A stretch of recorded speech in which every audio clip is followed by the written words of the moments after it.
ladies, gents, teddy bears, we are back. Welcome back to another start of the week.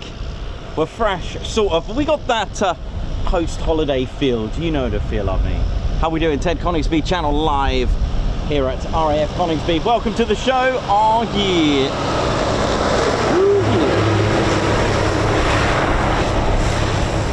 Stunning scenes here at RAF Coningsby with plenty of foons out on the main ASP, that's aircraft servicing platform.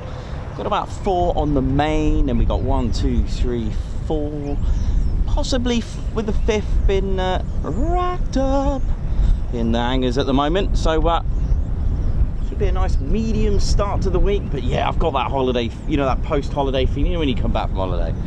But it means it was good. When you feel like that, it was good. If you're desperate to come back, then something was wrong. And welcome to the show. Another cracking share we got lined up for you. It could be a bit wet and it could be a bit dark very early. So this is the very first stream of the... we're back at Zulu time. Local and Zulu time are once again in harmony. And I hope everyone was okay after that. I hope everyone's been okay after the change of hours, with the 1 hour time difference being put back. But for those that aren't fans of it, for those that aren't fans of the clocks moving forward or back, well, guess what? You're lucky you weren't in 1752, ladies, gents and teddy bears. In 1752. That's right, in the year 1752, folks of the United Kingdom went to sleep on September the 2nd, only to wake up September the 14th. That's right. If we're all moaning about 1 hour, they woke up 288 hours in the future. Why? Because they adopted the new Gregorian calendar. There's a lot of history involved, which we won't go into depth, but basically, of course, back in Julius Caesar times and earlier calendars, they relied on the moon, which made perfect sense. It was almost 30 days, let's say, or thereabouts, or 28.2, whichever it is that they believed in. But it was a bit of an issue because they realised that every 4 years the moon didn't really line up because of the leap years. But there we go, they adopted the Gregorian, and that was the end of that in 1752. But ladies, gents and teddy bears would wake up after a night's sleep on the 2nd of September only to wake up 12 days later. How about that, eh? Nice. Yeah, have a look at the calendar, the images. I think there was other adaptations as well on that calendar, but if you have a look at the calendar for 1752 in September, it looks shocking. It's like, what happened to 13? What if it was your birthday on the 15th of September? Oh dear, just have to skip that one. Well, for those who didn't want to age that year, well, I don't know, actually they may have aged by 12 days. But there we go, we're back here at RAF Coningsby, Ted HQ. They're just sorting out the runway caravan now. It's just on its way to runway 25. We do get lucky with 07, but today ops are from runway 25. This is the runway caravan. A lifesaver as well. It's direct communications directly from the ground, gives a good visual and direct communications from the runway caravan. It also gets positioned at the close to the threshold at the runway in use, so very useful for us, so we know what runway is in use.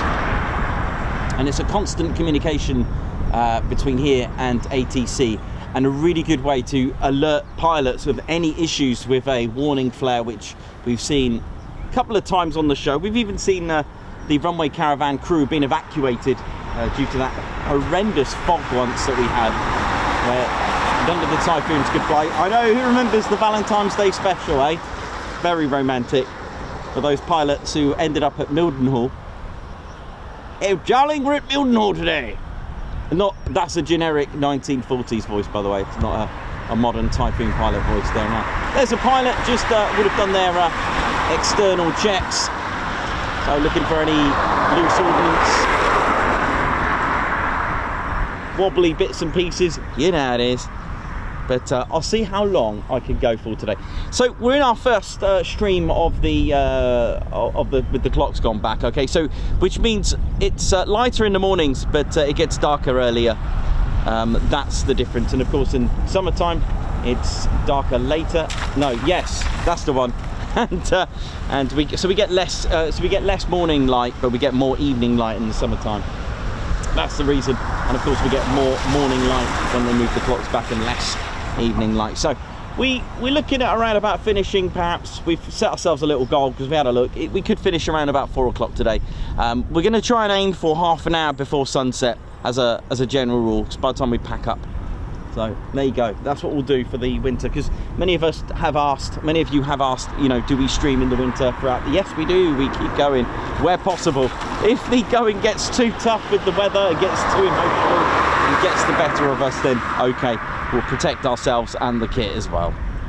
In the meantime, there are going to be spells of rain. I am anticipating and expecting that, but I don't think it's going to cause us too many issues, but we'll see.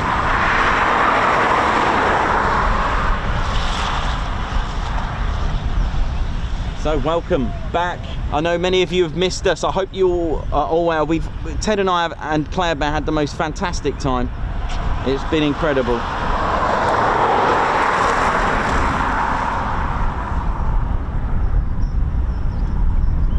Massive oi oi to all of you.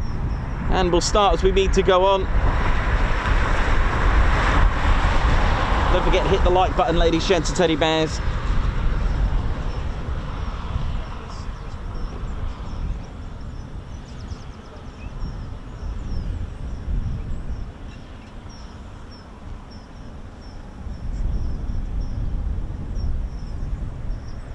Hope we're all good and enjoying our start of the week. So we are here at Ted HQ, RAF Coningsby, home of the Typhoons, with a total of 5 squadrons. And the one that we're looking at right now is 29 Squadron, the operational conversion unit. They will train the junior Typhoon pilots. So there's always something going on at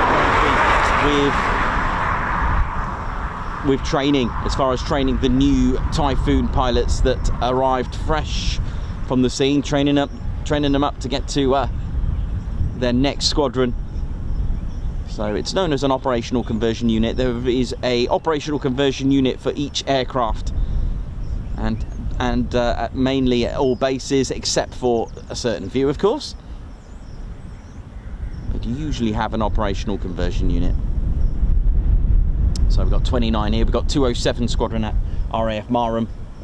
If you're tuned to the F-35B. So what happens is that you'll start your career, this is just a rough step, you'll start your career flying perhaps the tutor with the University Air Squadrons, and then of course RAF College Cranwell with the Prefect, and then you'll move on to, once you've passed that, you'll then, if you are going to be tuned on to fast jets, you'll then be going off to Valley. Once you've been successful at RAF College Cranwell, you'll be going to Anglesey at RAF Valley.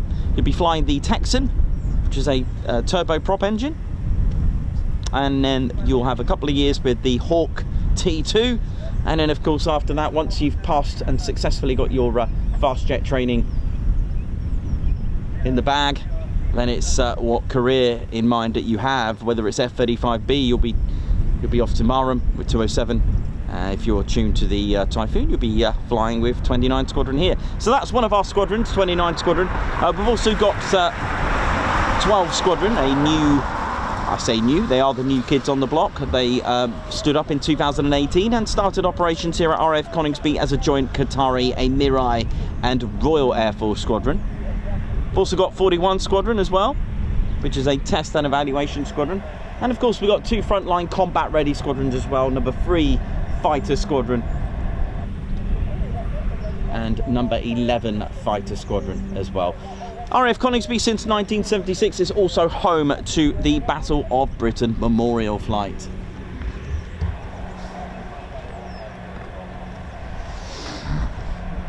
And in February 1941, the very first aircraft with 106 Squadron were flying this.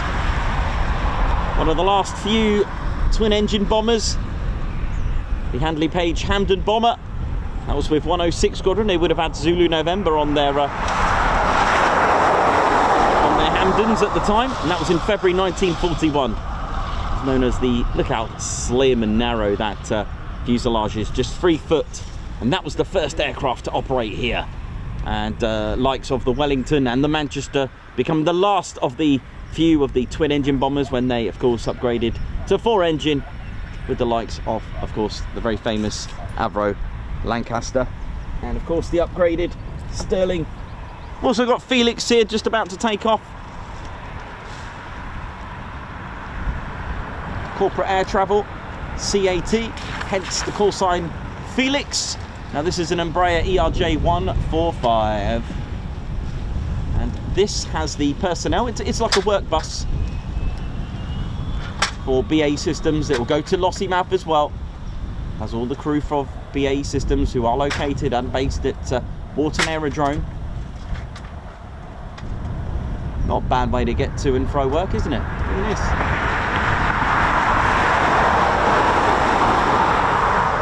Great climb rate for those interested. Really, really nice. It does send it.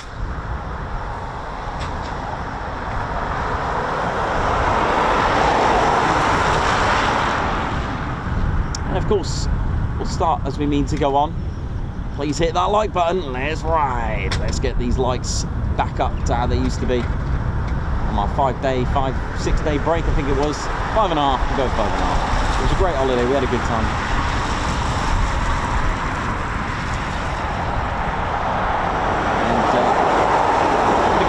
Neil, Reese,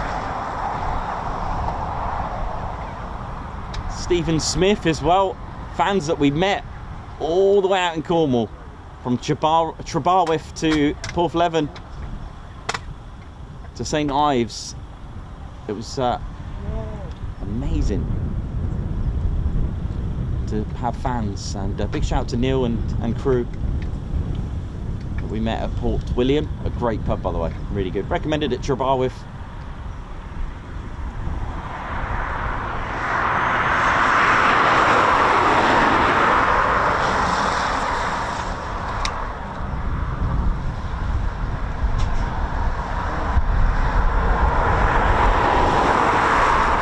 Hit the like, ladies, gents and teddy bears, let's ride.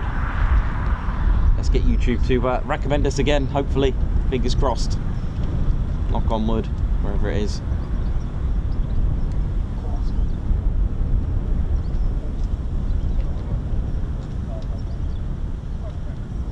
I've just been informed that we've just hit 73.2k, a great start to the week. Thank you very much, all of you, for doing that. So of course, with the software of BAE Systems in the Typhoon, you need your personnel and your techies to sort that out. Hence BAE Systems' presence here at Coningsby.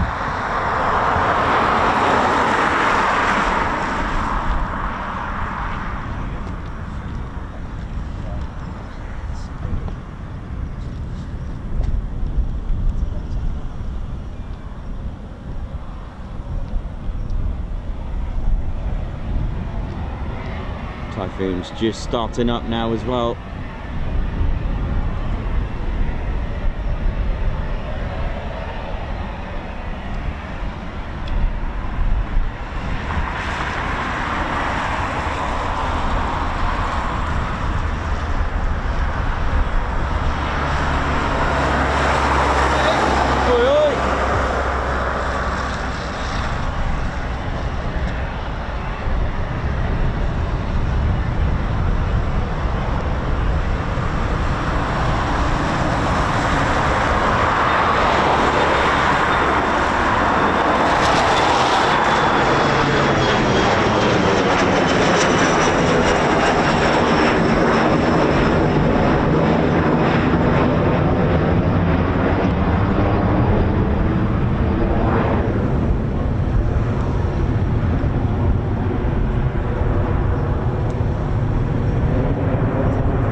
Nice little send, last little start. So we'll just focus our eyes on the Typhoons now, which have just started up with their Rolls-Royce EJ200 engines. You'll hear a nice little whistle for each one that starts up. Packs a 20,000 pounds of thrust with reheats.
How we doing, ladies and teddy bears? Welcome to the Ted Coningsby channel. Should have our first foon fix very shortly.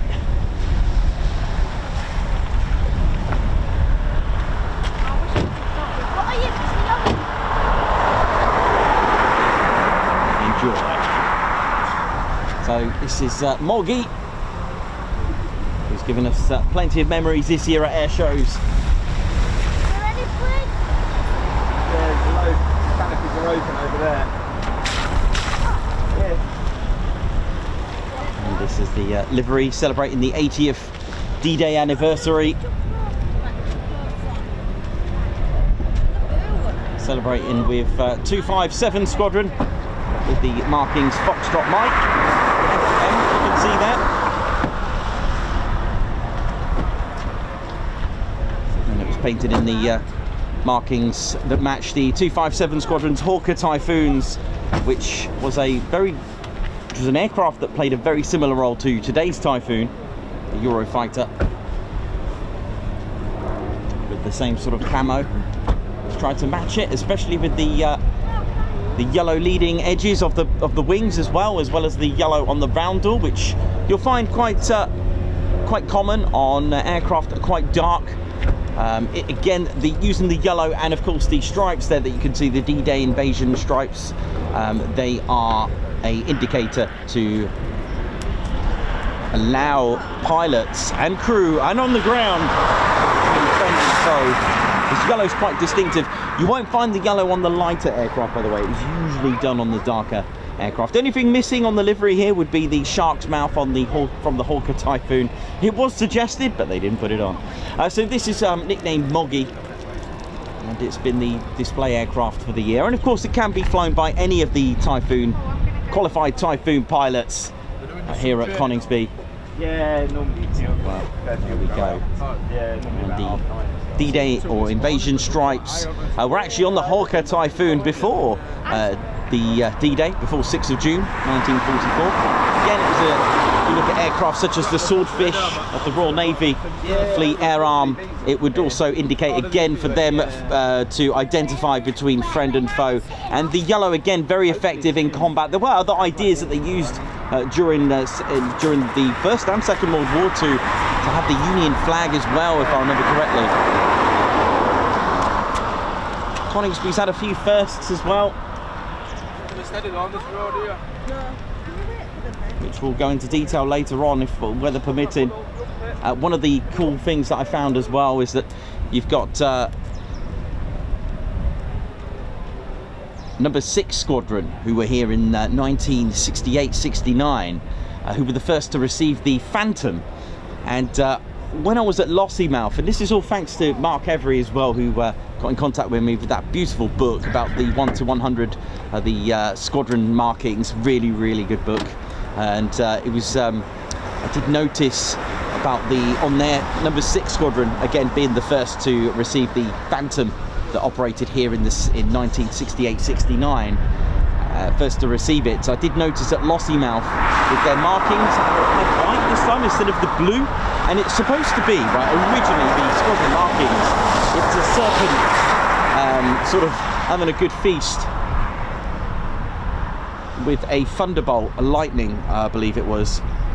And what's interesting on the markings, if you look at the number 6 Squadron's emblem on the tail of their Typhoons, it's actually a tin opener with an eagle. That's it. Sorry, it's an eagle preying on a serpent. Sorry about that. Not the thunderbolt. I'll replace that. It's the eagle preying on a serpent, right? And I noticed that the emblem on the Typhoons doesn't really match that. It's got what looks like an eagle and a tin opener, all right? And the reason is, I found out in World War II, number 6 Squadron were actually known as the flying tin openers. Reason? Because of the amount of tanks they were destroyed during World War II with their Hawker Hurricanes. So there you go, bit of history there for you, again, as usual, from the Ted Coningsby channel. You know how it is.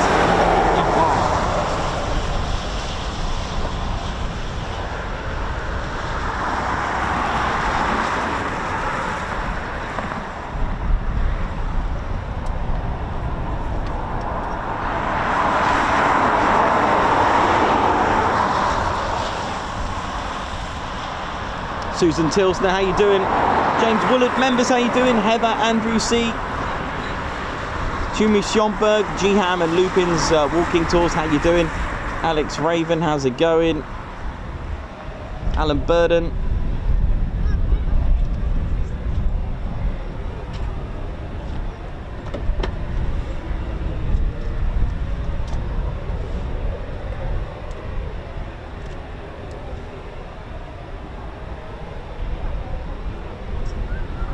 Craig Bruce.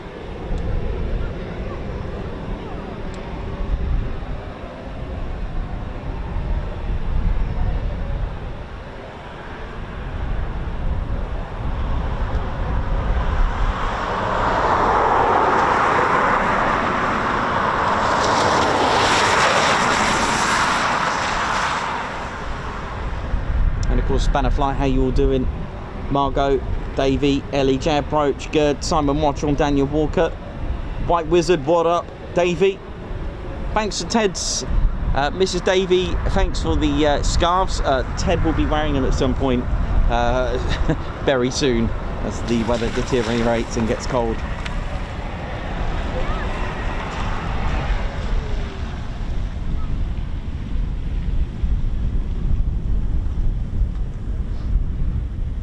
Just suddenly gone a bit quiet.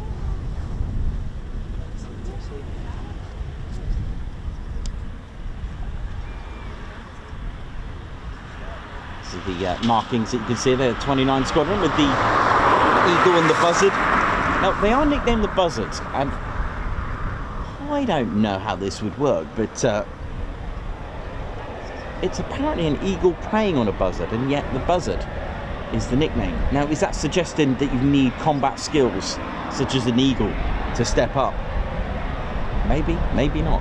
29 Squadron used to be a fighter squadron as well, and of course they in their team once upon a time they did have Guy Gibson flying with 29 Squadron.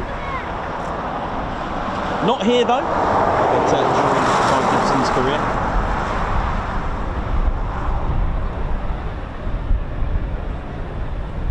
The Typhoon FGR4, that's what it's called in the Royal Air Force. That's Fighter Ground Attack and Reconnaissance Mark IV, not to be confused like I did once as a tranche 4, because the Royal Air Force don't have a tranche 4. It's they do have up to tranche 3.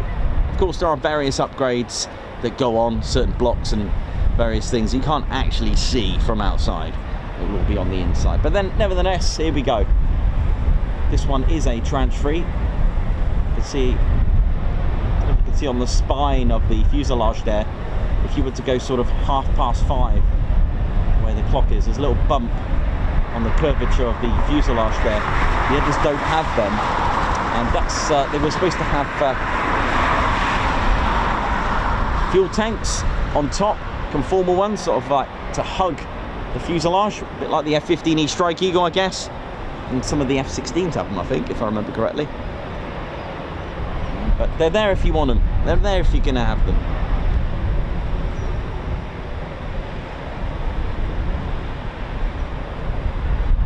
I suppose with the wind blowing towards the aircraft, we're not going to get a lot of the noise from there. So this is the main ASP, ladies, gents, teddy bears. Aircraft servicing platform. Pilots will just say taxi to the main. That's it. They won't say ASP.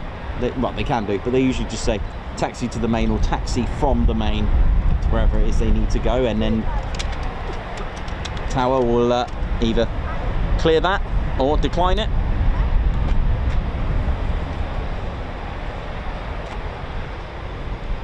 So you don't have that bump on Moggy there, because Moggy being a ZJ9 is a tranche 1. Now ZJ9, that's the beginning, the first 3 digits of the serial number of this aircraft. Moggy is ZJ913. Blackjack was 914 ZJ. Any of the ZJ9s are the old original tranche 1s, which were registered in 2003 and put into operations from 2005. Most of them anyway.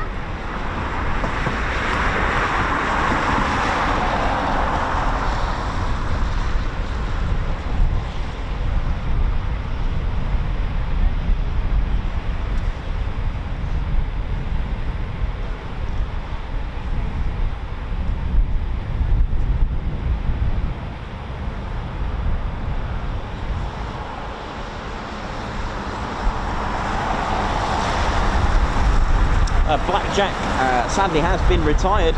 It did well having the livery for since 2021. It did about 3.5 seasons, which is very impressive. They don't get to have them for that long. Bbmf liveries last about 5 seasons, and they change livery in honour of a particular aircraft during World War II and the Battle of Britain as well. So they last a bit longer, I guess, due to the nature of the aircraft. It's always exciting to see a new livery, but sadly for ZJ913, I believe that would be it. It's out of hours for its airframe, but they're making the most out of it. I'm not sure of its fate, I was asking. But Blackjack, on the other hand, has been officially retired.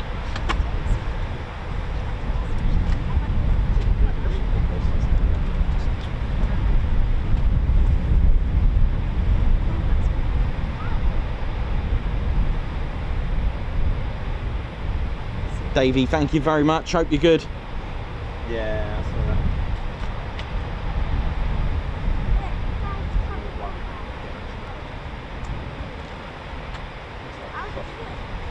So this is Moggy's last season. I'm not sure what the next display livery is, if there is going to be one. They don't always have them. You look beautiful, Kevin.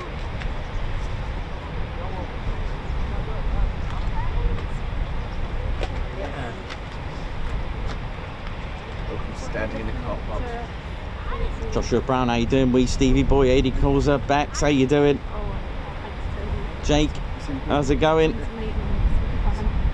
Hope we're all good and well. Ted Coningsby channel, your one and only military aviation channel to tune into. Oh yeah.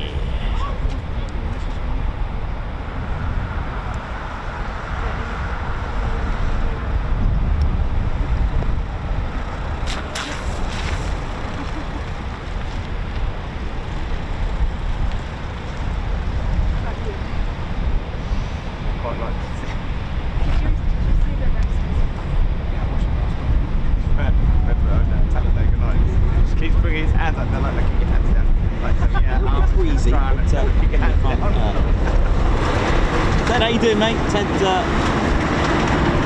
back. He fed plenty of fish, salmon on his holidays. He's had plenty. He's all happy. This is our squadron leader, Ted Coningsby, main star of the show, our presenter. And, he's loving life, and we've just had news of 2 more cadet talks, Ted cadet talks that we're going to do. Enjoy the noise.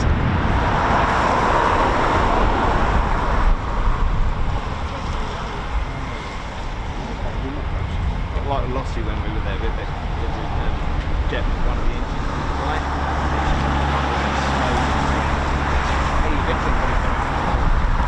And then they went. You're watching the one and only Ted Coningsby channel. For the afternoon. Live here at RAF Coningsby. Welcome to the show. Hope we're all good and well. Hope you haven't missed us too much. Oh, we're back though. We're back. There seems to be an issue over here. I'm not sure what's happening with that one. Yeah, ground crew working hard there to get a spare. That's how it works.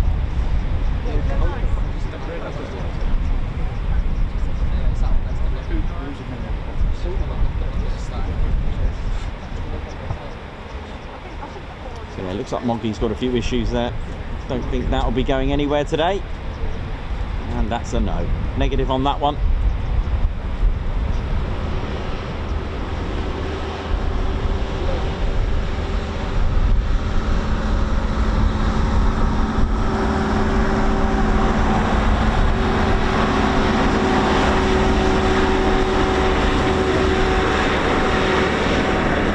Wolfman, how you doing? Yeah, so we got 17 Squadron Air Cadets. We've also got a squadron, an Air Cadet squadron from Lincoln as well, that I'll be doing a TED talk to, inspiring our future generation of our Royal Air Force. Really interesting to hear why they joined the cadets and what their prospects, their future ideas are, if they have any. because I do try to reassure them that it's okay not to have anything in mind just yet, because you just never know what's around the corner. But if they are fully focused on something, then keep that enthusiasm going. Keep that going, because it's really important.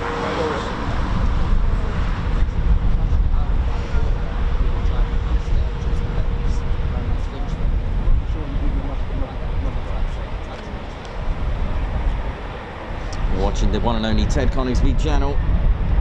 Oh yeah. So possibly a spare would have been used just then. I'm guessing the pilot's in this one now on the boat. It's K329. Energetic and keen is their motto. Empega et Acer. I have no idea if I said that right, but there we go, that's Latin. So that's how you do it. That's how you do it.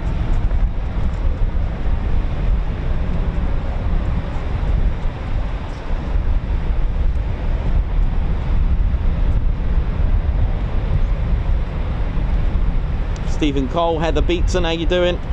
Liam Ward, Daniel Walker, congratulations to you for becoming a full-time volunteer at the 100th Bomb Group at Thorpe Abbots.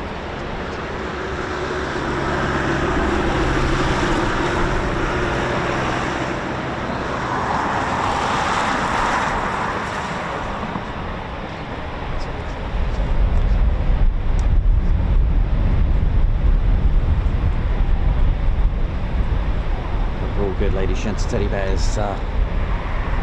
Just the earlier this morning, I have put a new, just a slight date issue there on the, unless I travelled back in time. It's all that hours and clocks going back and etc. But I've just put a second noted up today to just to rectify that the 1st of the 11th is Marum.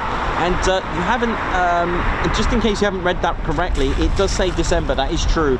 That's already in advance. It's not a Saturday show, it's 1st of December, which is a Monday. Sorry, 2nd of, sorry, back again, see, straight back into it. 2nd of December is RAF Coningsby, and it's after our TED Party 2.0, where we'll all come here for a bit of fun and catching up.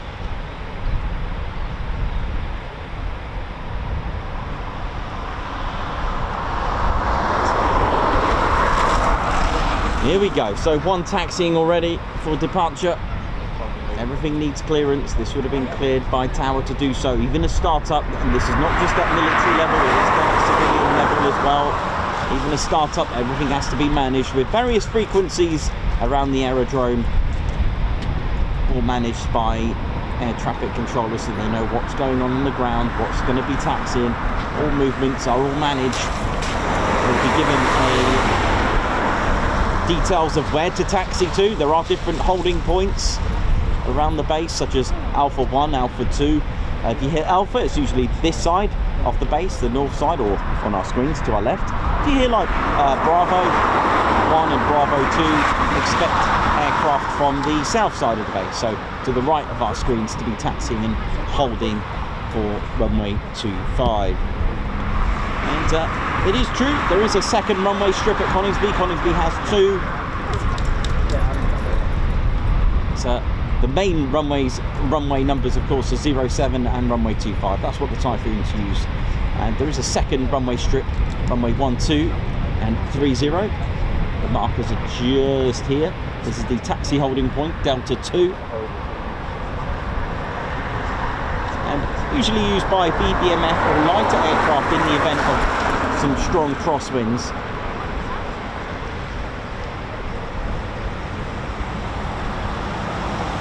From 07 and 25, so they can that second runway strip, should they need it. It's pretty cool though, by the way, when they use 1, 2 and we're here. It's a good one. It's a good runway to have. 30 is also cool. Get some good side shots as well.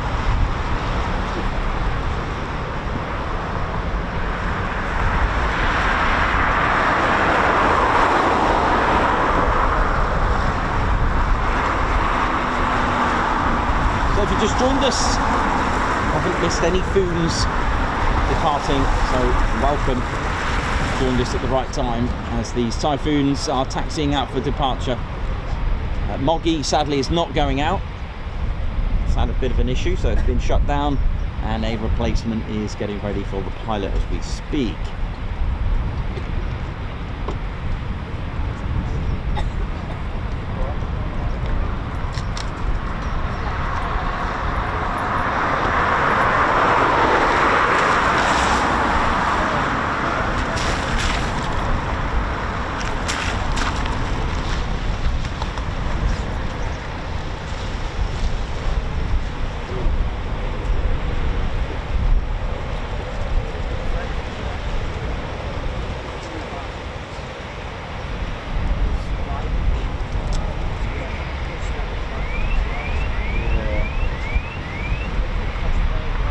Take off, haven't even taken off, and the cars can't handle it. The car alarms are going off already.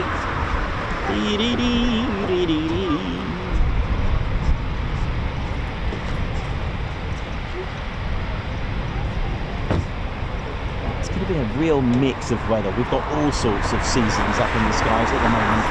It's a bitter cold wind and stops, and you've got the sun, you've got blue skies, you've got emotional skies, you've got a bit of everything today, so we'll do what we can to keep it running. You know how it is.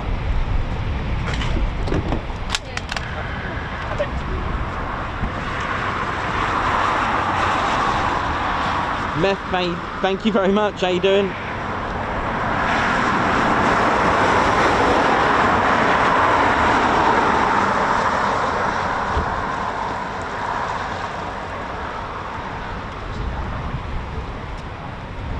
Again, with all military areas, not just bases as well, places like Matloop, Lake District, Hull Beach, Donanook, places like that, or any of the bases, they're all potluck.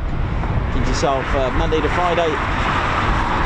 You are subject to weekends only, then we always suggest Mildenhall or Bryce Norton, as they are 24-hour bases in that respect. Of course, Coningsby and Lossiemouth, they are a 24-hour, 365 days a year QRA station, which means once the NOTAMs have finished for the main training for the day, they will be operating out of these hours in case of a particular emergency that they have to scramble Typhoons from.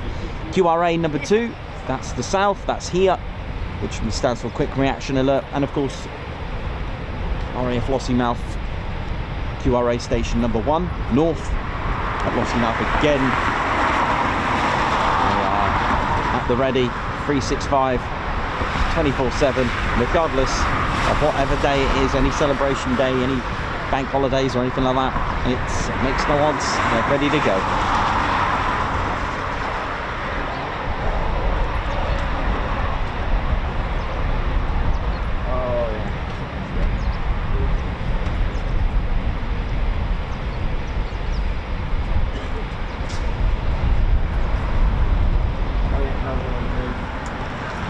Ali Leyland, thank you very much. Guards March is coming up for all of you who are kind enough to give us a super chat or a super sticker. Gift a membership or take out Ted Coningsby membership. Thank you very much, Midas White. Thank you, all of you who have tuned in. Thank you so much, all of you. Don't forget to hit that like button and of course subscribe. Let's ride.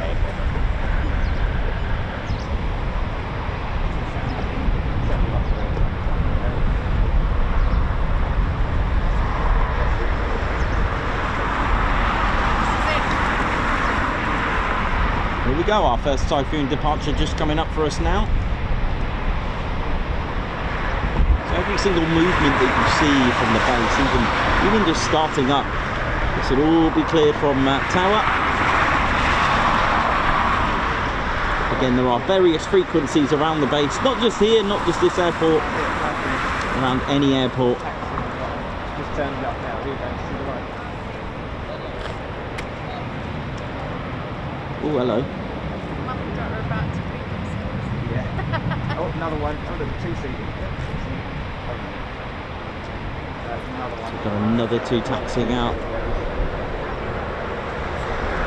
It's food time. Here we go. Time to dry that runway off.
Lots of people here in the car park.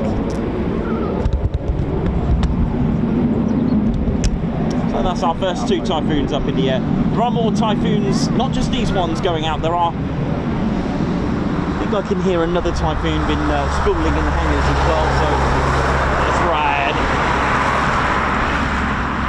Made of 82% carbon composite. That's a posh way of saying plastic, basically. But that gives the Typhoon a little bit of stealth attribute as well. And I'll show you the S duct as well, just very shortly.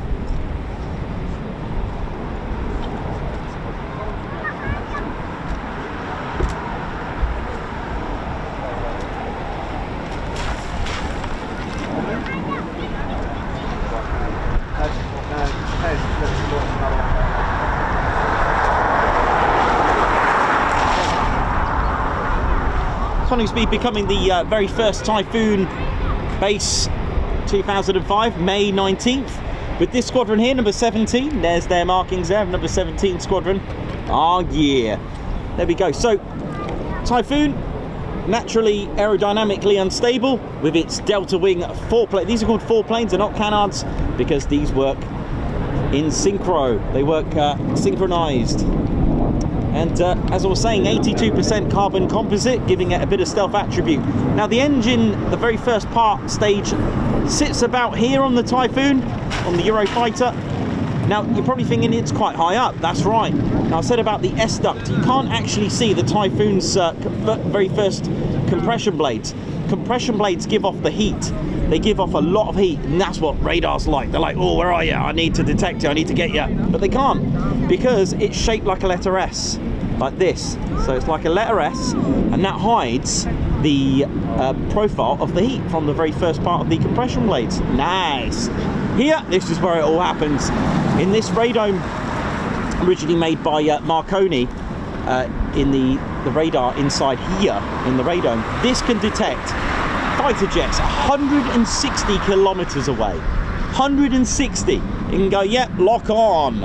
And it can also lock onto aircraft 300 kilometers away that are larger than a fighter jet, let's say a heavy, that kind of thing, a bomber. And it can not only lock onto those, it can lock onto 20 to 30 targets, prioritizing up to 6. See ya! Jesse, next one.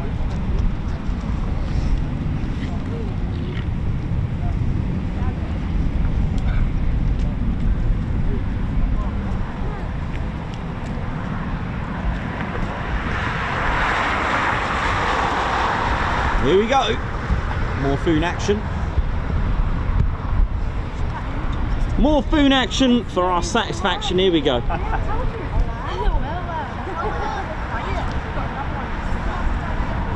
If you just joined us, welcome to the Ted Coningsby channel. We're live at RAF Coningsby.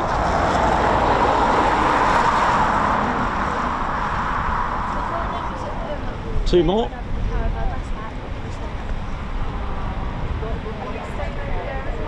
Send it.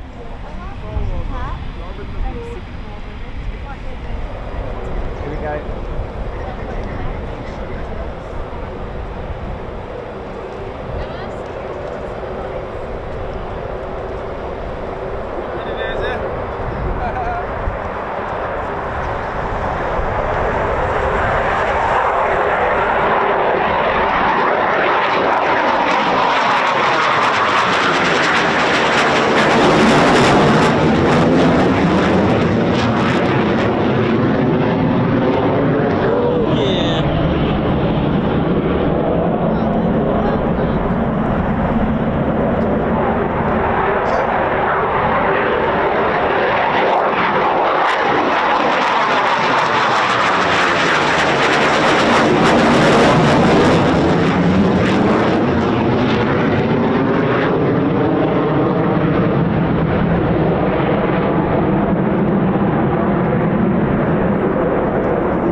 motto is "Loyalty binds me," and the station crest features the beautiful Tattershall Castle. I'm sure it hasn't gone since I've been on holiday, is it? There it is, beautiful. Almost on a bit of a wobbler at the moment.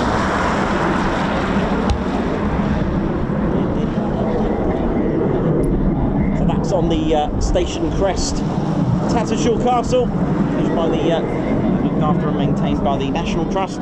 This is featured on RAF Coningsby's station crest, with the motto "Loyalty binds me." I like that one. I think that's good. I like that.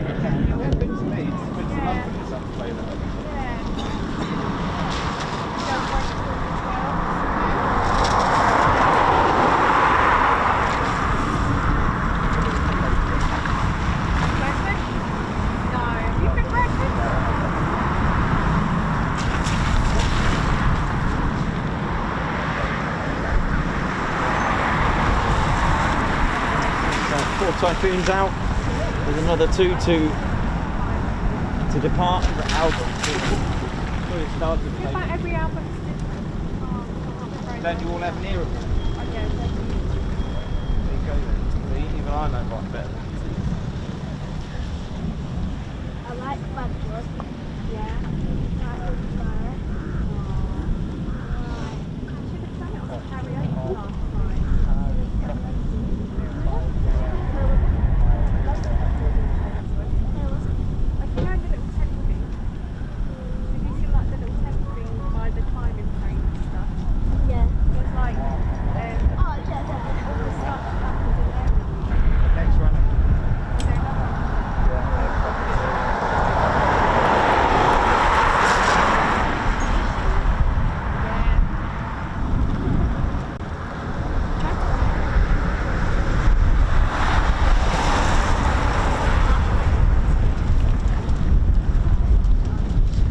Go 2 more departures to make it 6.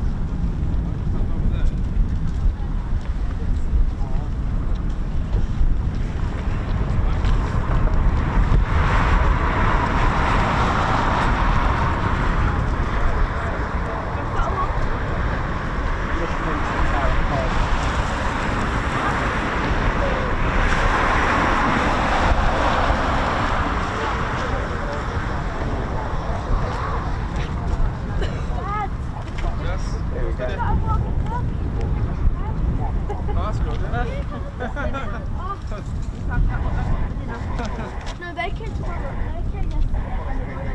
Yeah. Oh, no. You know where the silent phone is? We went last night. It's like a 10 and it's coming. Yeah, she's going to do time switch, yeah. Setting off. Setting off now. Oh, that's it. God, this sounds good.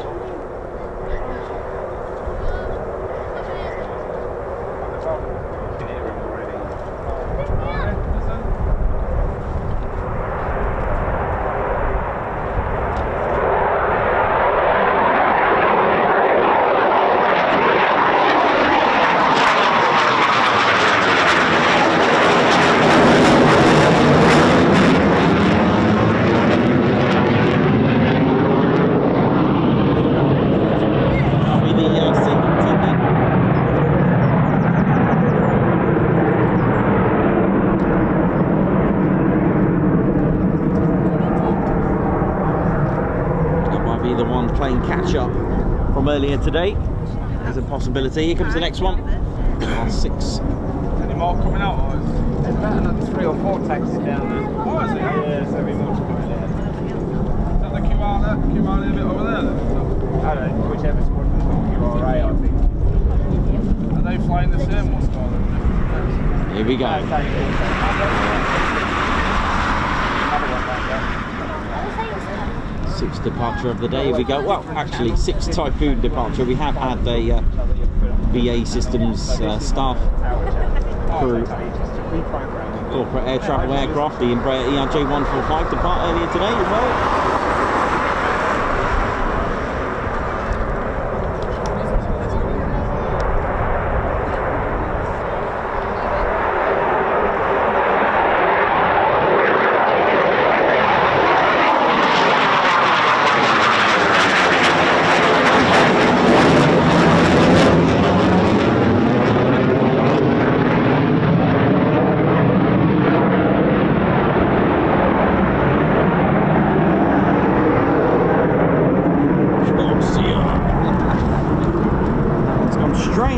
lost into the fog.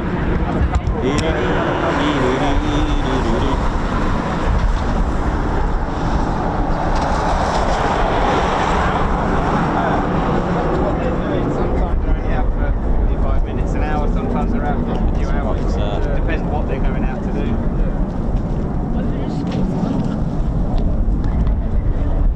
So they'll be out for about an hour or so before we see them back. Hope we're all good, ladies, gents and teddy bears. Welcome to the Ted Coningsby channel. We're live here at RAF Coningsby. Hope we're all good. How we're feeling? Hope you missed us, but we're back. We're back, and there's a little bit of sun, a little bit of emotion in the background. So we'll see how long that lasts. But what a day! Good start to the morning with 6 Typhoons. So we'll hopefully we'll see them in maybe about an hour or so. But how we doing? How we're feeling? And welcome back as well for us as well. We are back. It's always strange, isn't it, coming back from a holiday? But it's a good sign. It's a good sign. I feel nice and relaxed. It was really good fun, and I have totally enjoyed my time at at Cornwall. We did have a little visit to Dartmoor as well, which I couldn't resist. It was along the way. It was really good. It was all good. This is our squadron leader, Ted Coningsby. My name's Nick Oss. I'm your cameraman and commentator. Welcome to the Ted Coningsby channel. Hope we're all good. And yes, let's see what the day brings. So I've had to change a few of the plans this week due to a few things. So a little bit of a reorganisation, a little bit of a rejig. So I put a new note head up there for you, just to get the confusion out of the way. It does say 2nd of December. It's something that I've planned in ahead, so we can all meet and greet after the Ted Coningsby 2.0 party, TAT as it's called, Ted Coningsby's International Air Tattoo, which is quite funny. You never know, one day it could even be a thing, you know. That would be quite funny. But yeah, it's probably just those 6 for now. I'm going to go and get my radio. Actually, my radio is on. It's a bit quiet unless the battery's just died on me already. But I hope we're all good and well. And for those of you who have missed us, we're back and give you a double dose of Coningsby this week. I've swapped things around. I've got Marham on Friday. We got Thursday at RAF Lakenheath. We got Mildenhall tomorrow. Mix it up with the heavies and just try to weave myself through nice and gently, and then we'll have a look. But the weather doesn't seem too good this week. Sorry, actually it hasn't been good all year, really, has it? 9 times out of 10 it's been a wet one. But hey, it's all good, and hope we're all well. And we'll give you the history. We'll run down on everything else that goes on today. Right, so welcome to the show. And we are coming up, goodness me, it's November, or pretty much November next week as well, isn't it? So, wow, not many days left. Not many days to go. What's that, Ted? Right, Ted's excited about something. Right, Ted is totally excited about something. And we've got, okay, I'll do it on this. Shall I do it now? No? Do you want me to wait, Ted? All right, hang on. Just to let you know, now, there is going to be some new merchandise coming soon, right? Of course, we like to keep this a surprise, but this is too good. This is too good. This is coming out soon. Look at these. The Ted Coningsby, due to demand, people were asking about these Ted Coningsby wristbands, but guess what? They glow really nicely in the dark. They'll be coming out as a new line. They'll be out, first of all, on sale at the TED party. You'll be able to get those coming to the party. You'll be able to grab them first. They are absolutely amazing, and they do glow genuinely in the dark very nicely. And if you have any of that purple light, the UV light as well, they proper glow. So if you're out partying, these are the ones. Really cool. There we go. They'll be coming out in December. That's thought I'd show them off, and I know lots of you were wanting wristbands to come back again. Well, we had a little think. We managed to get our typeface correct on these ones, and I can't wait. They're really cool, aren't they? Look at that. It's embossed as well. The Ted Coningsby is embossed, and it's so it is embossed. They're not how do I say? They're not painted on, shall we say? They're ink filled. Look, I don't know if you can see that very well, but they're ink filled. It's really cool, really good. So looking forward to it, and they're glow in the dark as well. So you'll be able to get your hands on them in December. Lots of new stuff coming out, lots of goodies, lots of good stuff, but that's a bit of a surprise for you. Lots of new things coming out for you to enjoy.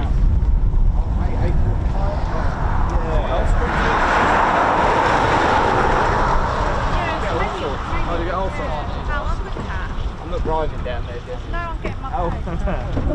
We'll see you about. Yeah. Thanks for coming over. I'll see you later. This is in the car. Right.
Oh, this is dry at the moment.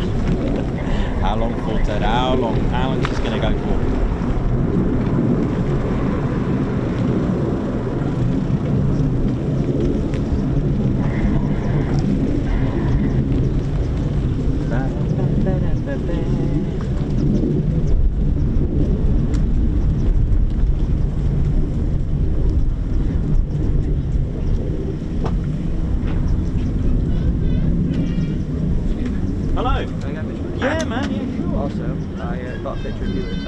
Oh, cool.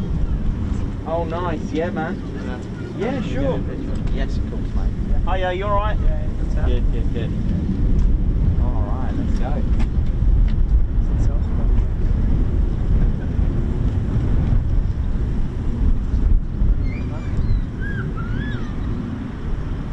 Alright.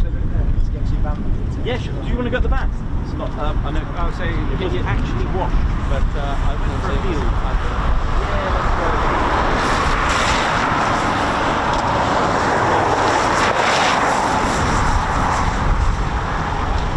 Hey mate, Jake, nice to meet you, buddy. Thank you. Yeah. Thank you. Get one of these online. You can get them on our website. Enjoy. Thanks, man.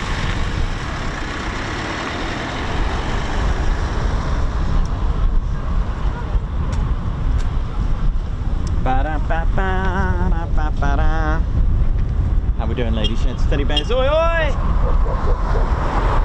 What's going on?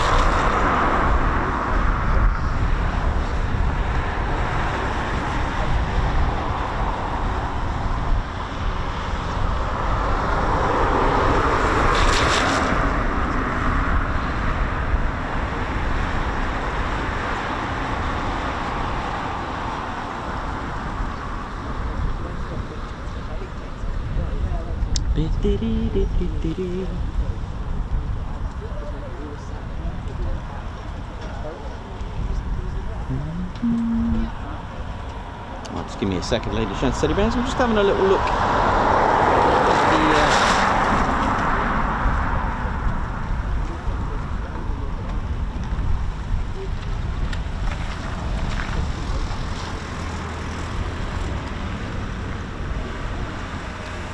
sorry, just give me a second. A lot of you are reporting that you can't get, so I can't seem to get the, seem to have top messages stuck at the moment on my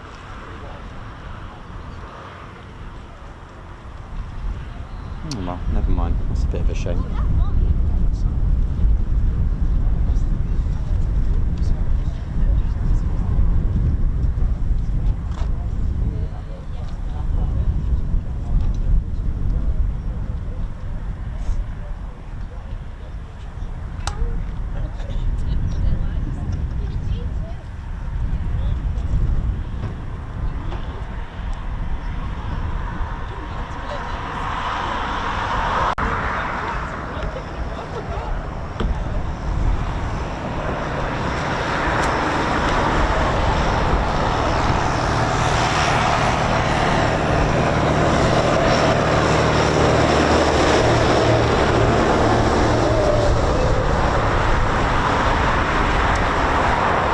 There seems to be a few things on YouTube that have gone a bit strange since I've left. My can't seem to get all your super chats up for some reason. It's a bit of a shame. Well, we'll work out a way. We'll work out a way to do that.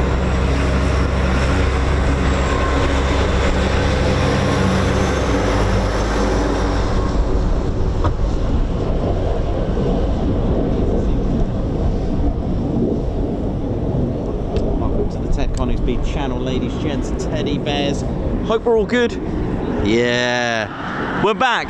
We are back, and seems to be, looking at what I can see, with as opposed to typhoons dotted about, does hint to me that it's going to be a quiet one today. Unfortunately, at Coningsby, can't see any others. So, well, it is what it is. It's a nice way to sort of get myself back into the swing of things, I guess. So, well, never mind. It's going to be one of those. But hope we're all good though, and I hope that doesn't spoil the fun. But we'll see. So we've got 6 typhoons up at the moment, and I have to admit there doesn't seem to be anything else. So it could be quite a quiet day today for us here at the Ted Coningsby channel. But like I said, a nice way to to weave yourself back in from a holiday.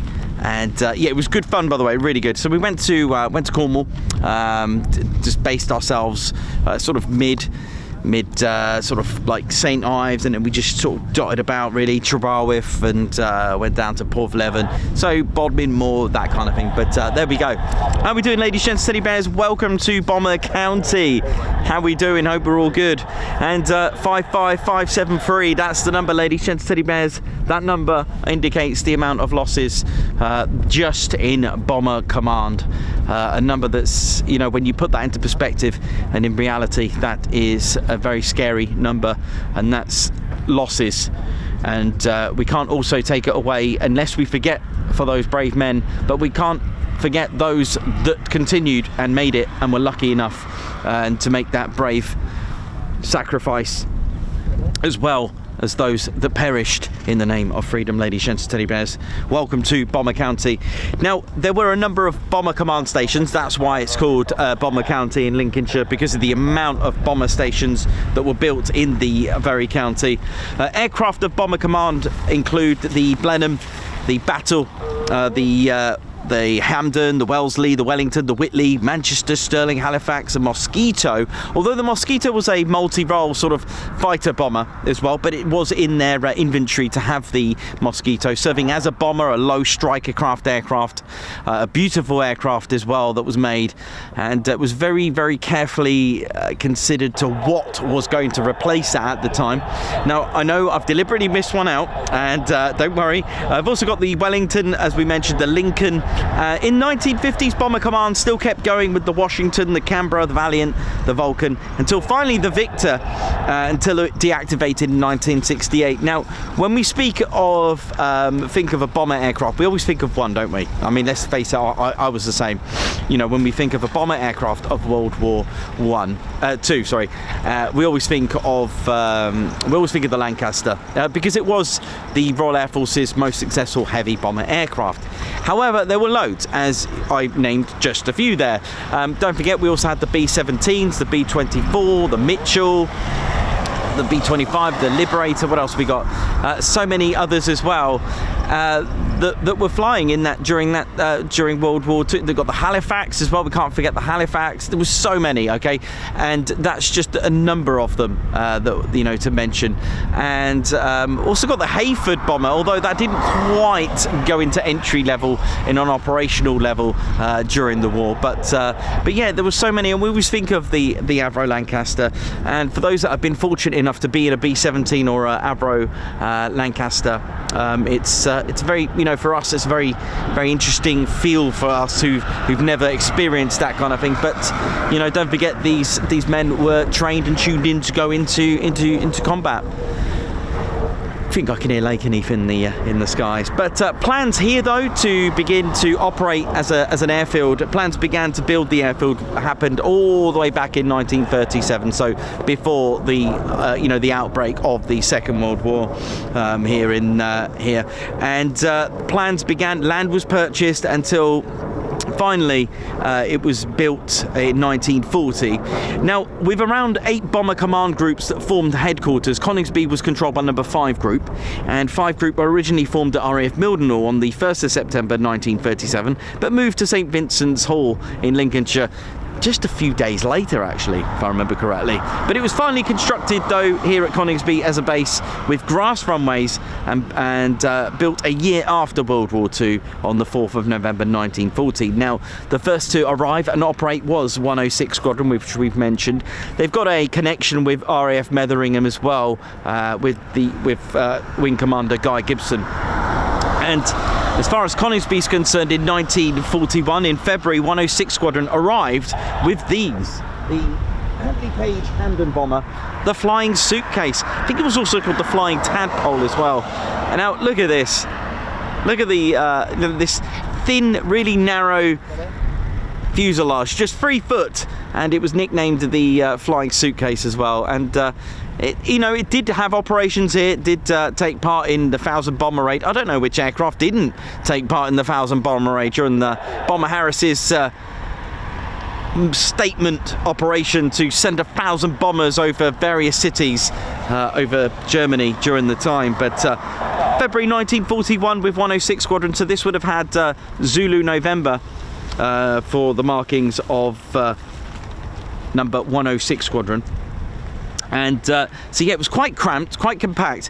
The problem with this aircraft, of course, being a twin-engine bomber, of course they upgraded eventually to 4 engines in the end. There was another bomber that came here as well, which I'll talk about. But the problem here, because of the compact cockpit for the pilot, should the pilot get, you know, hurt, injured, then they would struggle to get the pilot out so that they can, if someone could fly it, could take over.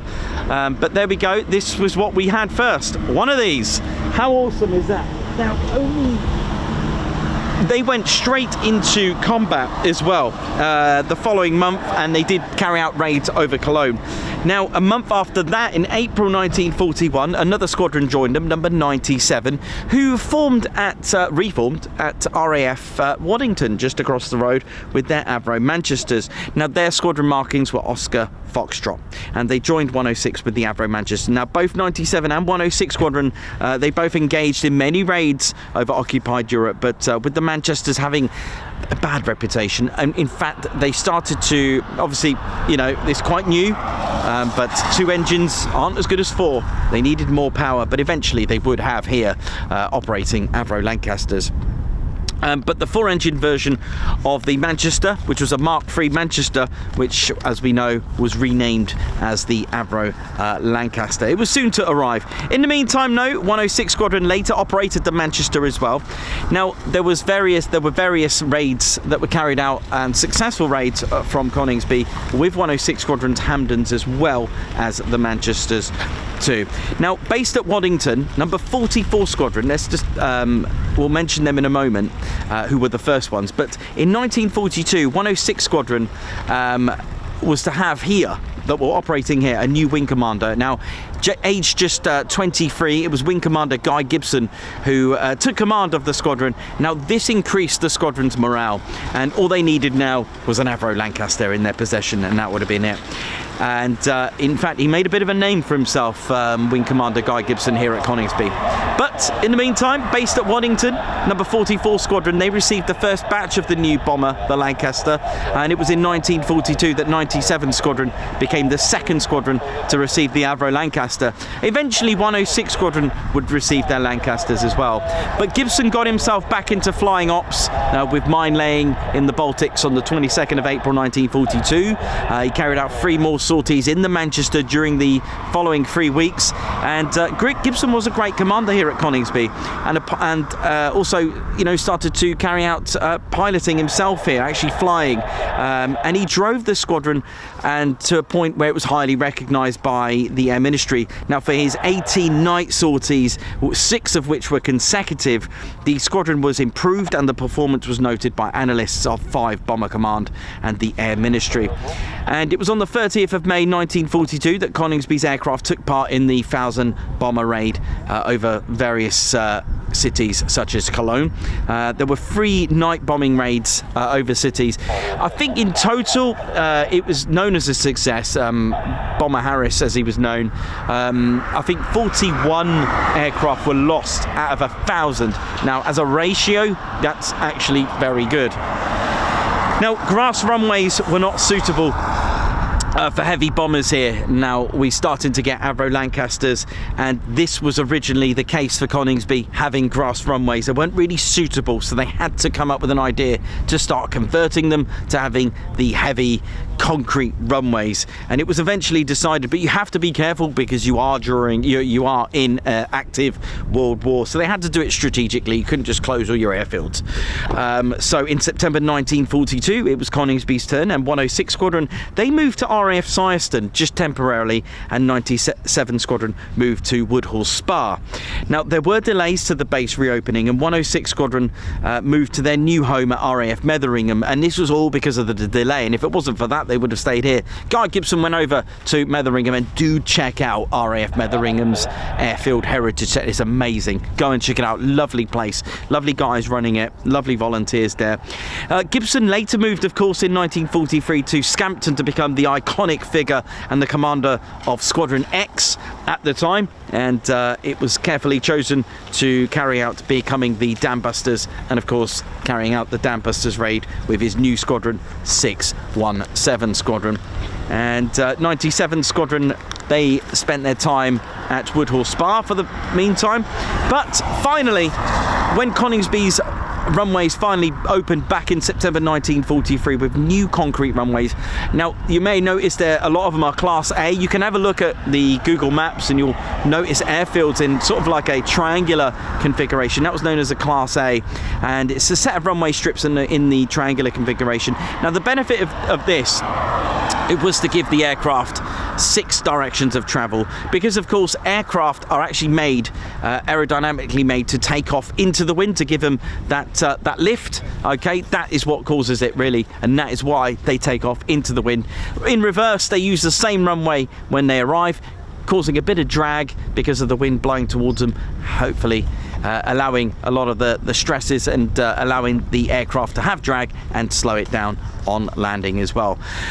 Now, so first to arrive on the new runways at Coningsby was the famous 617 Squadron with their Lancaster bombers, with further Lancaster squadrons making Coningsby their new home. Now, 617 Squadron, their presence was quite a short-lived. They swapped with 619 Squadron, who were at RAF Woodhall Spa. So they swapped. 619 came here, the Dambusters went over to Petwood. That's right, Woodhall Spa, and their officers made good use of the Petwood, hence why we go there and the connection to it as well. So that was pretty cool.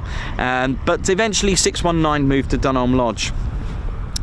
Now, just going back a lot more into what actually happened at Coningsby and the importance and what they took part in. In fact, there's some, there's a lot of stories with D-Day. In fact, on D-Day itself, on the night of the 5th and 6th of June 1944, 18 Lancasters of 97 Squadron took off for their mission over Normandy. Now, 97 Squadron were amongst the first RAF casualties of D-Day. It was Zebra flight. Now, you know Moggy, she's got a letter G. A lot of the, Second World War aircraft would have the 2 digits that will identify what squadron you are, and the 3rd digit is the flight number, the flight, hence the ship number. We can talk about how it became ship, by the way. A lot of people ask me about ship. It's an aircraft, right? But they use an airport, right? So there we go. But originally, they didn't think about having airships evolving and flying boats evolving. I'm going on a tangent. Evolving into, we had flying boats, we had ships. That's what it was called then. And I suppose they didn't really think about the evolution of actual physical flying aircraft. Hence, they kept the word ship there as well. But we can talk about that another time. Hence, port. But anyway, going back to 97 Squadron. Now, they were amongst the very first casualties of D-Day and Zebra flight. So that's what I was going to tell you. There's a 3rd letter. Sorry about my little I've come back from holiday. It's the flight itself. So they were lettered A to Z, for example. And there are, in cases, there would have been sometimes we get a small little number 2. I can't remember why. I've seen this before. Is it because they've got more than 24 in their flight? They've reached A, gone all the way to Z, and they need to go back to A again. Is it because they got more than 24 in the flight? No idea. But I have seen almost like a squared when they use a little 2 above that little letter, but it's to identify. Now, we had Zebra flight, so what do we say? So this would have been Oscar Foxtrot, the Roundel, and Z. So that was Zebra flight, and the Lancaster was flown by Wing Commander Jimmy Carter, who was a DFC. They were in good spirits to fly the mission because it wasn't too deep into enemy territory, okay? In fact, Carter joked, "Thank God I'm not in OTU now." What is OTU? It's Operational Training Unit. Now, first of all, the men were in good spirits because, let's face it, if you're going to go all the way into Bremen, if you're going to go all the way into Berlin, you are going to get that coastal anti-aircraft defense along that coast. You are going to get a battering. You're increasing your chances of getting hit by flak and meeting more enemy, especially patrol aircraft as well. And you're gonna the men were thinking, oh, it's just over the sea, it's just on the coast, brilliant. They were in good spirits for that, but sadly it was to cost Carter his life. Now, that joke that he made about Operational Training Unit, that meant they wouldn't get to see any combat. That's what they wanted. A lot of men would lie about their age just to get in the Royal Air Force, to take part in these things. That's what they wanted to do, and we should always be proud of these men for doing so, because they made that sacrifice. They had that in their mind to go and do it. One mission to serve the country. Now, this flight would cost him and his crew their lives. And now they set off at 02:56. Oi, oi! And that was at Coningsby. They set off, I'm not sure what runway it was, but they set off from RAF Coningsby at 2:56 in the morning. Across the channel, however, a German night fighter pilot was waiting. His name was Hauptmann Helmut Eberspacher of number 1 SKG-10. And he was sitting on alert. Now, just as much as, the Royal Air Force were ready to be on alert here and scramble, there were men ready to scramble in Germany, or occupied Europe at the time. Now, SKG-10 was a Luftwaffe fast bomber ground attack unit equipped with the Focke-Wulf F-190s. Actually, I've got one. I've got an F-190 I can show you, but not today. I do have one, and I didn't think about bringing it today, but I do have one to show you. And it was the G3s and G8s. Now, Eberspacher, the holder of the Iron Cross 1st and 2nd class, had been promoted to Staffelkapitän to lead the 3rd Staffel on the 1st Grouper in May. Now, SKG-10, they flew hit and run fighter bomber missions with their FW-190s over southern England by day and night. Now, due to the lack of regular night fighters in France, and in view of increasing number of night bombing missions being flown by the RAF against French targets, from April 1944, the FW-190s of SKG-10 were also employed on Wilde Sauer, which means wild boar, free-ranging night fighter missions against the British bombers on brighter moonlit nights. Now, I've always said this before, night missions were important. In fact, the very first missions of the Lancaster weren't really great. They did them in the day because they thought that having 4 powerful engines were going to be just the job, and the amount of armament on the Lancaster would do it fine. However, this wasn't the case, and they realised that power and armament weren't really enough. But they would not only have to get the weather right, they have to get the cloud base right, they would also have to look at the moon. Because, ladies, gents, teddy bears, the moon, not only can it be your friend, it could also be your enemy. That crisp silhouette as you light up in the moonlit night can give away. Whoa! Hang on. Ladies, gents and teddy bears, I give you a Mark 19 5-bladed Griffin 6.6 engine powered Spitfire.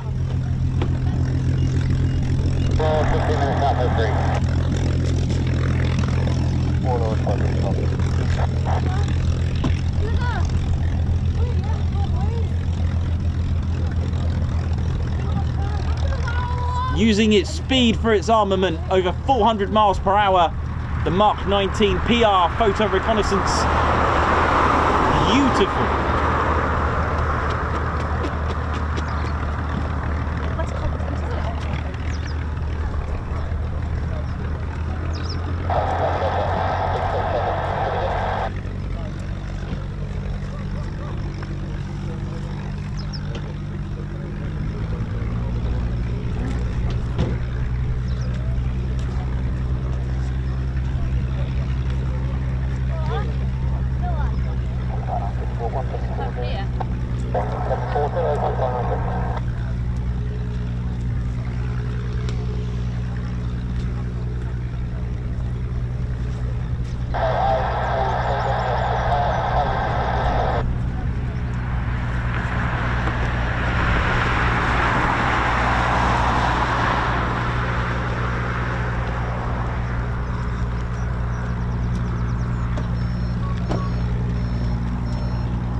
Built in November 1945 by Vickers Armstrong at Reading. It's a high altitude photo reconnaissance aircraft. It features the Rolls-Royce Griffin 6.6 engine.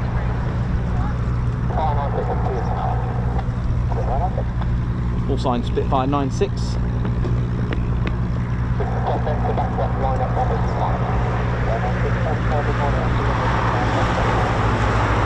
During the Battle of Britain memorial flights on the 14th of June 1957. 445 miles per hour.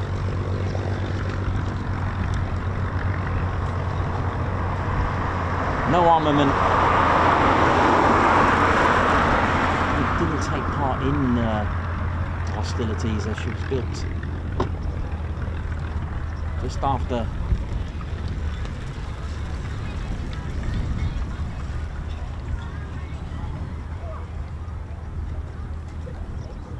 she's been airworthy. Originally built with 2 cameras, vertical, and one oblique camera in the cockpit.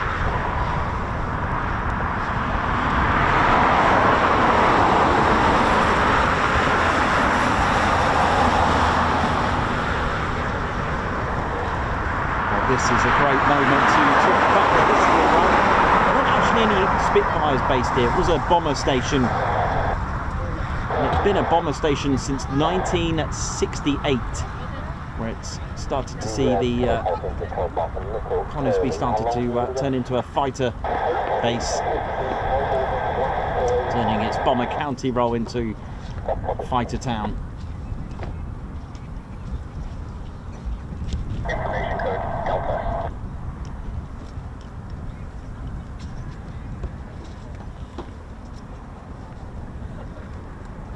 She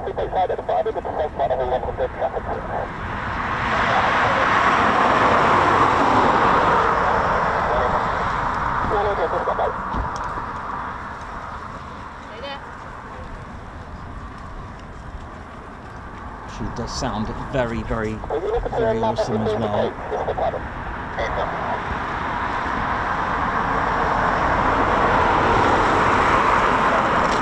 This is a Mark 19 Spitfire 5-bladed with the, like I said, a Griffin 6.6, range 1400 miles, max speed 445, no armament. Total of 3 cameras, 2 vertical and 1 oblique, 1 in the cockpit.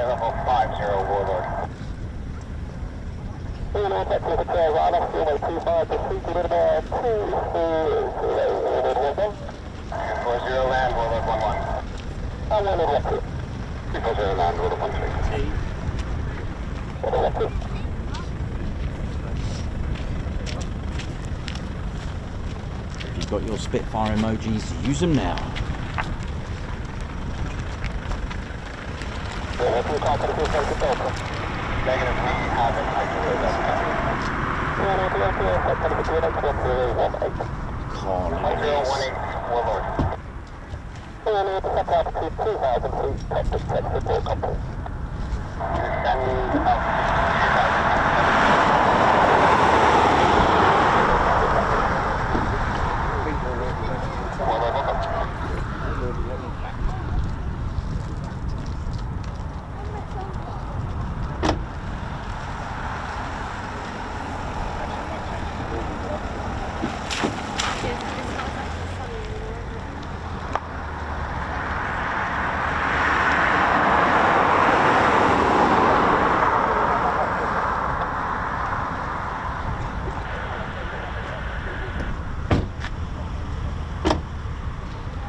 We seem to be pretty lucky with this particular Spitfire.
Aircraft of the Royal Air Force. Keep an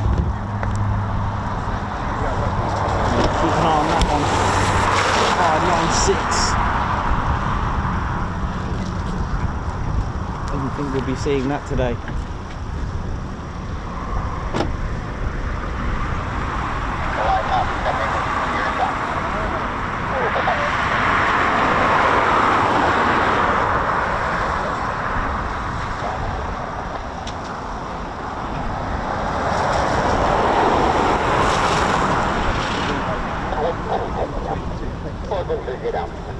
Down. Both Warlord flights about to land.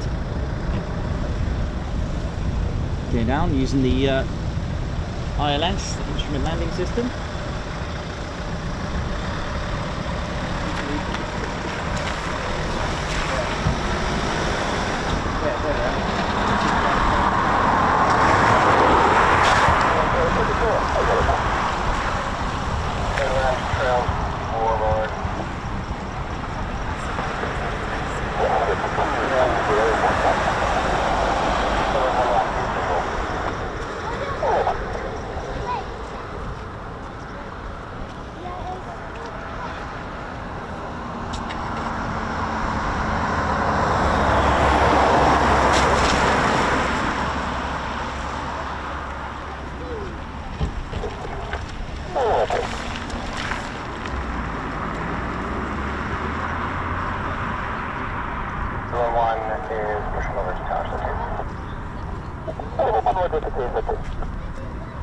Both clear to land. These are Warlord flights. Warlord, a call sign of 29 Squadron.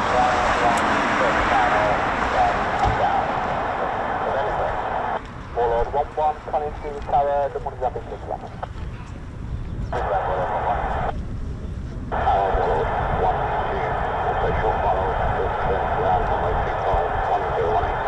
Warlord 1-2, coming to tower, you have the 6-11.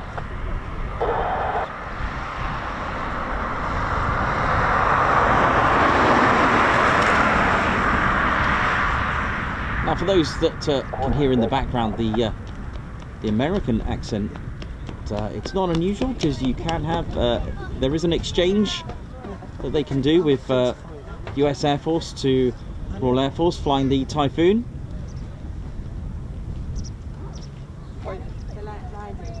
I know a number of US Air Force pilots that do want to fly the Typhoon. It can be done with the exchange. I think between them they actually do an F-22 Typhoon exchange, if I remember correctly. I mean, how exciting is that?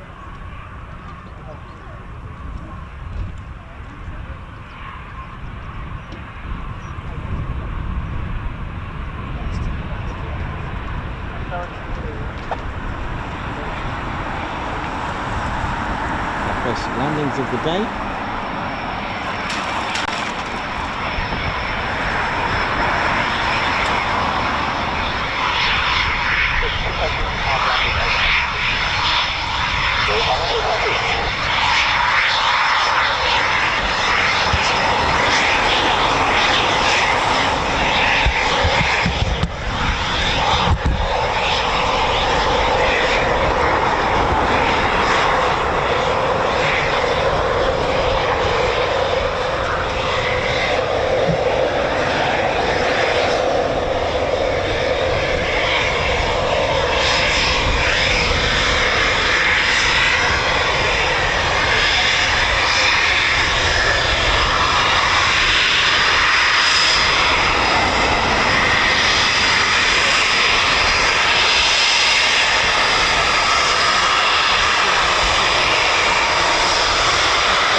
call sign of Coningsby as well.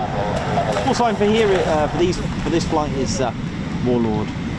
The good old story of the XXX Roman numerals on the.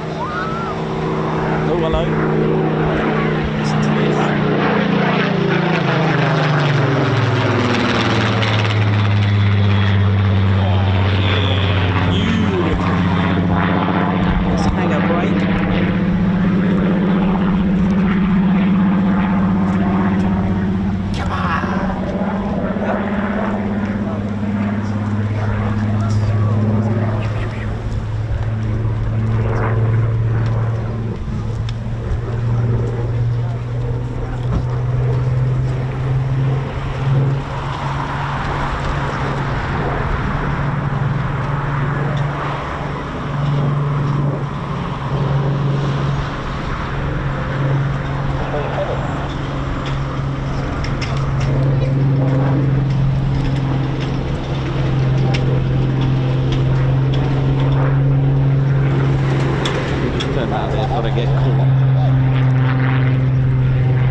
Spitfire action. Come on.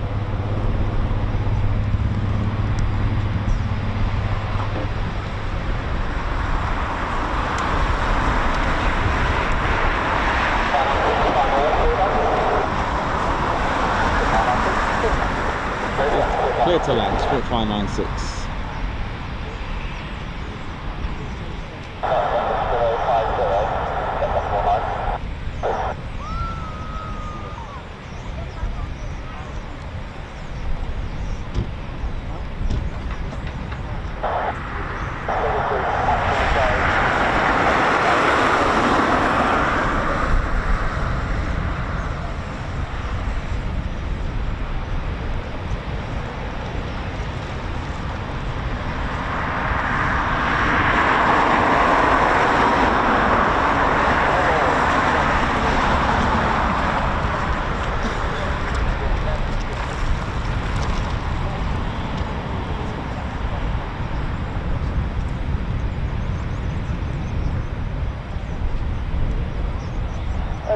Request a photo.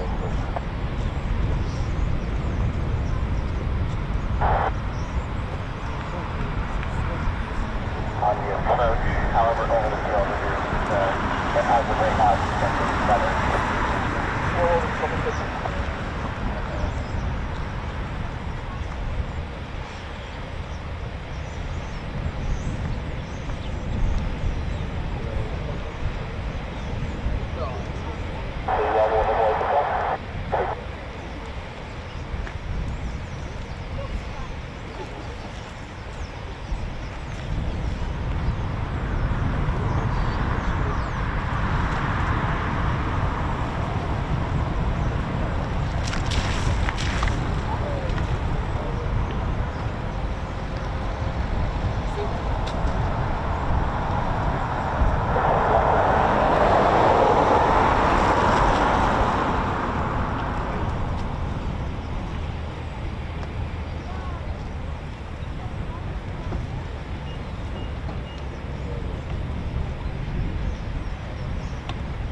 look in the car, there's a fucking light in the sky.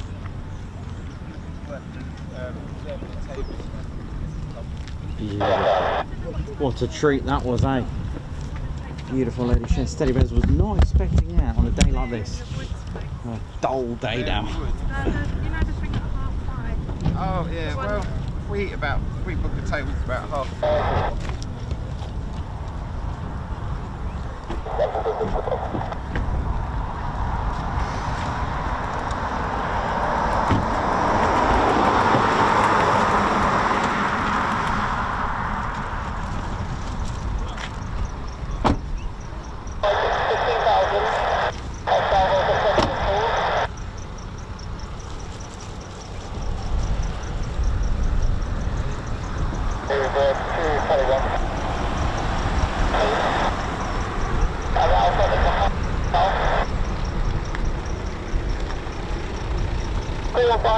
Identified, this is one part of a 90 traffic.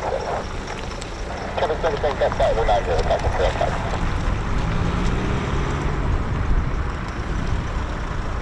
The 3 on the police for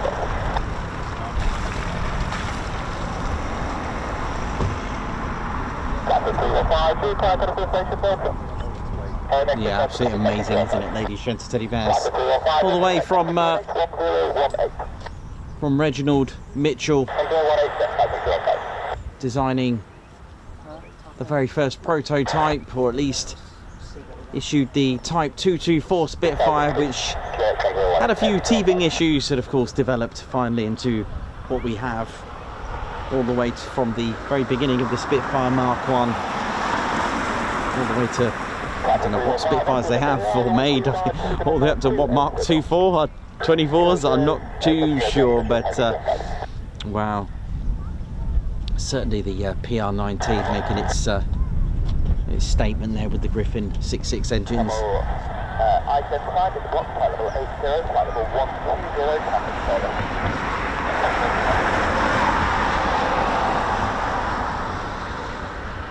Absolutely amazing. Don't forget to hit that like button, ladies and Steady Bears. It will give us a good boost from YouTube. They could potentially recommend us and recommend the stream if you hit that like button, especially when we tip over 1,000 likes, which we've been pretty much doing so throughout the year on our main shows. And once we get recommended, that could be more exposure, and that's very good. If we get more exposure, that could lead to more viewers, and more viewers hopefully could lead us to more subscribers. We can hopefully convert them and get this channel buzzing and set up ready for 2025, because we've got a very exciting 2025 coming up. Like every year with the Ted Coningsby channel, bringing you the live military aviation across the country, whether it's a base, a place, a range or a low flying area. You know how it is.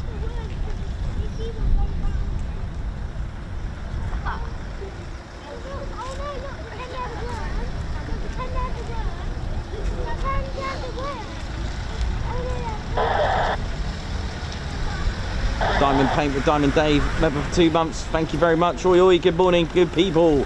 What a sight to see when I just pop in. Love that Spitfire. I do as well. It's a beautiful sight. Thank you very much. And also got Rob. Thank you very much, Rob. Woohoo, my first super chat, LOL. Nice one, man. Thank you very much.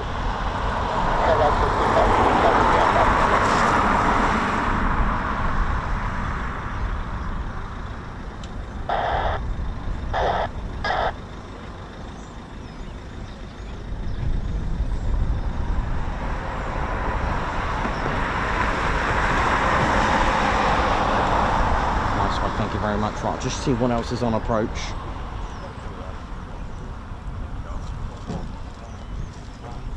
I think we've got Prefect 6.6. Looking like it's heading for Coningsby as well. It's got Typhoon 315 just making its way back. Also Cobra 22. Lots of 29 Squadron Typhoons out today only.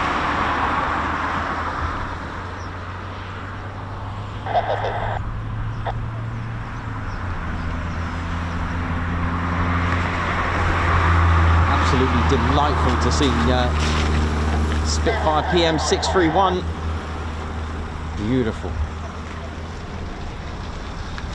And yeah, absolutely, Captain A.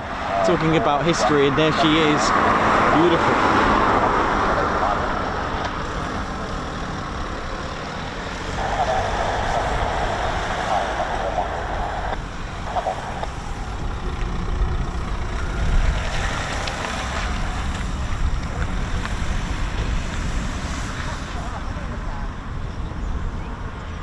Camel 1. Let's have a look.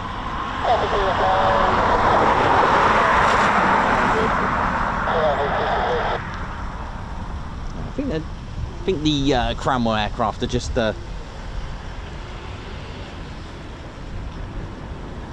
sort of in the area. I don't think they're having an approach here. But thank you very much, everyone that's tuned in today. Well, first day back from holiday. You know how it is. We've all been there. It's quite hard, isn't it, when you come back from holiday? But that's what holiday is all about. It's supposed to be good, to make you want to go back again. And we do have. Obviously, this is new to me. I've only been doing this live since, well, full time. I've only gone full time since last August, and obviously planning holidays in now. We'll do two lots a year. And yeah, just sort of getting into a routine, ladies, gents, teddy bears. That's pretty much what I've been doing. This is our squad leader, Ted Coningsby.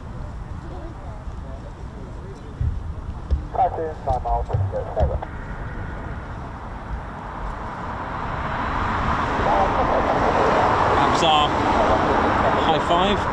Guards march. Thank you for gifting 5 Ted Coningsby memberships, Babs. Thank you so much. Oh, clear to land. Thank you so much, Babs. Donna and the Cake Cat celebrated 13 months of membership. Thank you so much. Good morning, everyone. Oi, oi. And oi, oi to you if you're new as well. Oi, oi is the way we greet each other. And if you're in the car park, give us an oi, oi. So you know you're here. And something's using the talk down. Daniel Walker, 16 months membership with the Ted Coningsby's Fighter Squadron. What a journey, what a channel, what a fab bunch you all are. Big up to my Spanner Flight colleagues. Guards march. Thank you very much, Daniel Walker. White Wizard, high five. Guards march. Thank you for gifting a Ted Coningsby membership, man. Thank you very much. And Hank the Huel Phantom Fanatic, high five to you and a Guards march, gifting a Ted Coningsby membership. Do have a 6 miles. Simon Watchorn, high five. Guards march. Thank you for gifting a Ted Coningsby membership. Guards march. Ellie J Approach, good, my man, watching from Germany, member for 16 months, also part of our Spanner Flight as well. So happy to be part of the one and only channel with Jets, the Teds and the Chats. Guards march. Thanks, man. Guards march to you, good. Margot Baxter with the pocket chair super chat. Guards march. Yep, I can see our aircraft now. We'll continue the super chats. Guards marches very shortly. Check gear, acknowledge. Here we go.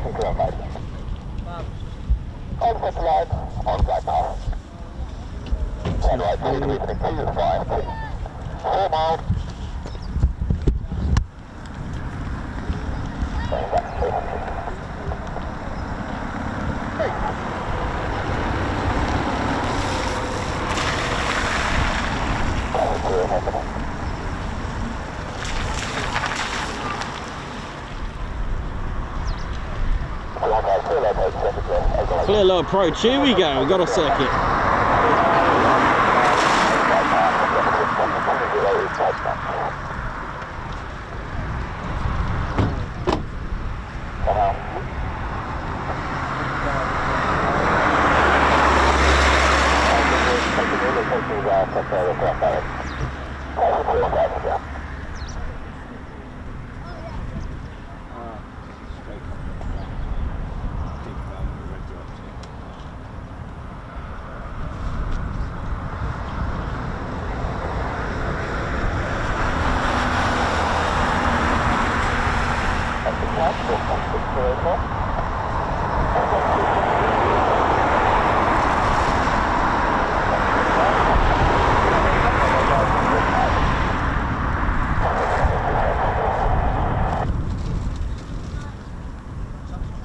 So this will be a low approach. It won't land. It's going to do a manoeuvre, which is part of the go around procedures, like an aborted landing.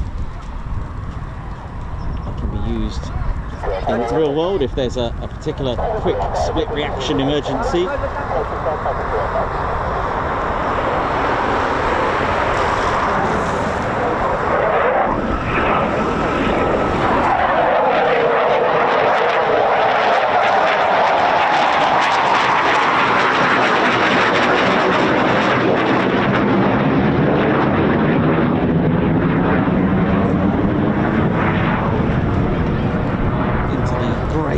It goes, feeling rather emotional out here.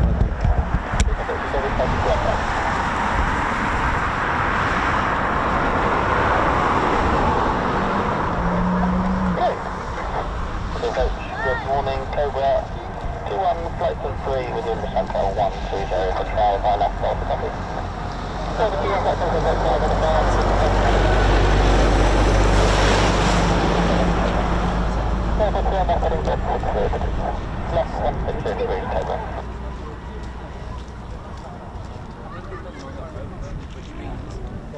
He's going to go all the way out. And if they're all over how to see, he could join up with them and do it. On the 7.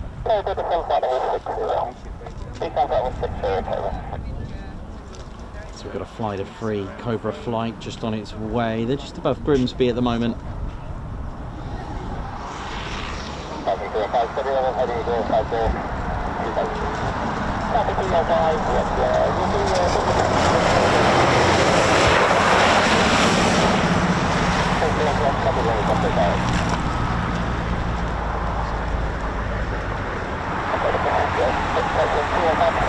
Oh yeah, you alright? In about, give me a moment. I've got Typhoons just coming into land, alright? And then when they're back, I'll do it for you. No worries. So we've got a flight of 3 just approaching as well, and Typhoon 315. I'm just going to see what Typhoon 315 is doing. So it should turn at Spilsby. Let's have a look.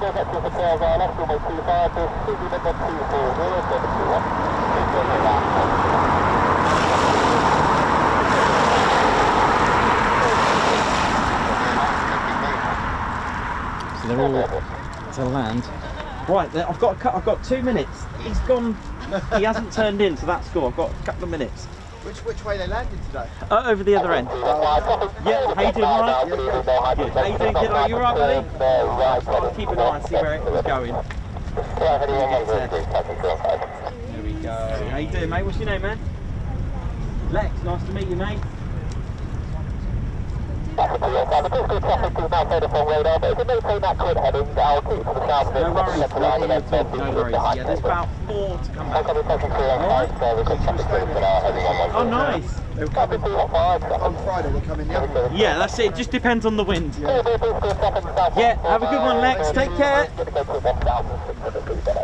Here we go. So, yeah, 4 Typhoons, just one as a free ship. They're all clear to land, so let's have a look. Okay. Yeah, sometimes we get lucky and they use 07. It's just one of these. Luck of the draw. So yeah, Typhoon 315 is just turning over Spilsby now. Potentially using the ILS.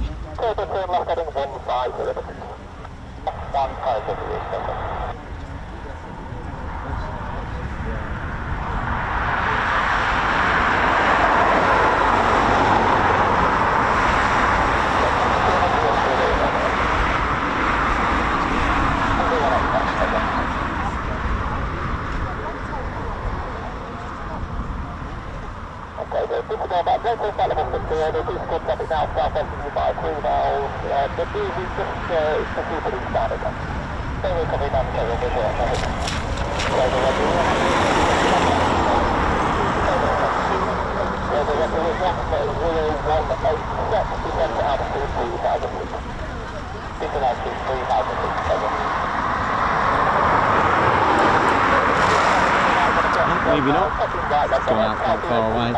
How we doing, ladies, gents, teddy bears? Hope we're all good.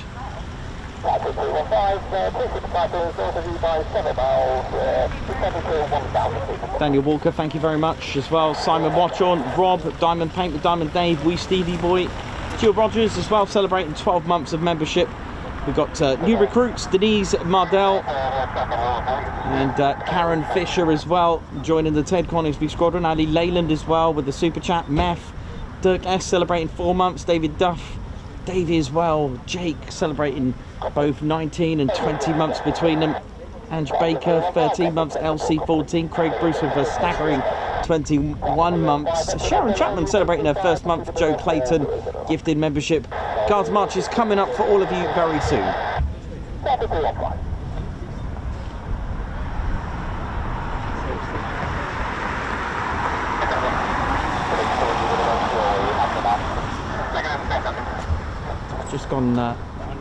Just coming up to 8 minutes past 11 here in the UK. Hope we're all good and feeling well, ladies and steady bears. It seems to be just 29 squadron today, but nevertheless, no worries. It is what it is. You just take the busy days with the quiet days, but sometimes, you know, it's all about the quality.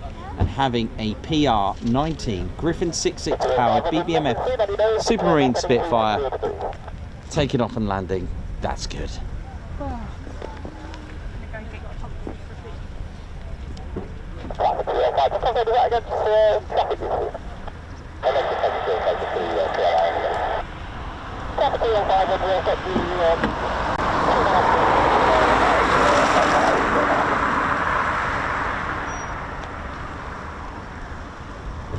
I'm loving my glow-in-the-dark wristband. They will be available in December. I am extremely happy. Don't forget, of course, those attending the TED Party 2.0 on the 1st of December who have been lucky enough to get tickets, you'll be able to get your hands on the latest and greatest merchandise for 2025.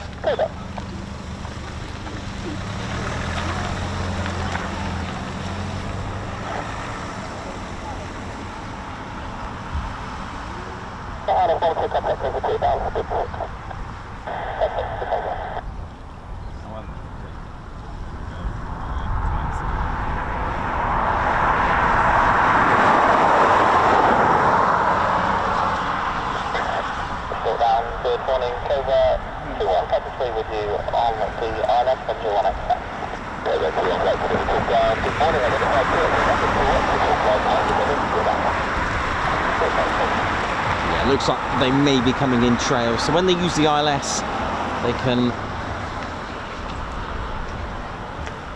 approach in trails, which means one after the other, but no worries. Let's see, things can change. Let's have a look, see what we got. But, flight free, here we go. Welcome to the Ted Coningsby channel. We're live here at Ted's home, Ted HQ. That's RAF Coningsby. How are we doing? How are we feeling? We're back in action, and it's amazing how we are just coming up to the end of the year, just a few days remaining, and we've had to change plans. Unfortunately, I'm really gutted about Thursday not being at Coningsby for our Halloween special. We've had to change plan between Thursday and Friday.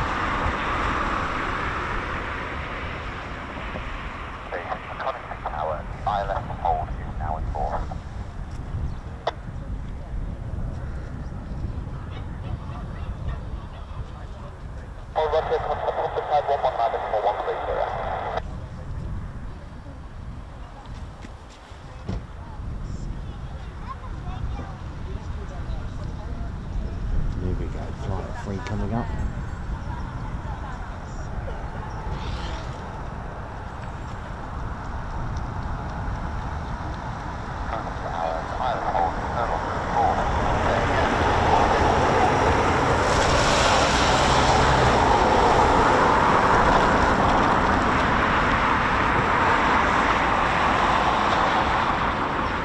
Let's hold and no longer in force. Should be able to see the lights or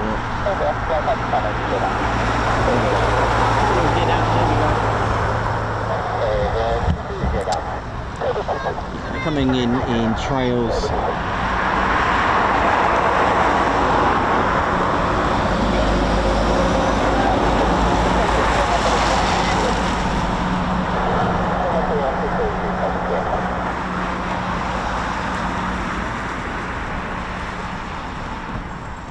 them. We are still missing one line. Tube.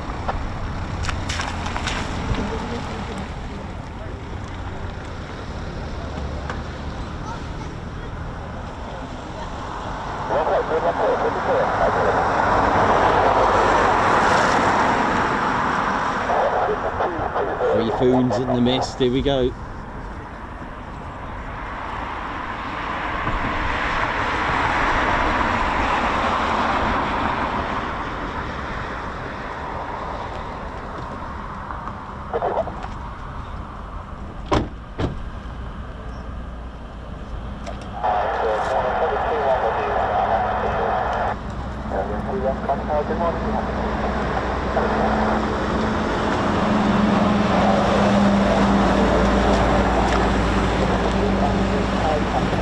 Look at that precision, ladies, gents, teddy bears.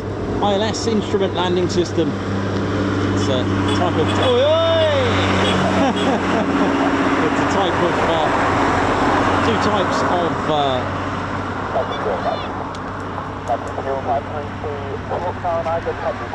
landing. So you've got the VFR and IFR instrument flight rules and visual flight rules, instrument flight rules. VFR and IFR. They're using IFR, which is in part of the instruments that they use, such as the ILS. They got PAR, they got TACAN, and these are just aids that can assist aircraft and the pilot to land their aircraft in extreme weather or low visibility, fog, low cloud, that kind of thing. And it's frequency sent to the aircraft, and the pilot just matches them in the middle for both lateral and vertical. And that's why they almost land in exactly the same path. It's called the glide path. It's like an imaginary 3-degree path from the glide slope antenna. 7.5 miles on frontline.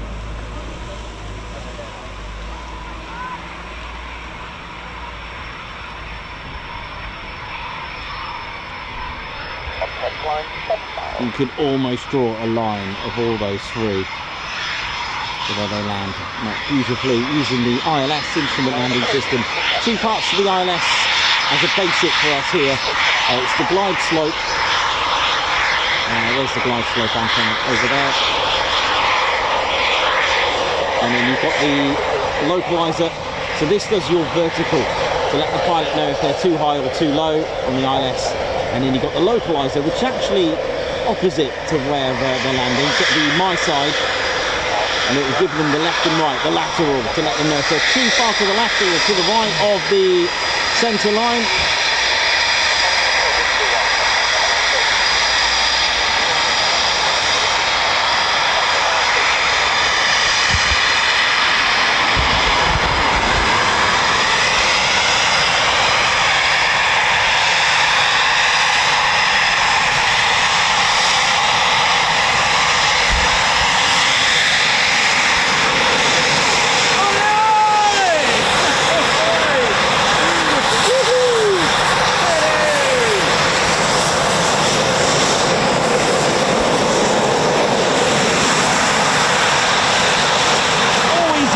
Isn't it? Always a buzz.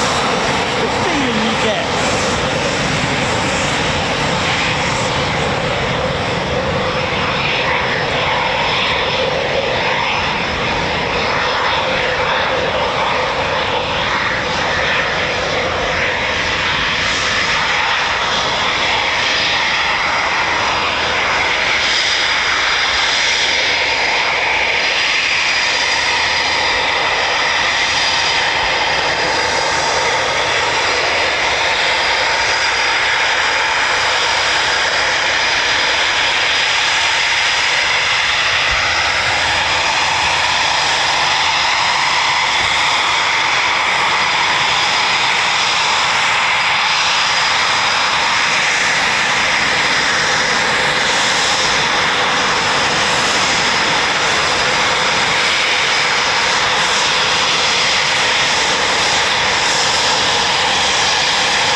circuit.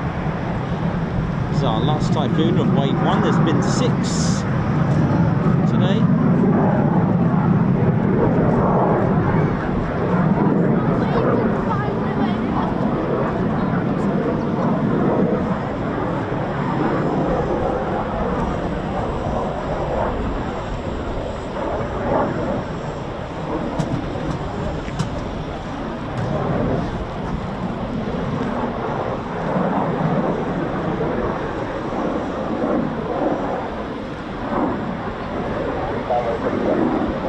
Downwind, touch and go, we'll have that.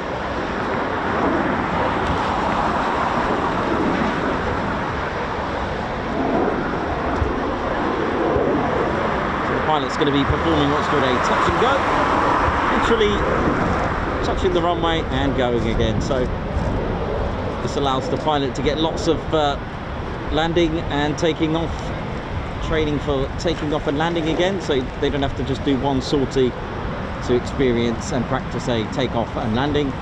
This allows the pilot to get more takeoff and landing practices, get more hours in, and also of course in an emergency the pilot will get used to doing a touch and go as well, so it can be used for that as well. If there's a, I don't know, an animal running across the runway, an aircraft that just landed, a burst tyre perhaps, bit of pod, bit of foreign object debris, bit of tyre burst on the runway, a vehicle, anything, an issue on the runway, get the pilot to get that quick reaction, second nature reactions to just take off again.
Clear to land, here we go, our last Typhoon of wave 1.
moving the four planes downward just to get a bit of drag, just to ease some of the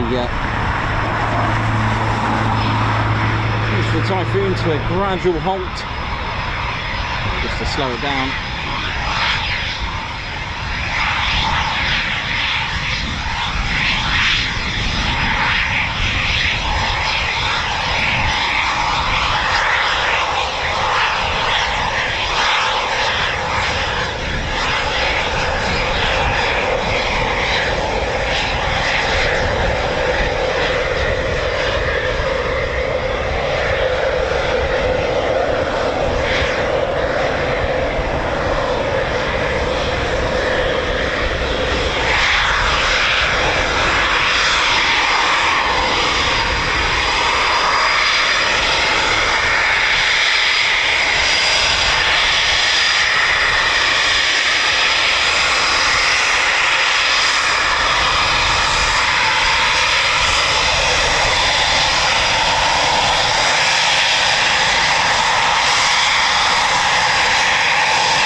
Most likely to get a salute or a wave on arrival rather than a takeoff, due to the fact that there's so much the pilot has to do before departures, full concentration, so many checks are still need doing. That's why when they're using 07, you won't get as many waves and salutes from pilots in recognition. It's usually when they're back.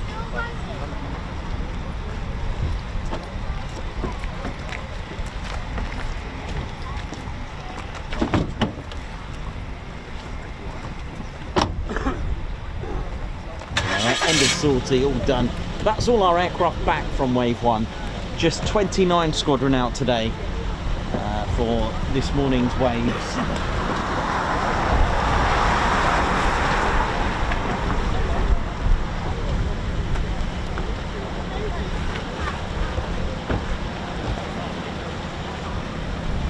And other than that, it is potluck after that. See any other aircraft being pulled out, by the way. Oi, oi!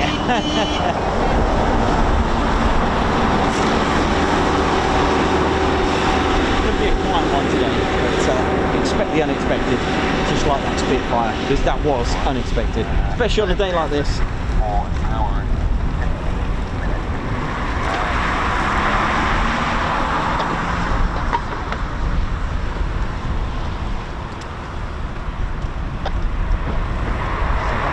All the aircraft back, that's wave 1 complete. Looks to be a traditional wave 1 break and then more. Okay, thank you very much.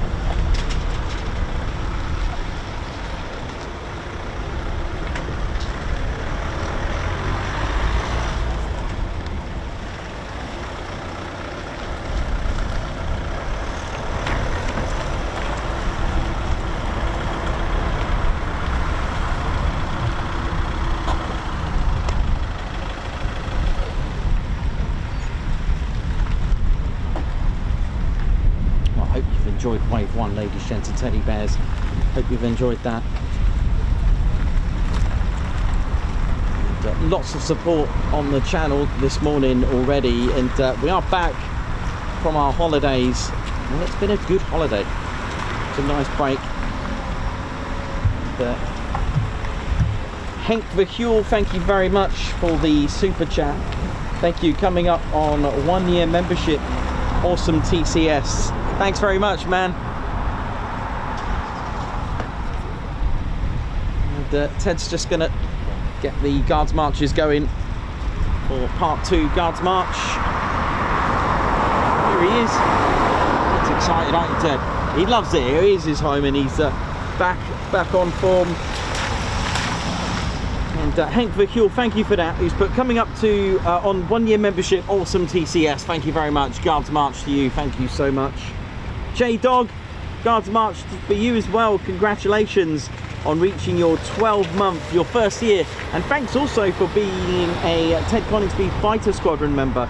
Thank you. It's been a tremendous first year, hopefully of many. Man, you got that right. Oh yeah. Thank you very much, and congratulations for getting your Blue Skies badge next to your name. UNM member for 3 months. Oi oi TCS team, have a great Monday. You too, man. Guards march. Thank you very much for 3 months service. Joe Clayton celebrating their first month membership. Thanks a lot, Joe. Guards march. High five to Joe Clayton as well, who gifted a Ted Coningsby membership. Guards march. Craig Bruce, member for 21 months. What? Wow, thank you very much, and for being part of the TCS Posh officers. LC member for 14 months. Congrats to all the milestone members today. Oi oi, LC, thank you. 14 months membership, that's amazing. Thank you very much. Ange Baker, high five. How you doing? Hope you're good. Guards march, celebrating 13 months membership. My happy place, bear hugs all round. Jake, 19 months membership, ticking over nicely. Loving every show. Guards march. Thank you so much.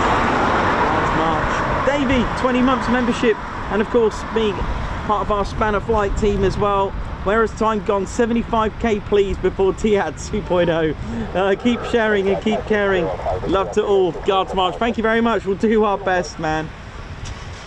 David Duff, member for 13 months as well. Awesome streams. Guards march for David Duff. Thank you so much. Dirk S, member for 4 months. Send them. Thank you so much. Guards march. Meth, welcome back, Ted. We missed you. Thank you very much, Meth. Guards march.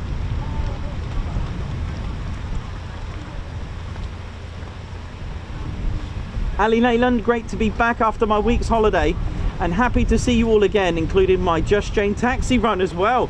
Ali, oh, enjoy that. Enjoy that. Well done. Congratulations, and thank you for the super chat. Denise Mardell, welcome to the Ted Coningsby Squadron. High five. Guards march. Karen Fisher, high five. Welcome to the Ted Coningsby Squadron. Lots of recruits today. Thank you so much. Oh yeah. Jill Rogers, celebrating 12 months membership. Wow, 12 months. Love all the lives. Thank you very much. Thank you for that. Guards march to you. Congratulations on reaching 12-month milestone and getting a Blue Skies badge. Margot, thank you very much for the super sticker. Thank you very much. Guards march. Wee Stevie Boy as well. Thank you for the super chat. Guards march. Diamond Paint with Diamond Dave, member for 2 months. Oi oi, good morning, good people. What a sight to see when I just pop in. Love that Spitfire. We do as well, man. We do as well. Thank you so much. Rob, thank you very much. Woohoo! My first super chat. LOL. Nice one. Guards march. Simon Watchorn, high five. Thank you for gifting the Ted Coningsby membership, and also for becoming being part of our Spanner flight team as well. Daniel Walker, Amigos on tour 31st Coningsby. Oh yeah, Reggie's check. Guards march. Daniel Walker, great to be here today live. Nice one, man. Guards march. Wee Stevie Boy, thank you for the super sticker. Guards march. And another super sticker. Guards march again for Wee Stevie Boy. Thank you very much. Debbie Brooks, can you please wish Gary a very happy 29th with Anne? Wedding anniversary. I got it. Debbie. Happy 29th wedding anniversary. Guards march. Congratulations. Thanks for the super. Thank you. High five as well and a bear hug. Thanks, Debbie. Regards to both you and Gary. Congratulations. Jojo Ilott as well. So happy to have you back, Nikos and Ted. Missed you. Missed you all too. Don't you worry. We have definitely all missed you. All of us at the Ted Coningsby channel. We do miss you there. and Gulf March. Right, thank you for that.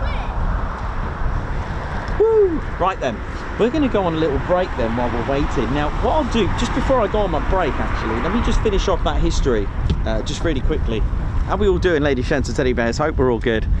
Yeah, as I was speaking about the history, and Ted, do you want to just get me the history? So, I managed to get, sorry about that, but it was quite relevant, wasn't it? I was talking about history, and all behold, a Spitfire pops up, and I was actually talking about the, you know, the way that the SKG-10s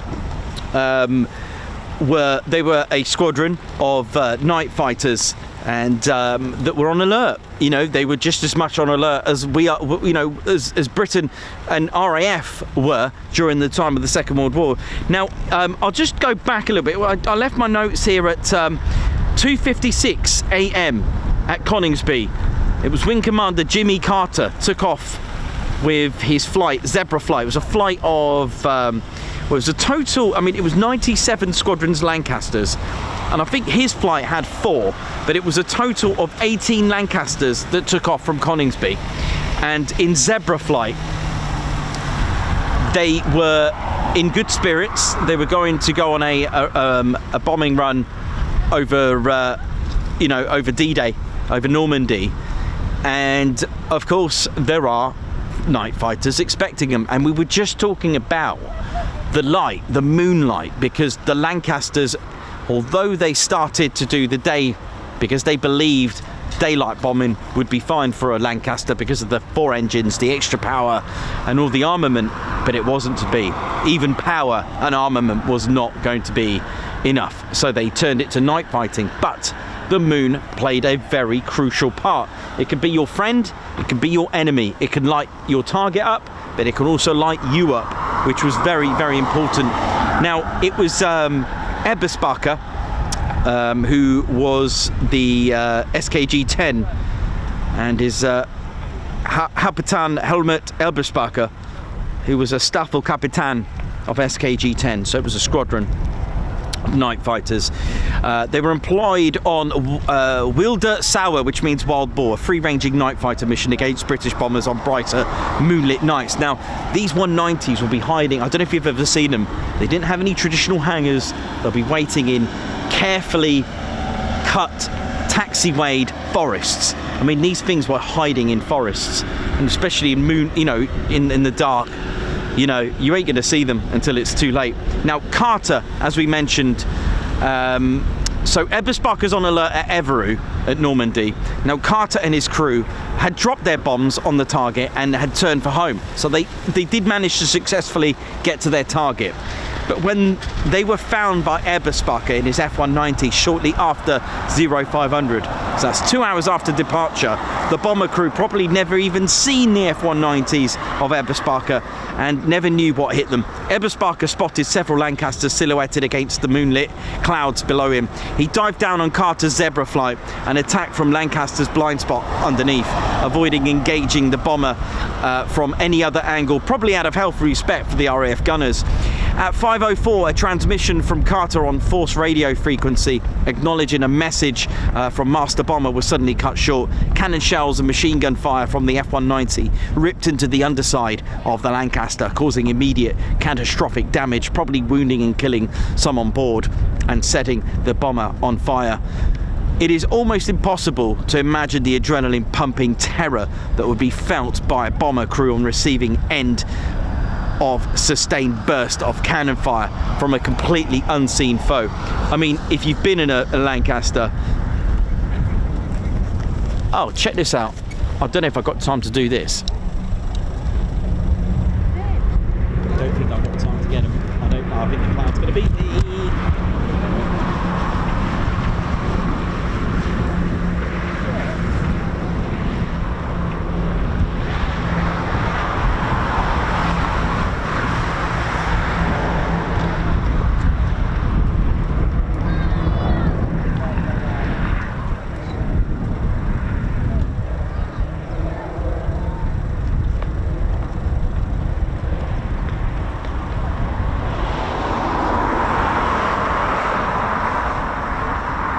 That's how you do it, Royal Air Force, that's how you do it. That is how you do it. Cranwell's Prefects, or it could be Barton Heath as well, but you know, we see a free ship formation. This is where it all starts, ladies, gents, and teddy bears. Look at this, beautiful. Let me just get this back to normal. That's how you do it, man. You've got to be so proud. And you know, as I was saying about the attacks on the Lancaster Zebra flight of Carter, but sadly it had only one outcome of Eberspacher and Carter's Zebra flight, unfortunately. You know, like I was saying, if you've ever been in a Lancaster and experienced that, especially, you know, trying to get in your mind that this would have been in the dark, that adrenaline, you wouldn't have seen your enemy. You would have just heard all the rips and the roars and the flashes. And, you know, Eberspacher reported no return fire from the Lancasters, and it was, you know, and he knew deep down that was fatally damaged. He immediately attacked a second Lancaster and then a third, shooting down all three within 3 minutes. With the loss of all on board except one of the gunners. One of the pilots in his flight, Fedwebel Eiseler, claimed another of the RAF heavy bombers. So when they landed back at Evreux, they were able to claim a total of 4 bombers shot down. The first air combat action and the first kills from the Luftwaffe on D-Day. Now, at 2:56 a.m. on that very morning, 19 Lancasters took off of 97 Squadron, you know, and then 15 returned. 4, where are they? And that was 97 Squadron who suffered the first losses of D-Day, ladies, gents, and teddy bears, lest we forget. In 1944, Mosquito squadrons began operating out of Coningsby as well, and on the 19th of September 1944, 5 Group Bomber Command were given a bombing mission to use Mosquitoes for a mission over Bremen. Now, if we go back a little bit and we speak about Wing Commander Guy Gibson, who took part in the raid but did not use the Mosquito at Coningsby, but went to Woodhall Spa. Now, there are lots of questions as to what happened exactly that day, why he used a particular aircraft, didn't fly from here, but even down to why he flew KB267, the serial number of the Mosquito, which is 657 Squadron's Mosquito. Now, as far as I can find out, the raid went ahead and completed, but not very well, according to sources. Now, Gibson's Mosquito was now heading back over Netherlands. Gibson's aircraft was seen crashing at Steenbergen at around 22:30 after the raid. Gibson flew a total of 171 operational missions. He shot down 4 enemy aircraft during his time as a night fighter with 29 Squadron. He was 26 when he died. Everyone was waiting for him at Coningsby. He didn't return. They thought he landed at Woodhall Spa. Those at Woodhall Spa didn't see KB267 return. They assumed he landed here. The worst was to be reported because KB267 was announced to have crashed and killing all men on board. Now, there were further Mosquito squadrons here at Coningsby. Their home, you know, made Coningsby Mosquitoes, made Coningsby their home in 1946. We've got 109 Squadron and also 139 Squadron as well. In 1950s, we started to see the Boeing Washingtons arrive here with the B-29. So the B-29 is a name for a Boeing Washington in the RAF. Sorry, I'll say that again. RAF would call, and this happens today with many aircraft, not just with the Royal Air Force. You could have an aircraft and it could be called something different in another Air Force. Like, for example, the Boeing Fortress was the RAF's when it was the B-17 when the RAF had them, because the RAF actually used them operationally first here in the Royal Air Force in Britain, which was quite interesting with squadron markings BU. I forgot the squadron number now. You see, I've come back from holiday and it's all lost. I think it was 219 Squadron, but Bravo uniform, I think the markings were. Also with 15 Squadron, who then went out to fly the very first jet aircraft. So in 1953, we now have a different era, a different type of aircraft, the very first jet aircraft, and that was the English Electric Canberra. It was flying with 15 Squadron and also 9 Squadron, the Greenbats. Now, what's interesting, you know, ever since from 1940 and you know, from 1941 to 1953, Coningsby has been a bomber station, still a bomber station. And again, in the 60s, the Vulcan Force saw an influx in its numbers as well, with 9 operational squadrons during the course of the Vulcan Force. Now, 1962 saw the arrival of the Avro Vulcan, and Coningsby was to become a QRA station using the Vulcans. However, the visit was short-lived, and the Vulcans left for Cottesmore in 1964. So just 2 years, and they were upgraded to have a quick start, so that would have been amazing sound to have quick start Vulcans taking off. Now, the Royal Air Force, quite rightly, just to tell you about the Canberra and a bit about the Mosquito, they were quite reluctant about, you know, actually replacing the Mosquito. But the thing is, you've now got jet-powered engines, and the thing is, they took their time to choose carefully and wisely. And to be fair, the English Electric Canberra was a very good replacement for the Mosquito. But then the Canberra was quite short-lived here. If you compare it to Marham, I think Marham had it for over 50. I think it was 50 years that they were using the Canberra. But here, it was only for about 15 years, which was replaced. And the aircraft to replace it, there were others. Coningsby was actually going to become a TSR2 station. It was also going to have F-111s to replace the Canberra, but in the end it was the Spey-engined Phantoms. And the very first squadron to operate the Phantom was actually number 6 Squadron, and they were here and formed again here. Number 6 Squadron moved here and started flying the Phantoms. Now, number 6 Squadron, as I mentioned earlier, and it stemmed off from having a look at the squadron markings on the Typhoon. Now, if you look back at maybe some of your Typhoon or maybe older 6 Squadron Jaguar aircraft flying by number 6, you'll notice on the tail, it's the sort of like the shield or the marking, the emblem on the tail for 6 Squadron is blue, right? With it's got an eagle, and well, originally it's supposed to be a serpent, but it's not. It's actually a tin opener or a can opener, and there's a reason for that, because I found out that they were actually nicknamed the Flying Tin Openers during World War II, because when they were operating, this is 6 Squadron, when they were operating the Hawker Hurricane, they destroyed many tanks, so they were called the Flying Tin Openers. But this came about when I noticed on the tail of the Typhoon, it's actually white on the emblem of 6 Squadron. It's got the red eagle and the can opener, but years ago it used to be blue, right? I don't know why they changed it, but it's white now with red. And there we go. So 1968, the FGR2 aircraft began to operate out of Coningsby, which most squadrons moved to Wattisham in the end, where the base was functioning as a QRA. So at the time, RAF Wattisham, which is no longer now, it's Wattisham Airfield flying area. No, it's Wattisham, it's part of the Army Air Corps.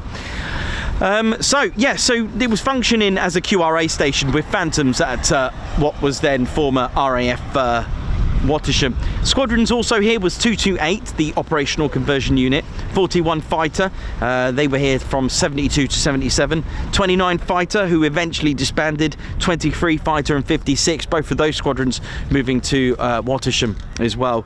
The Bbmf arrived later on in 1976 as well, making Coningsby their new home. Jaguars were also here due to the shrinking of Coltishore, and Harriers also with 41 Squadron also operating from Coningsby. We also had Tornado F3s, we've also had, that was from 1984, and then Tornado FGR4s as well. So Coningsby was been pretty buzzing for quite a while. So that sort of change from 1968 made Coningsby convert from being a bomber heritage station all the way until you know, from 1940 to 68, you know, retain that. So that's, you know, pretty cool. But then obviously now we're a fighter town. Now let's talk about Typhoon, because of course the Panavia Tornado was eventually retired, but they obviously had to think of a replacement, and here we go, the Typhoon. So although 17 Squadron received the Typhoon in 2003, and that was at Warton Aerodrome, to become the first ever squadron to receive it and operate it. It wasn't until the 19th of May 2005 that the squadron officially reformed at Coningsby. 29 squadron arrived that year as well, followed by 3 fighter and 11 squadron as well, 11 fighter. And then a few years later, 41 squadron was reformed as a test and evaluation unit. Their HQs at Waddington, they were a reserve squadron during that time, but they're now a test and evaluation squadron who get given the latest and greatest equipment and software. They're like, here, try this. I'm like, yeah, that's a good role. That's a good job to have, you know, just test out the latest and greatest. And eventually 2018 saw number 12 squadron stood up again and arrived here at 2020 to operate here as a joint Qatari Emirati Air Force and Royal Air Force squadron in 2020. And that brings us really up to date with what we have here. So we've got past and present. We've got, you know, today's policing, QRA station and training of the Typhoon squadrons here. And then we've also got that sort of spectrum with the Bbmf to show off that heritage. Although don't forget, it has been a bomber station for what, 28 years. And after that, 1968, it's then just stayed as Lincolnshire's fighter town. Amazing how things change and all the aircraft that have been and gone. Amazing, isn't it? Absolutely amazing. So yeah, how cool, and it's lovely when we do get the Bbmf aircraft out, especially the Lancaster as well. I know we all love that, and I am looking forward to seeing the Dakota as well. A very important aircraft of World War II, the Dakota, aka the Skytrain in United States Army Air Force. Really, really lovely aircraft. Of course, we've got Spitfires, we've got Hurricanes, and of course the training aircraft of the Bbmf, the de Havilland Chipmunks as well. So yeah, I am going to go on a quick break. I'm going to go and have my first cup of tea of the day. And welcome to Ted's home, RAF Coningsby, ladies, gents and teddy bears. Oh yeah.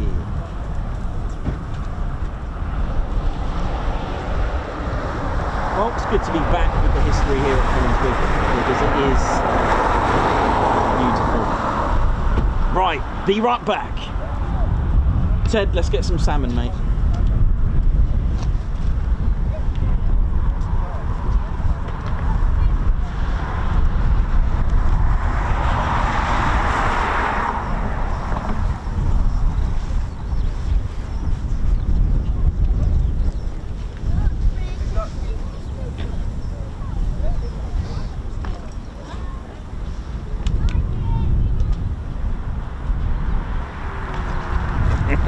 Oh yeah, ladies, sheds and teddy bears, welcome to the Ted Coningsby channel membership.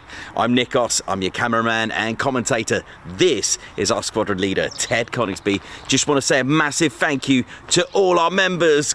Guns up, and oh yeah. Take it away, Ted. Ladies, sheds and teddy bears, we want to say a massive thank you to all of our subscribers for getting us to where we are today. We have gone all over the country, from as far as Lossiemouth to Bryce Norton, and military areas such as air weapons ranges, low flying areas, heritage centres and special flights for TED 2. We cannot do this without your support, and your support will be rewarded. You can now join the Ted Coningsby Squadron and help fund the channel to get us around the country and provide us with the funds for equipment to bring you better content too.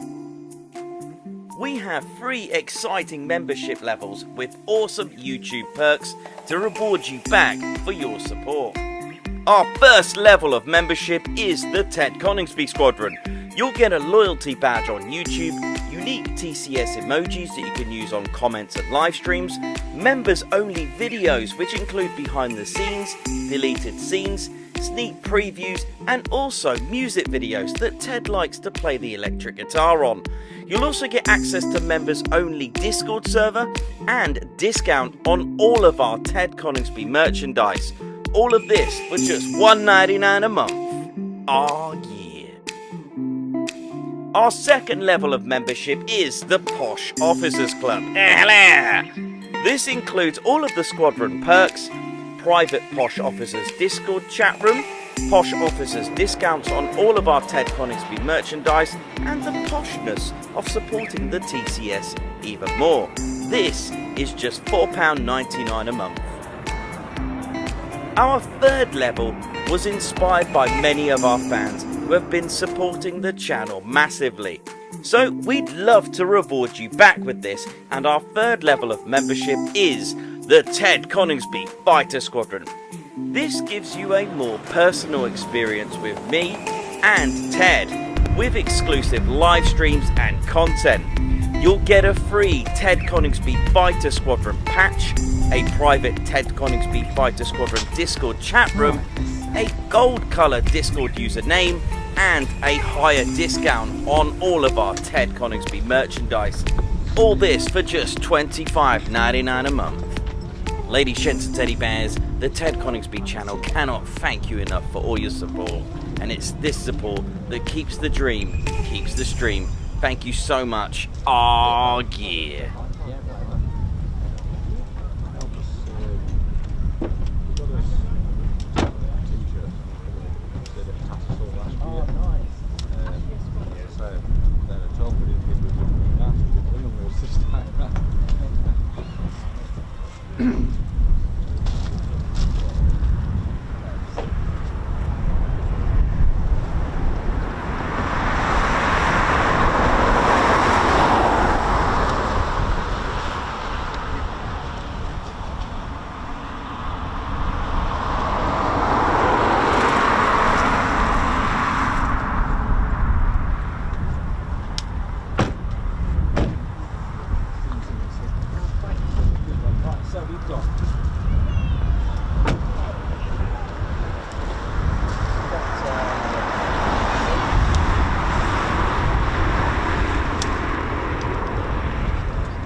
We've got them online, so you can order them there. Working on that sort of back in the Bristol.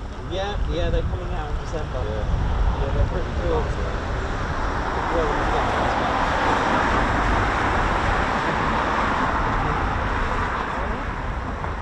No worries. Yeah, of course, mate. I'll just pop that there for you. Yeah, absolutely.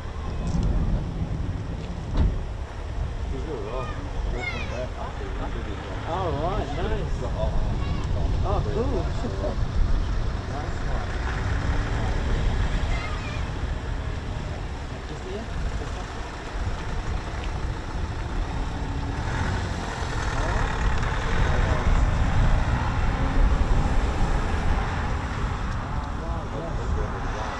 Yeah.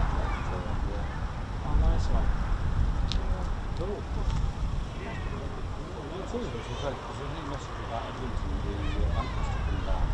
But it doesn't give me no more information. Oh, right, okay. So what you see on Google, when you search for it,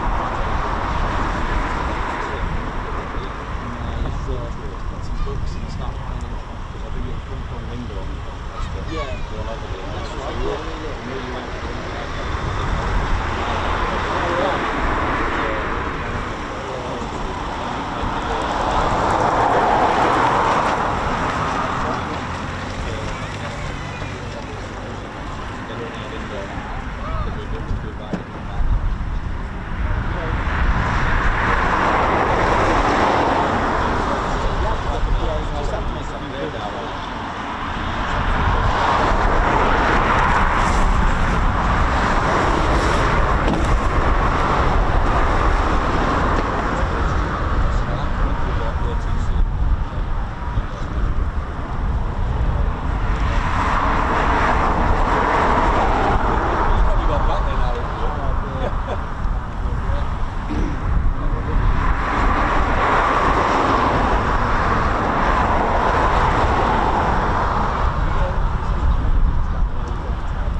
December.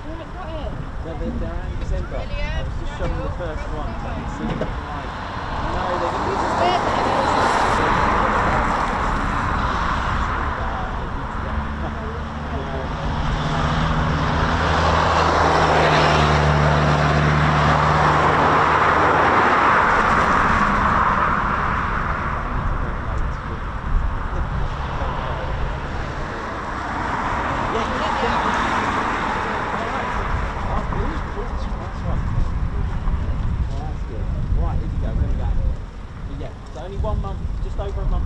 Yeah. Alright. Yeah, I'll collect,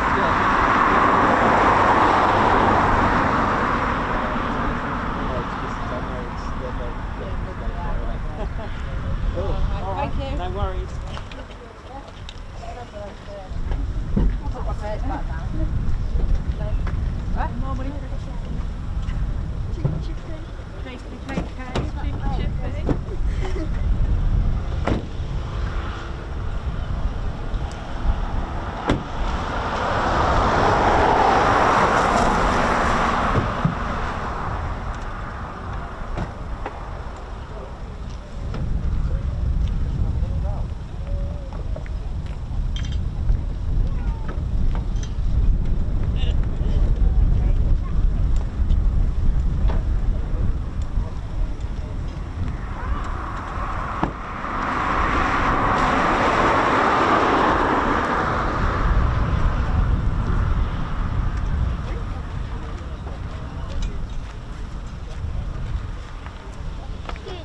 Hello. Any more space? Hopefully, I don't know when, hopefully later on. I think you really own my truck. Oh, cool. You're fair play. You've got a truck. Fair play. Nice one. So it's worth waiting around. There might be. I can't guarantee it's alright. No idea. I'll wait for the hours. Oh, okay. Just don't know.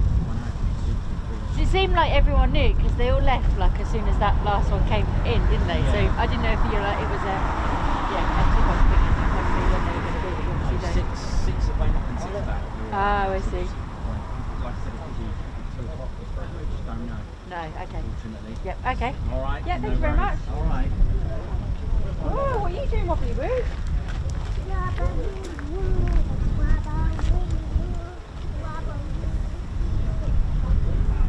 don't think it's back.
front light outside Bbmf being switched on for us to transit to the wash pan.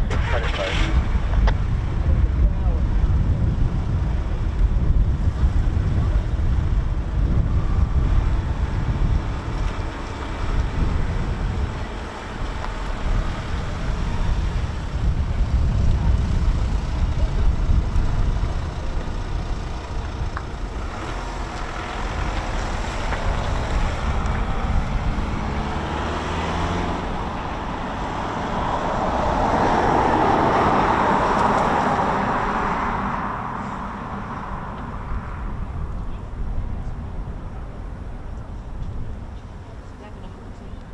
Coningsby Tower, say again.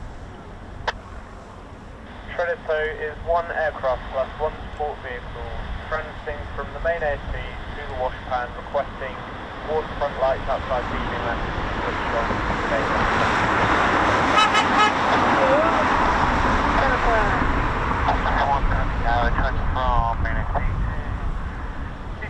Washburn, the lights are in your favour. Report when complete. Clear to transit to the washpan past Bbmf. We'll report when complete. Credit first.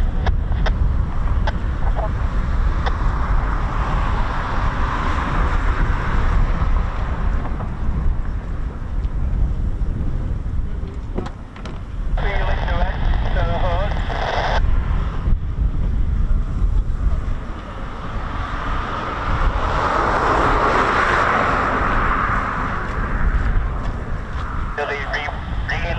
in. Where is your current location?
frontline, Coningsby Tower. Say again.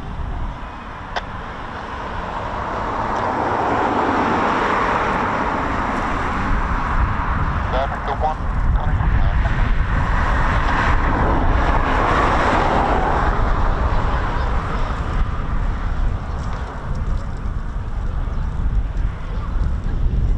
Coningsby Tower, transit from Prefect 2 to the island, flight path. Via taxiway Alpha, report when in position.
How we doing, ladies, gents, teddy bears? A nice little break there, nice cup of tea. Hope we're all good and enjoyed wave 1. A bit of a quiet day today here at Coningsby. There have been a couple more typhoons, I think, just been put in the hangars, but I'm not sure that we had 4 in there this morning. I might be wrong, but seem to have extras. That's good. Can't see any on the other side, on the south side, so that's but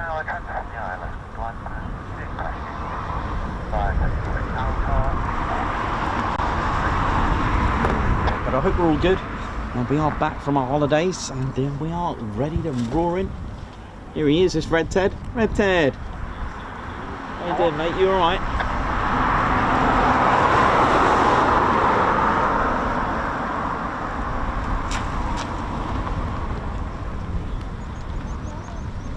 Hey, what was that there now? My name's Reggie, part of the RAF Regiment. We're just going to have a look around there now. What's going on around there now? What was that? Yeah, just thought I'd see something there now. Part of the RAF Regiment, how we doing around there now? Just been looking after the area while Nicholas and all the crew were away. I'm squadron leader. We'll make sure the perimeter's all safe and all that there now. Just make sure lots of dodgy characters in here. What's happening down there now? What about over there? That's what the regiment do. We don't fly there now. We don't do any of that flying business there now with all these pretty little planes there now. But you won't think there now that the regiment, we do look after the pretty little planes. You see, we've got to look after all the assets. Lots of our regiments do different things. Yeah, the ones at Waddington, they look after all the assets. That's right. All the phones, all the equipment, we've got to look after the place. You know what I mean or no? How we do it? What's this I can hear? I can hear something. I can hear a pretty little plane. One of those blade types. Yeah, one of those rotating blade type things there now. That's how we do it wrong there now. Some of us regiment, we like to, you know, do all the JTACs. JTACs, yeah, it's like close air support as well. That's how we do it round there now. Yeah, that's right. That's how we do it round there now. We always look out for danger. You never know what's going to strike. Or where, you know what I mean or no? What was that there now? What simple as that? Who are you laughing at? Oi, behave yourself there now. We've got to sort that cough out. Oh, I'm going to have to sort these people out. I think they're causing mischief. Going to have to sort them out.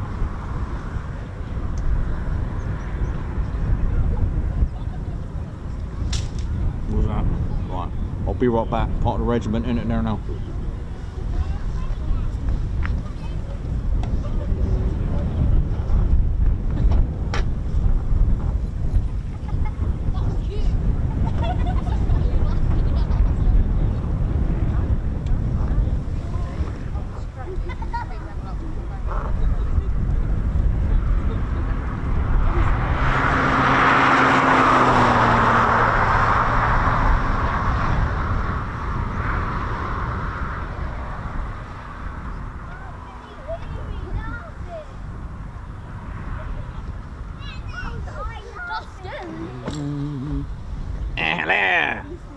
Yes, far. Used to be a wing commander, you know, yes. Far. Lovely, delightful to see the Spitfire, yes.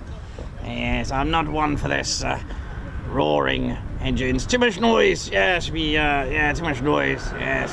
But have a nice, delightful tone, like this. It's wonderful. Vehicle, yes. Hey, Wingy, how you doing? Andrew, how you doing? Yeah, I'm alright, how you doing? You alright? Yes, good. Just been admiring that lovely Spitfire, yes. It's a ER19, you know. Yeah, it's lovely, isn't it? Got a different engine, different tone to the Merlin engine. That was the Griffin 6.6. Yes, absolutely. It's got a nice purr, yes. Purring wildly, yes. Lovely, delightful. None of this jet engine roar and lots of flames coming out. Yes. You'll toast away your marmalade with that. But those are Euro, they're still they're Rolls Royce, mate. They're EJ.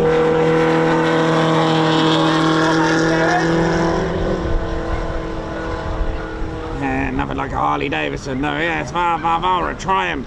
That's the one, yes. You all right, are you? Yes. I'm just wondering if you could see me across the road.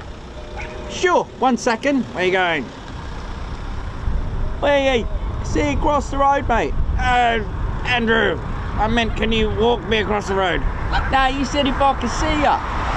Hero dear, these youngsters.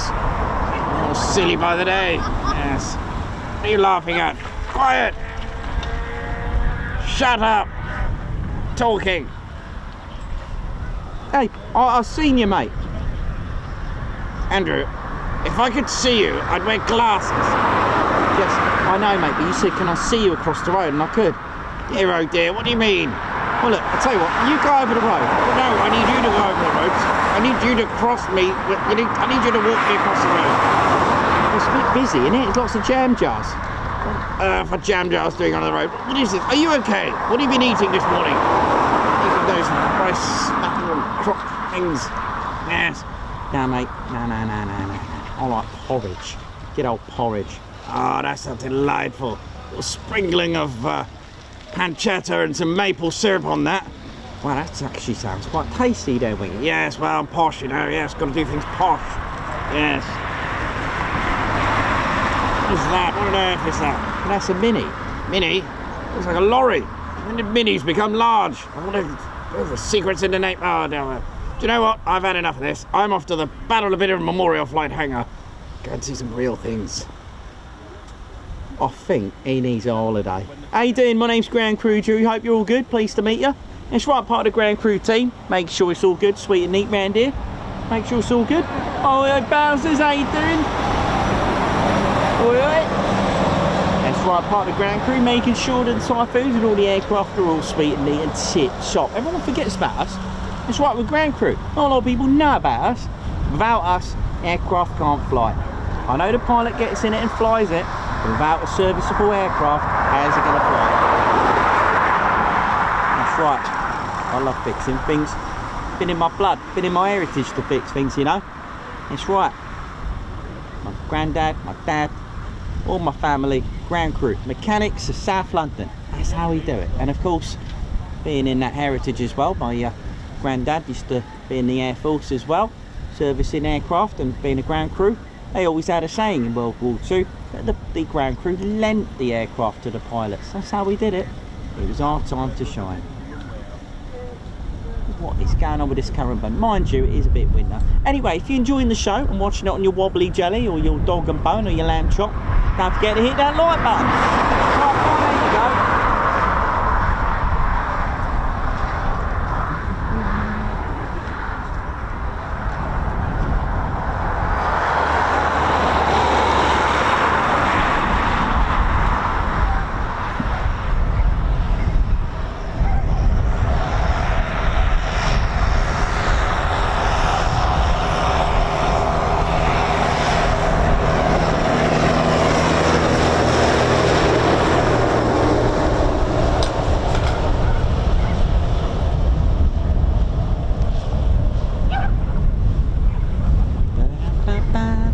So it's just the waiting game now, ladies and teddy bears. We've got to wait for the next movement. Hopefully it will happen soon. Let's have a look what we got. We're looking at. Who's that? Is that pilot? No, ground crew. Bless them. Always working hard. Got to make sure that you don't forget about the ground crew.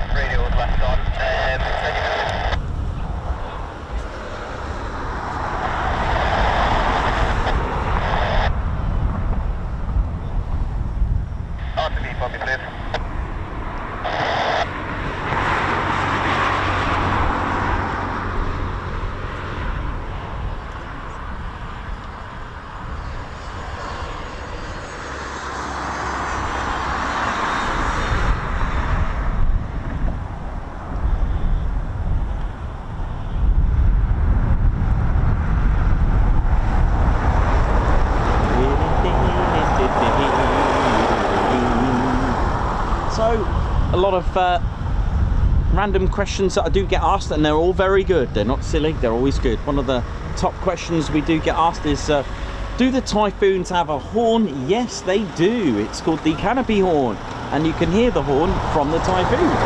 Beep, beep. And that's to let the guys know that the canopy is closing. And obviously you can track your fingers in there as well. So, and opening. Really important. especially, you know, in the nature of health and safety, that you have a horn to let everyone know that the canopy is opening. Coningsby Tower, move this door message.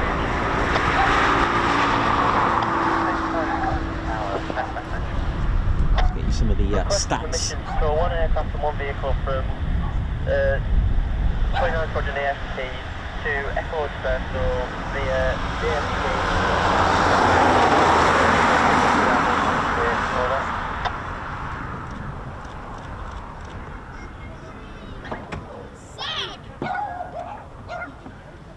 Purpose 1 Coningsby Tower, transit from the main AFT to November 1 via taxiway Alpha and 1230 strip.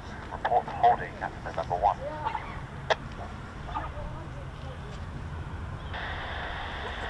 Over this tour, we'll cross the AFT, hold at November 1 on the 1230 strip, and then exit the evacuation way where we'll call it here, all that.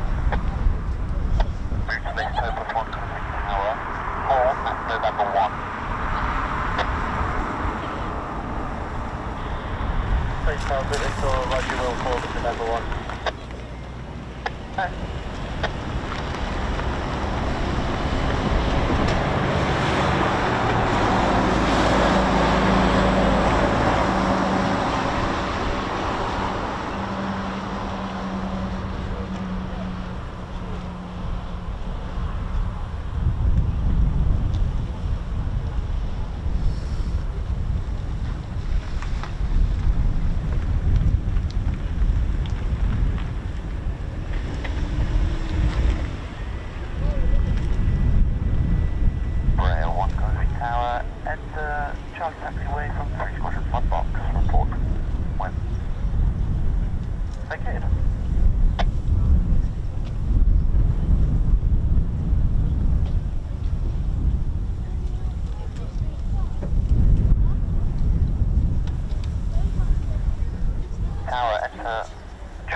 How we doing, ladies, gents and teddy bears? Hope we're all good. Hope we're all good then now. Here we go, Typhoons of RAF Coningsby. We have 2 stations in Britain, one here on Coningsby and one at RAF Coningsby. Actually, good timing, oi oi! Good timing, because these are markings actually of RAF Lossiemouth, sort of one fighter squadron. Look at this, that was good timing. Although don't be fooled by the markings, of course, it's you can get various markings flown by other squadrons. Names that are written on the Typhoons are not actually flown by the persons, you know, that's marked on the aircraft. They're called pools. Aircraft go into pools, so, and they can be used by other, not all of them, but there are aircraft in the Royal Air Force that go into pools, which means that other squadrons can use them, which is why you'll end up with, for example, this or a 41 squadron jet being used by 11 fighter squadron, for example. So don't be miffed by any of that. That does happen. It's been going on for a while, really, that tradition. It's happened with the Vulcan as well, which is why if you go to heritage centres and museums, you can see on the door hatch where the crew get in, you can see sometimes you'll have a various squadrons on the actual hatch itself, the door, and sometimes you won't get any tail markings at all. So it's to do with being put into pools, but not all of them were put in a pool of aircraft. Not every aircraft is in a pool. Some are not. But if you've got a name on the aircraft, that doesn't mean it's the pilot flying it. It's an honour to have your name on a on an aircraft, of course. And we hopefully have our yearly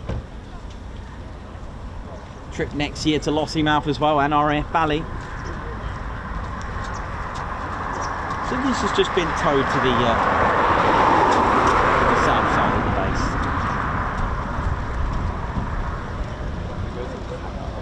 Again, we don't have any times of when anything's going to be started up, but things seem to be happening on the main ASP now, with various blankets been taken off and lots of movement from the ground crew.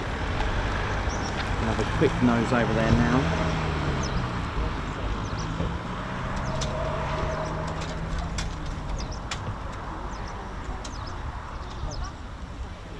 Things seem to be getting ready, I think.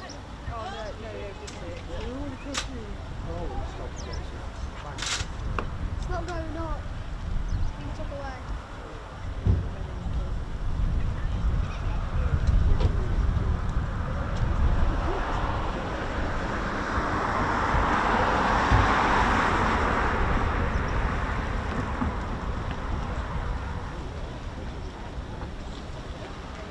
It's an extremely agile aircraft. You know, you'll see this very easily go vertical with a full reheats on. It's a multi-role combat aircraft used in all of the RAF's current operations. It's called the FGR4, the Typhoon FGR4, which stands for Fighter Ground and Reconnaissance. Fighter Ground Attack and Reconnaissance Aircraft. The role of the FGR4 Mark IV is a highly capable and extremely agile multi-role combat aircraft, and it's capable of being deployed in a full spectrum of air operations, including air policing, support, peace support, and high-intensity conflict as well. Initially deployed in the air-to-air role as the Typhoon F Mark II, so you may have seen Squadron prints with like an F2 written on there, but the aircraft now has a potent precision multi-role capability, which is why it's been redesignated as the FGR4. The pilot performs many essential functions through the aircraft's hands-on throttle and stick, known as HOTAS, and the interface, which combined with an advanced cockpit and helmet equipment assembly, HEA, and it renders Typhoon superbly equipped for all aspects of air operations. Now, you may have seen, speaking of the helmet equipment assembly, now you may have noticed in previous times a Typhoon wearing a helmet that's got lots of bobbly bits on it. Well, that's actually very, very sophisticated antennas and sensors in there, where the pilot can actually lock onto targets and actually see through the aircraft, and could look down but can actually see the targets by looking down. So it uses the helmet with all the sensors and antennas on there to do so. Although the Typhoon has flown precision attack missions in all of the combat deployments to date, its most essential role remains the provision of quick reaction alert QRA for UK and the Falkland Islands airspace as well. So there is another QRA station, and that's out in the Falklands at Mount Pleasant, and with the 1435 flight with Charity, Hope, Desperation and Charity.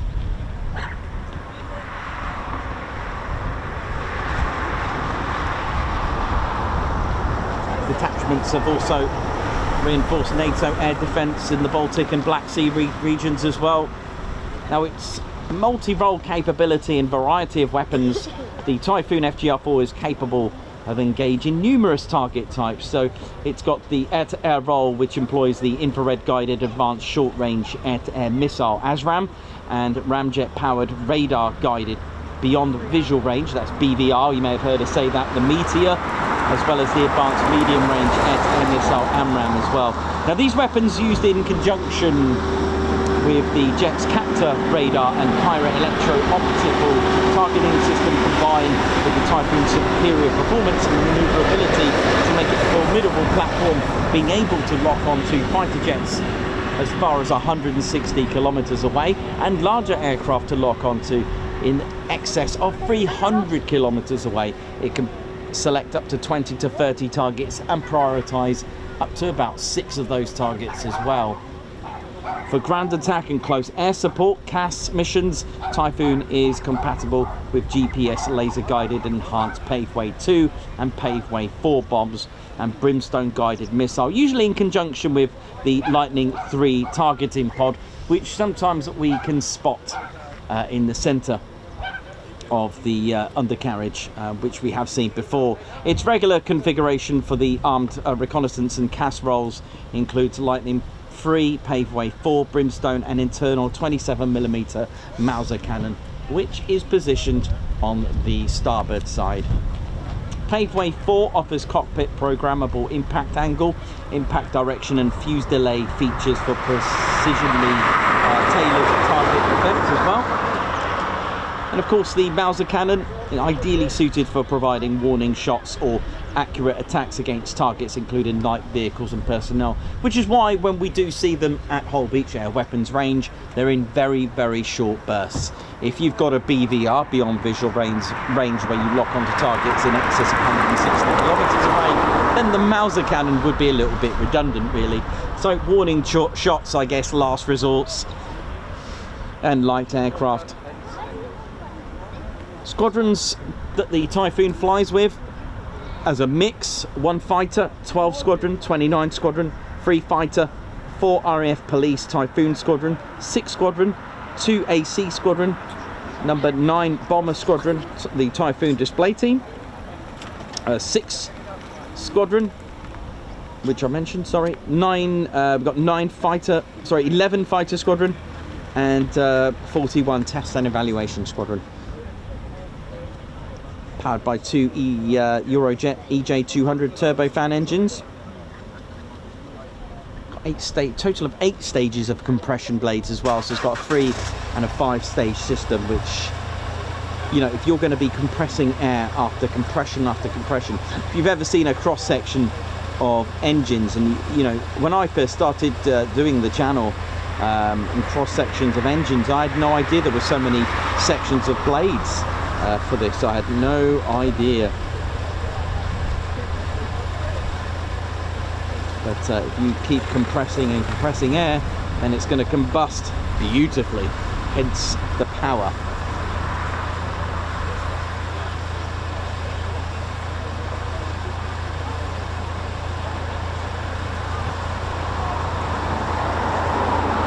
So it's got 3 low pressure compression stages and 5 high pressure compressor stages as well. In its annular combustion chamber, producing 20,000 pounds of thrust each with reheat in its modular construction, and it's an afterburning turbofan engine as well. Nice.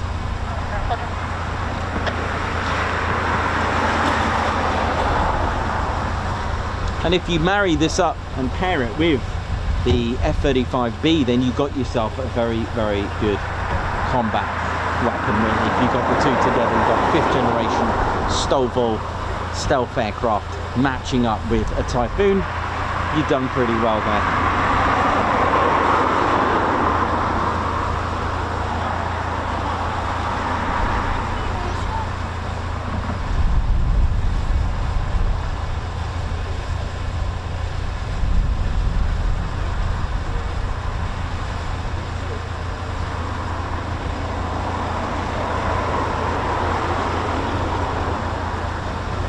Chris Bloxham, how you doing? Hope you're all good. Alex Binks, how's all the regulars? How you doing? Johnny B, Christine Barnes, Margot Baxter, Meth, Johnny B, Christian Ringrose, hope we're all good. Angela Farley, Colonel Harry W. Hughes III, how you doing? Pat Murphy. Oi to everyone who's tuned in. Don't forget, we are in the official viewing area, the Spots car park here at RAF Coningsby. Our usual housekeeping rules, as we have always said as well. Park legally, fairly, and considerate as well, and never really been an issue. There are bins provided with usually a burger van here as well, but not today. There are bins provided. There are no toilet facilities though, ladies, gents and teddy bears.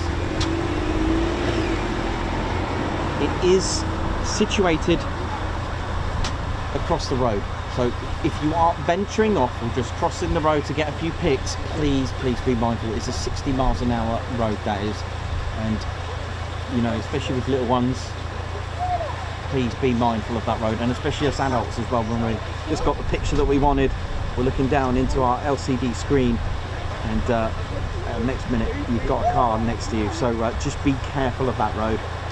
Again, as you may have seen with fences, please don't touch the fence, rest your ladder on the fence, damage the fence, climb it in any way, or damage it in any way. Please, it is MOD property, it's someone else's property, you don't want to damage that. It is not a nice thing to do.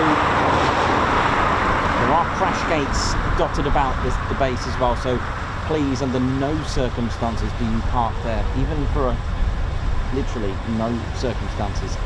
Do not block crash gates. They are called a crash gate for a very particular reason. Rescue teams, incident teams, crash teams will crash through there. They'll smash through there in an event of an emergency to retrieve aircraft and crew. They will smash through that, and we can't have that being blocked, ladies, gents and teddy bears. It is an absolute no under no circumstances. Okay, they are marked carefully and boldly. Crash gate to be kept clear, emergency exit, it is written there. And again, just want to make a point of, there is a red and white fence at Coningsby. Please do not stand there at all, no circumstances. It is there for your protection. The jet blast, it's a flangeable created fence to protect you, and if an aircraft should get the landing wrong, again, it could end your holiday as well, so it is advised not to. You can find yourself met with authorities to move on. No parking signs, no stopping signs, etc. dotted about. So if we can do that, please, ladies, gents, silly bears, don't forget do report anything suspicious. Of course, if it's an emergency, call 999. There's a no drone zone, no LED cameras like that, pilots and crew, which sadly has happened. So if you spot anything like that, don't, you know, we always said as a channel, don't intervene, just do it discreetly if you're going to report anything like that. And if you're, you know, feeling in that scenario where you want to be safe than sorry, do report it. Sadly, these things do happen. We are in this sad world where there's a lot of bad stuff going on. Being outside the wire, we can do a lot more to protect those that are inside the wire, you know, and stop things from happening. You know what I mean? You know, there's people that you can tell when they're not here for plane spotting. You can tell they're up to something. Of course, you know, it's just one of those things. But like we've always said, oi oi, we've always said, don't, you know, if it's an emergency, then you call 999. Right, let's see what else we're going to get. Seems to be more aircraft being towed out, which is good. Could be a busier second wave.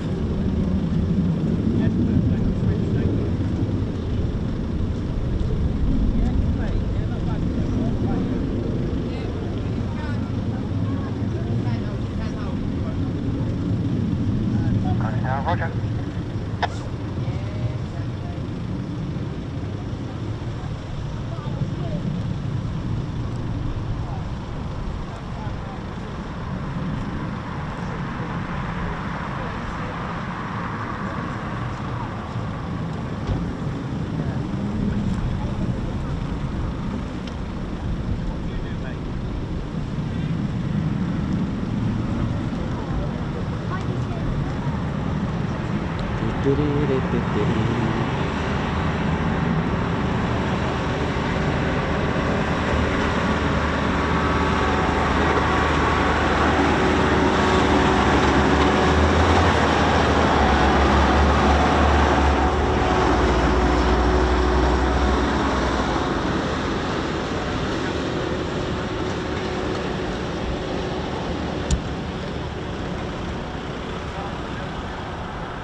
More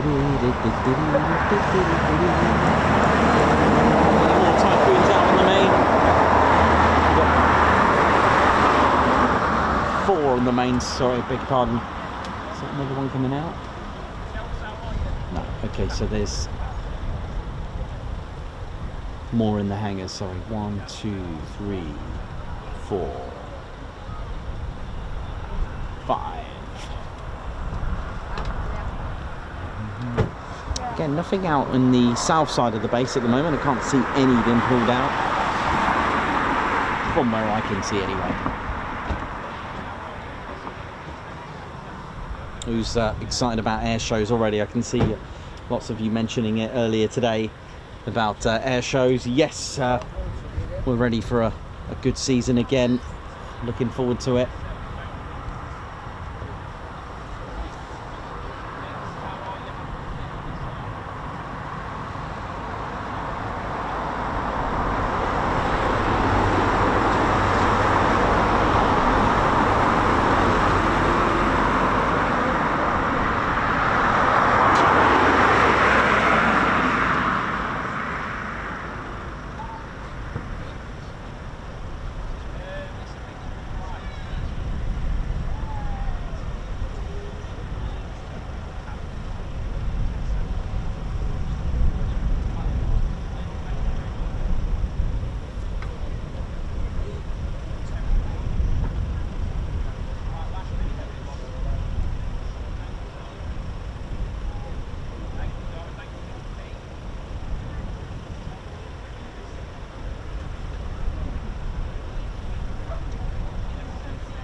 Dieter Gikeri, how you doing? Oi, oi to you.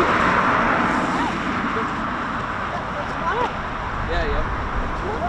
Which? What? Oh,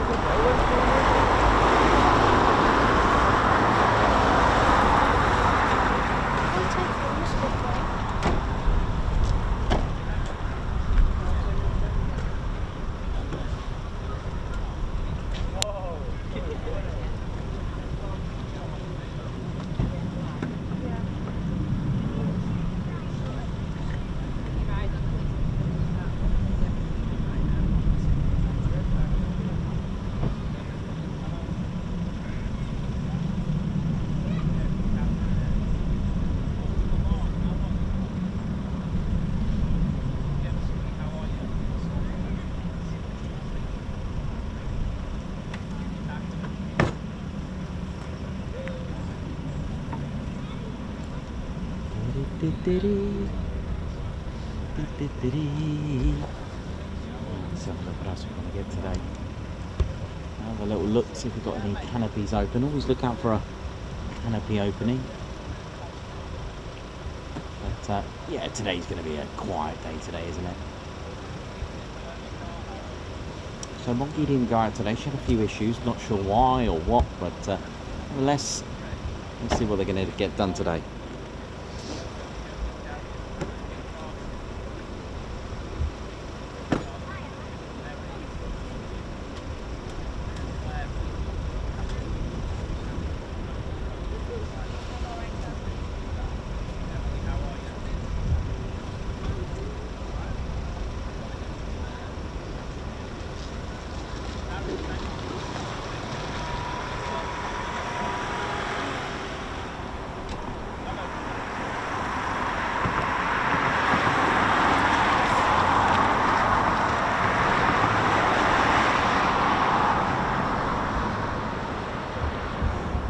29 Squadron finds its roots all the way as a unit from the Royal Flying Corps.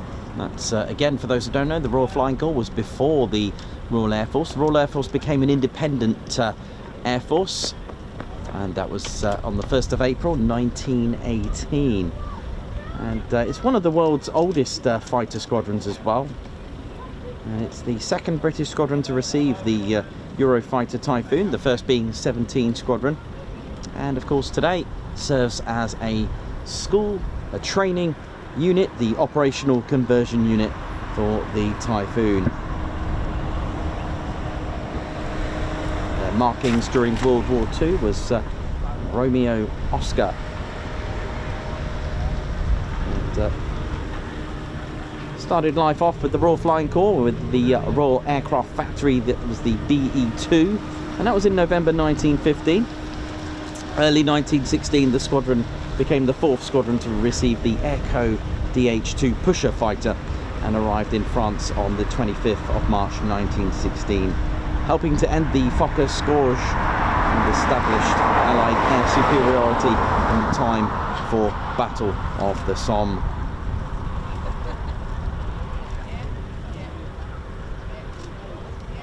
It's got a long history, RAF Coningsby's 29 Squadron. Aircraft such as the Newport as well, the Newport 24 BIS as well, Royal Aircraft Factory SE5As as well. Retained the Newports until April 1918. They awarded the Victoria Cross, the highest award for valour in the face of the enemy in the British Empire, and it was awarded to Captain James McCudden of 29 Squadron. And it was gazetted on the 2nd of April 1918 for McCudden's conspicuous bravery, exceptional perseverance and high devotion to duty. And it was between August 1917 and March 1918. They had a short period with the Army of Occupation in Germany, and the squadron returned to the UK in August 1919. It was disbanded on the 31st of December 1919. The squadron ended the war having claimed 385 victories. Apart from those, James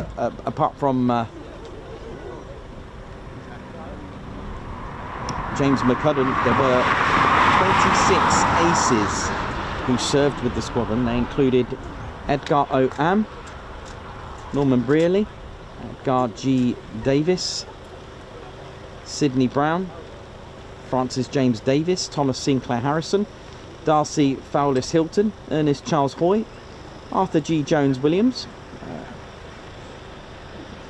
Camille Lagasse, William Molesworth, James Dennis Payne, Arthur Reed, Charles G. Ross, and Reginald H. Rusby, Alfred Shepherd, Christoffel Venter, and Walter Bertram Wood. Now, when the squadron reformed on the 1st of April 1923, they were initially equipped with the Sopwith Snipes, and now these were replaced finally by the Gloucester Grebes in January 1925, and in turn these were replaced by the Armstrong-built Whitworth system.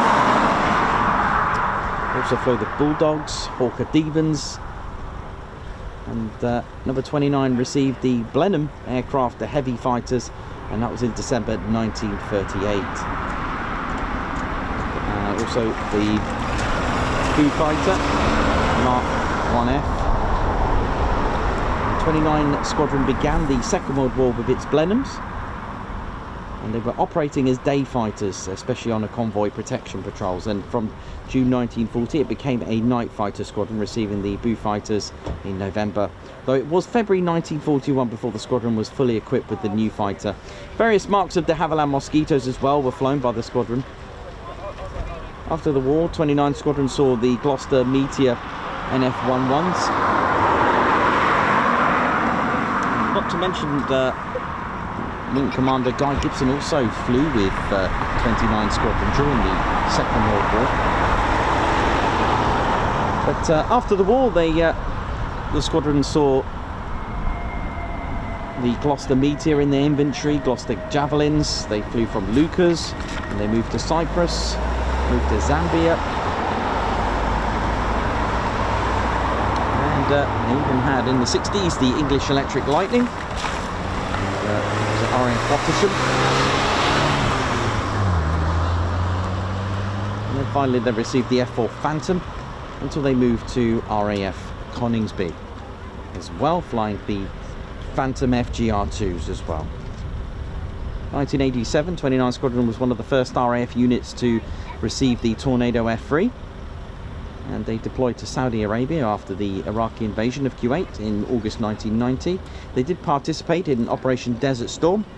They flew the Tornado until disbanding in 1998, and they were part of a strategic defence review.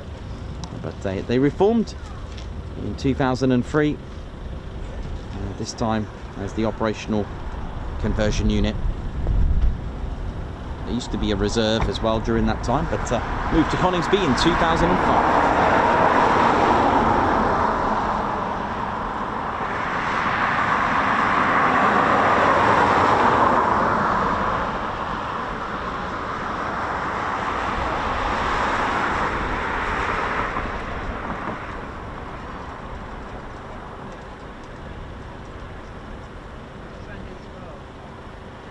Ali Leyland, yeah, Lincolnshire Aviation Heritage Centre is truly an amazing place to visit, and also see the amazing Typhoons fly over. Yes, you do.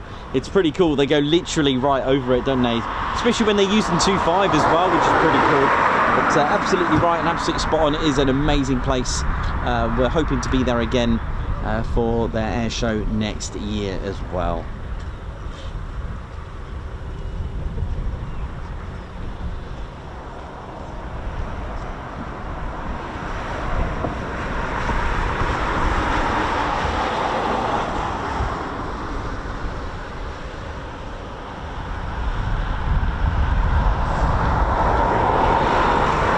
Steve Evans, oi oi to you. How you doing? Hope you're good.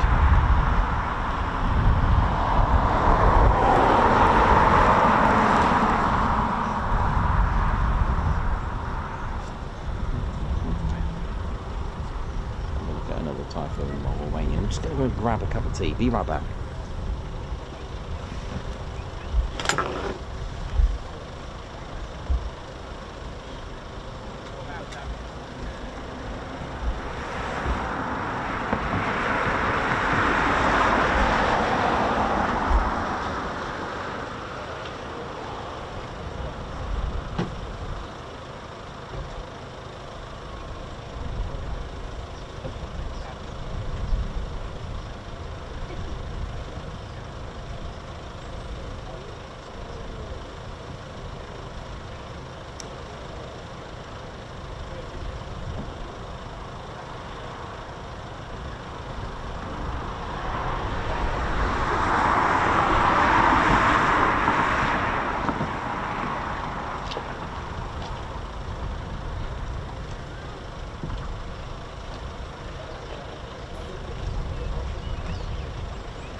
Like your vlog.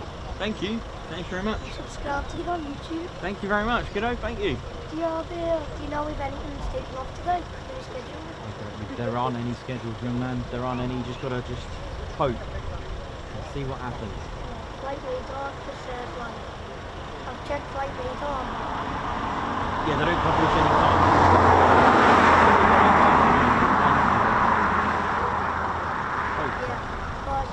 Yeah, but Portland, I've just been here. Oh, nice. I've drove from Liverpool. You drove? Really? No, my dad drove. Gonna say, man. 4 hours. Yeah, nice. Well, while you're in now, are you staying here for the week or? No, I've just been here for 3 days. Nice one. Hopefully they'll be out the full there. Hopefully it'll be out later on. Which Moggy? Hopefully. I'm supposed to go out today, but it was a... The Red Others have got an emergency. Have they? Check on flight radar. Okay.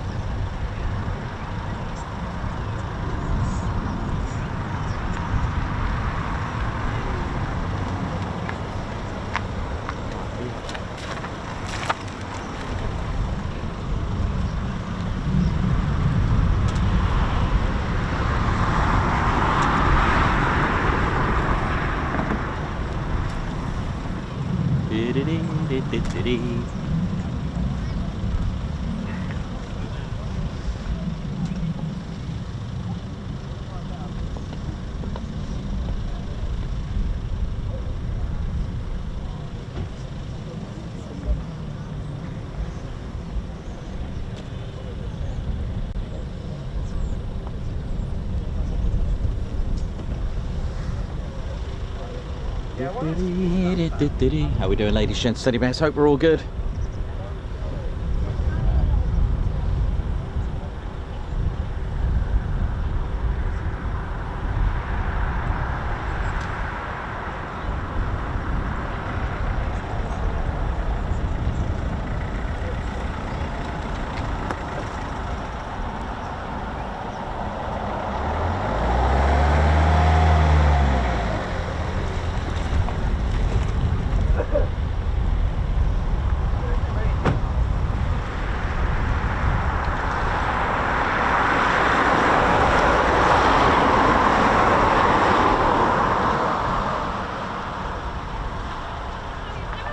Okay, I think we've got crew.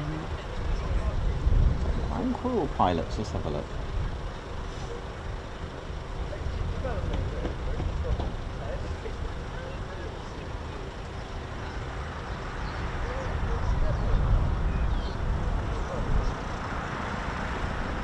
Or neither.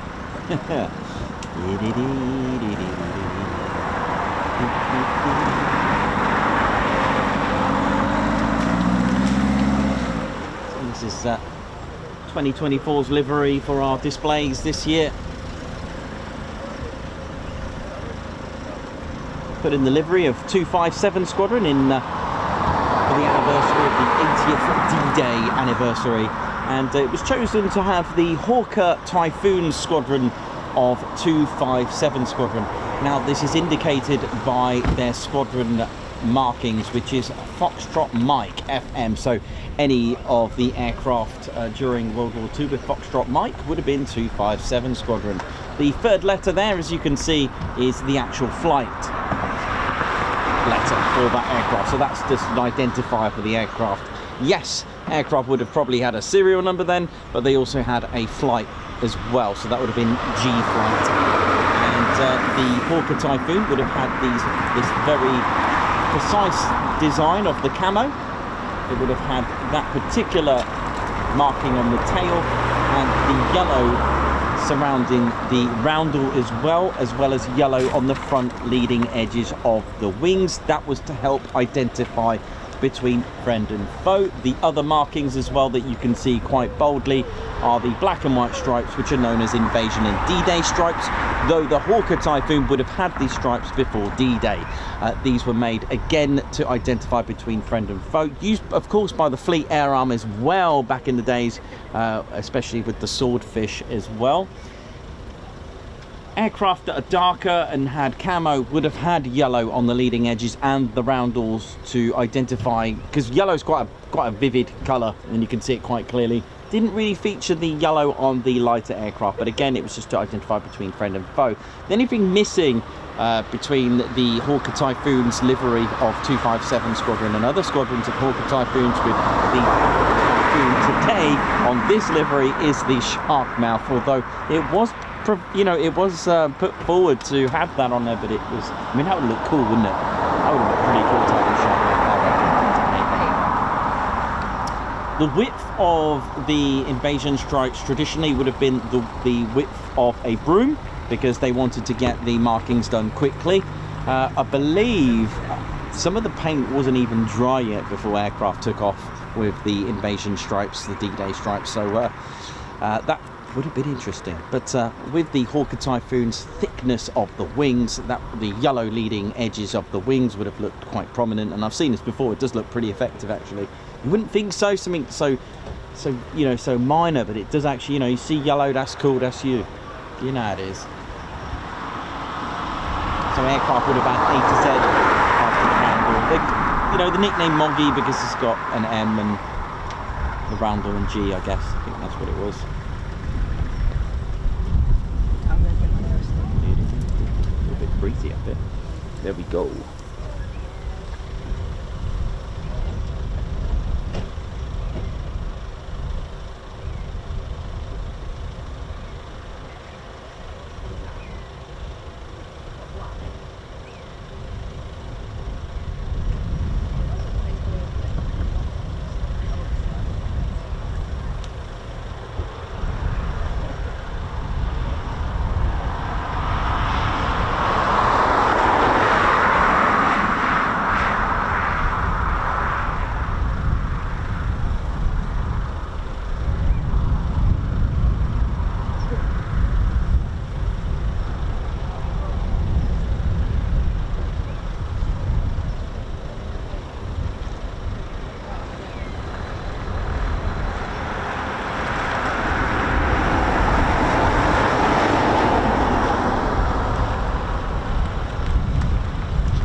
Stephen Corley, how you doing? Hope you're good. Sally Cullum, Dieter Gikeri, Johnny B, Simon Watch on Davey, hope you're all good. Oi, oi.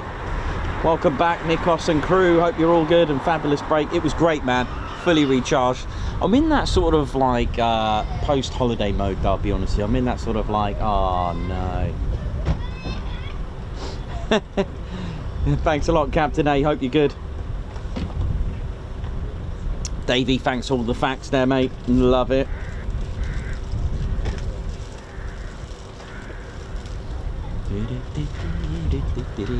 Again, ladies, gents, teddy bears, there are no times for any of these to go out. We don't have any time. You just turn up and hope for the best. That is the way it is. Monday to Friday, turn up, I don't know, 9, 10 o'clock, hope for the best, see what happens. At the moment, there's going to be nothing taken off for a while yet. There's no pilots or anything like that at the moment. So yeah, you just turn up, hope for the best. You get busy days, you get quiet days, and there are no busier days than others. We've come here on a Monday, it's been non-stop action. We've come today and this has been 6, but if we've got a Spitfire, you just don't know. Turn up, every day is different.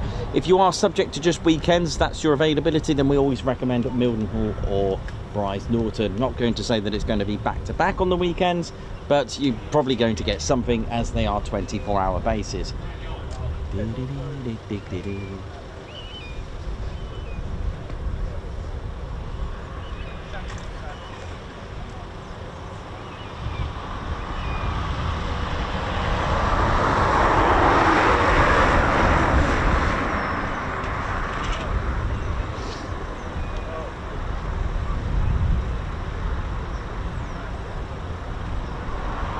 Bless. Ted's just been munching on his salmon, actually. He's just finished now.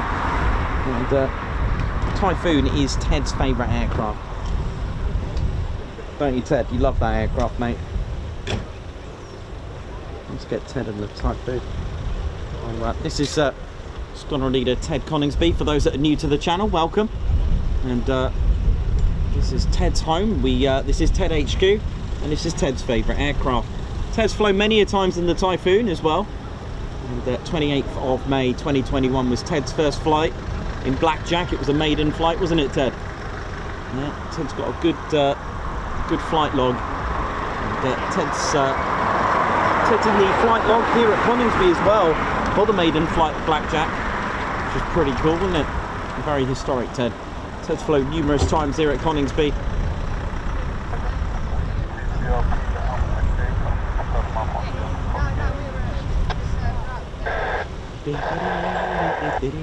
Hey, how you doing now? How you doing, Ted? You alright? Yeah, you good? Did you have a good holiday? Oh, I bet. Yeah, it's nice, isn't it?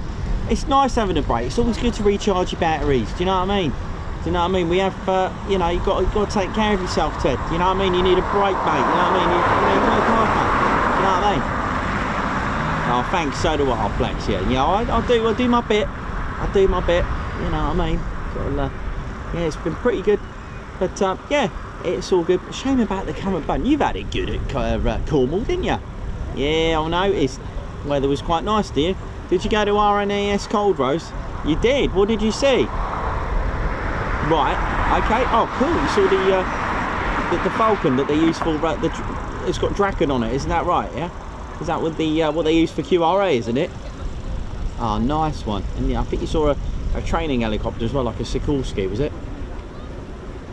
Oh, right, nice one. Oh, cool. Bet you had plenty of fish when you were out there. Oh, nice.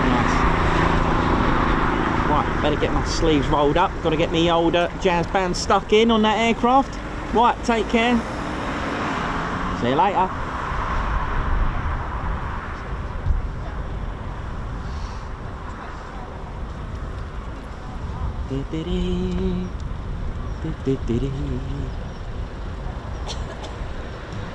Just have a little nose at the south side of the base again. Nothing on that side. No. Oh, hello. Here we go. What we got here? We got ground crew here. That's ground crew. That was quick. Ground crew Drew getting there fast, wasn't it? Look at him. So this didn't go out today. Had a few issues. It did get started up. So next year we'll have a new. Well, we'll have a. We won't have this next year. But you never know. You just never know. Nothing's ever published. Anyway. Nothing's ever set in stone.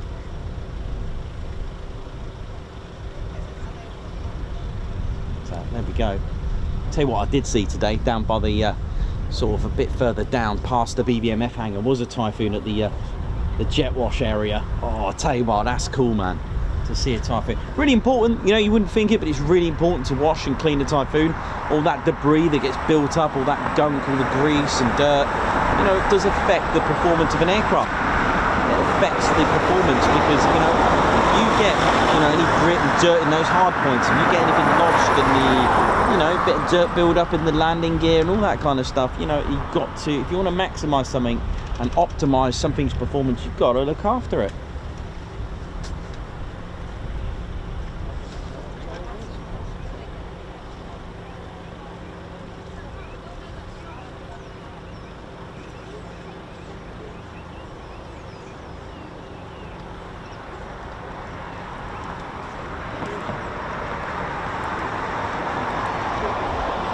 Skid Silent, how you doing? Hope you're good.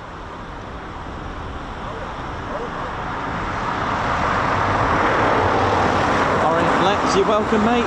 Enjoy.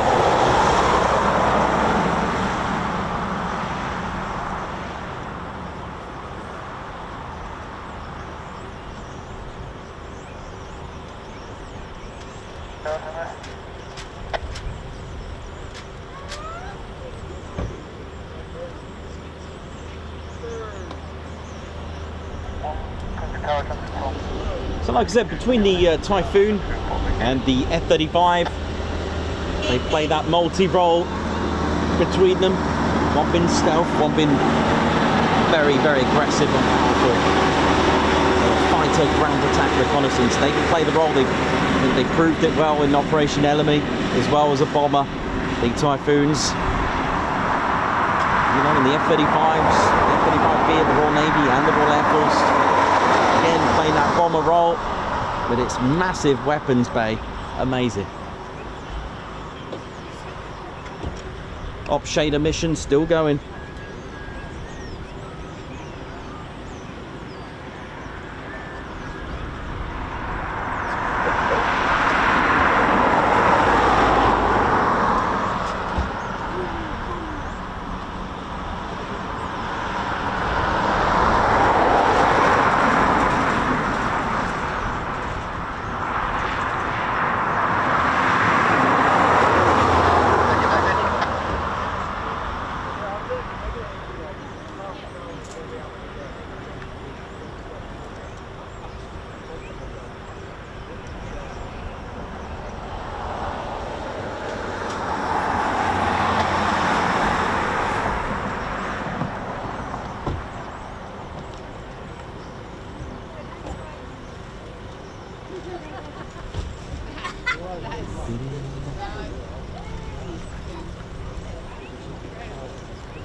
Looks like this needs a bit of work.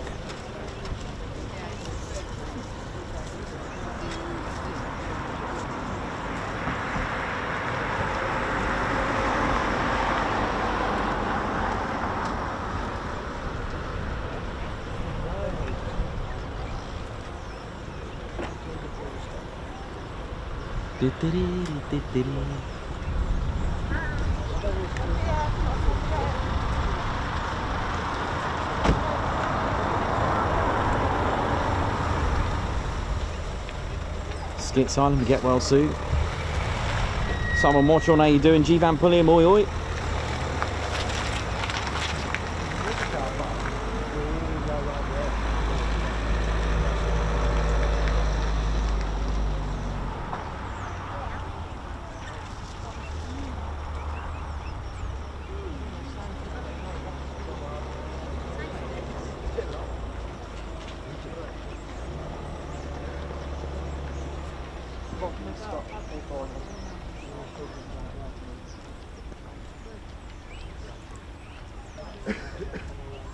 Get well soon, man.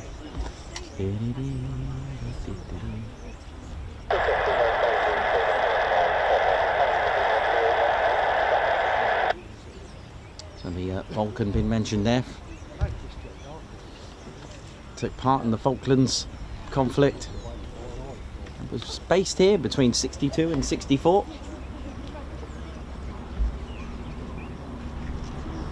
Babs are, absolutely. Yeah, it's been a chilled out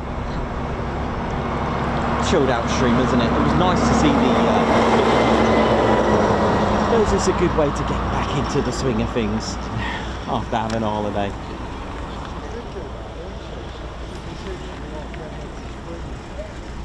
Oh, look at this. Fair play.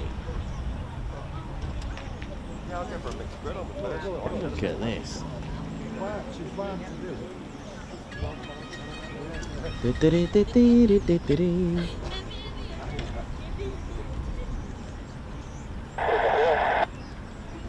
Skits Island holiday was brilliant, thanks. It was really good. Had a great time. Even stopped off at Dartmoor for about half an hour as it was there. Why not? Any excuse to do it, my favourite place.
Hope you're all good, ladies, gents and teddy bears. Welcome to the Ted Coningsby channel. We're live here at RAF Coningsby, Ted's home, Ted HQ. And this year has been an absolutely gem of a year.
Amazing, isn't it, to look at what we have in 2024, and yet 83 years ago, actually 83, that's a good number, because I think it was 83 Squadron that first operated this, the Avro Hamden.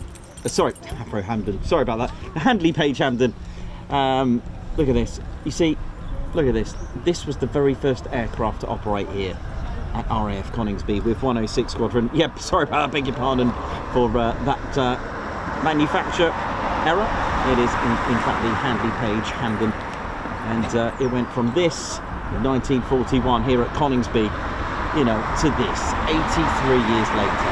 I mean, that is amazing, isn't it? And the transition in technology, the feat of engineering from, you know, a Handley Page Hamden to that, amazing. And it was 106 Squadron who were operating first here at Coningsby, and then we got this, absolutely amazing. There weren't any Spitfires or Hurricanes that based at RAF Coningsby, as far as I could read and find of sources. It was always a Bomber Command Station number 5 by 5 group. Amazing, isn't it, when you get that transition, 83 years between that Hamden to this. Amazing as well how they went from, you know, that 2 engine to 4 back to 2. You know, amazing.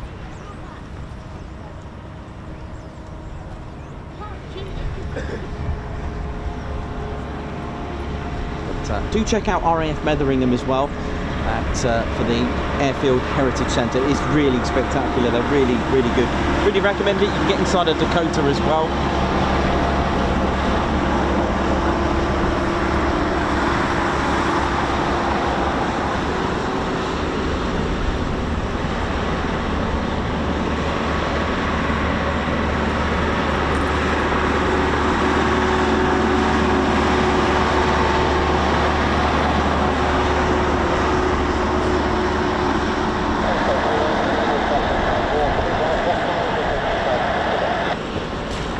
Asylum, yeah.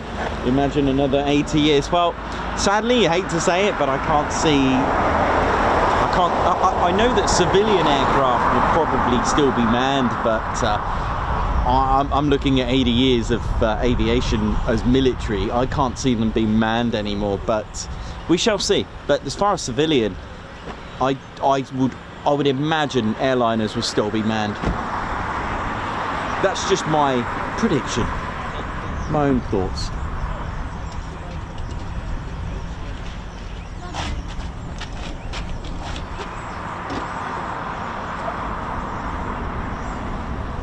But yeah, good point.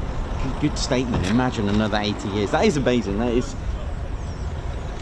Yeah, definitely. But I mean, I've had this question before. I've had that before, where, you know, where. But don't panic. Don't panic because. Don't panic.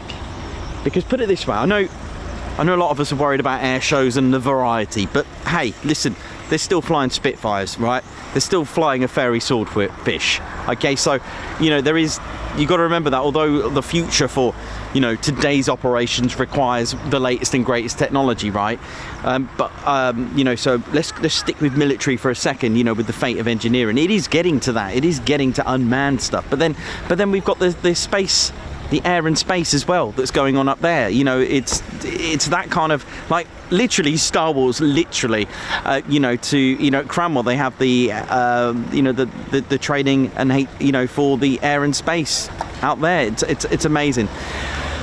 So yeah, I think as a military thing, you know, if you're gonna have something, you know, that's unmanned, there's going to be zero losses to that unmanned aircraft, right? You know, the value of it if you do lose one of them. But anyway, but when someone asked me this question, so then I went to air shows. I think we'll still have a variety, but I think for civilian, I don't think I would be comfortable flying in an aircraft that's unmanned to get to Cyprus or something, right?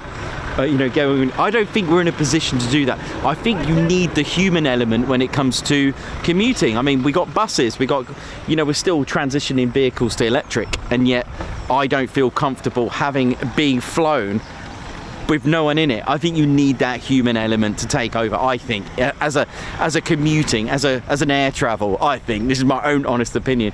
I mean, and then, you know, are we then going backwards in time? Are we having a retro? I mean, I'm now starting to see radio controlled aeroplanes at air shows now.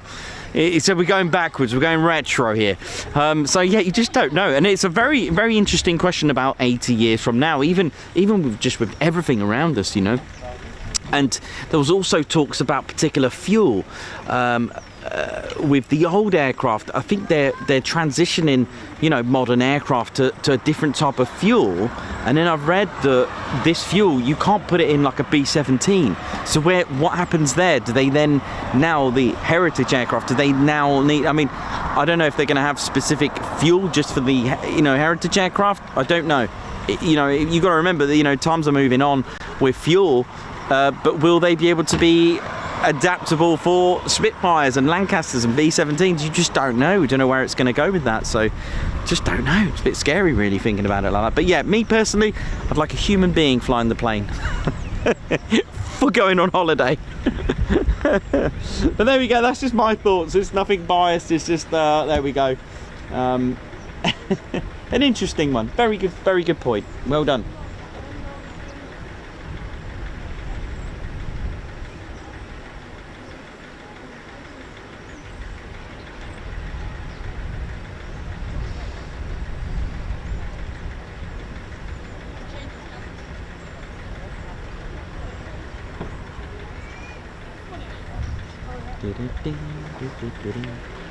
Very, very quiet today at Coningsby.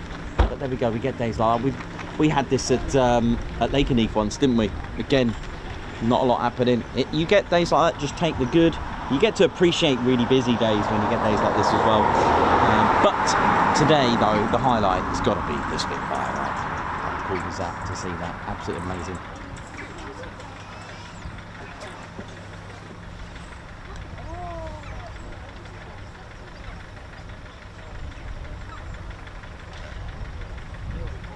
Big C, how you doing, man?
Snowy Master 738. It is a good return. Come back and the Spitfire was there. Oh, absolutely. Yeah, really, really cool. And you know, don't forget, ladies and gentlemen, there's a lot happens behind the scenes to the channel as well that I'm working on as well to make it a really successful year. So this year was, you know, planned as well. I planned a lot of the things in. Yeah, things didn't always work out, but you know, just got to take the rough with the smooth. You got to go for it. You know, you just got to, you know, I planned in a lot of stuff, lots of emails been sent, making new contacts, and the channel's just growing, and with, you know, our involvement with the Air Cadets as well, you know, our future generation of Royal Air Force recruitment happens there. We're getting a lot more involved, and you know, and I'm trying to get all this, you know, new merchandise put in as well, trying to plan them in for you to enjoy, and that's the way the channel is, you know, thinking of bigger and better things, and just trying to come up with the flow as well, because obviously this is quite new to me. I took a subject I knew nothing about, and here we are talking about avionics sometimes, you know what I mean, and talking about runway numbers and all this. It's been certainly a really, really good adventure, and I hope you've all enjoyed the channel as well, and what it brings, and all the joys and bears, and you know, and never thought in a million years I've been meeting fighter pilots, you know, every few months or every few weeks, or crew. Amazing, really is amazing.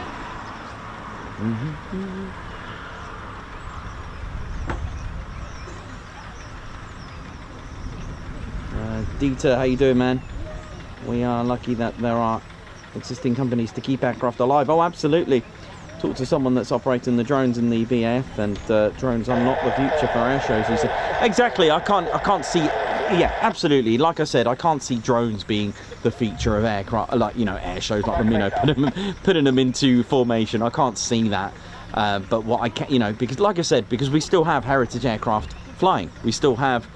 You know, the Red Arrows use an aircraft that's technically retired, the Hawk T1, although the Red Arrows are, you know, the only unit to fly the Hawk T1. You've got the, you know, the Frecked Tricolora. They don't fly like the modern, latest and greatest fast jet. Do you know what I mean? They still use older style training aircraft, which is great. You know, you've got the Saudi Hawks. It's brilliant. It's good. Gary Inge, how you doing? Fritz, Oil, Alex Blackcat, how you doing? Patricia Brown, brilliant channel, thanks Ted. Sat watching at home with hubby Paul. Oi.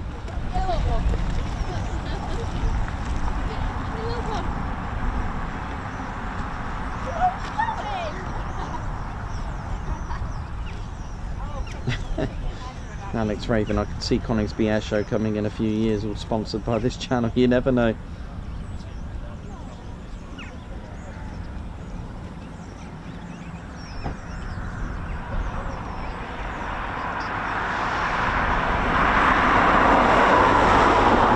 Hope we're all good, ladies, gents, teddy bears. Hope we're well. And LEJ Approach, thank you very much for gifting a Ted Coningsby membership. Thanks, man.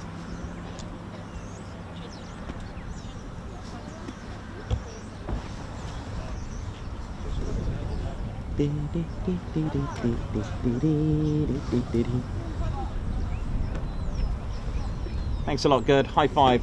Thanks for gifting a Ted Coningsby membership. Guards march. Far from it. It's working well. Will you back guarantee what? No, I think it's...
Look now at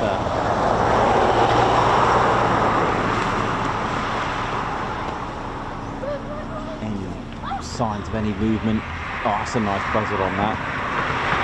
Cool. Buzzard's the nickname for 29 Squadron.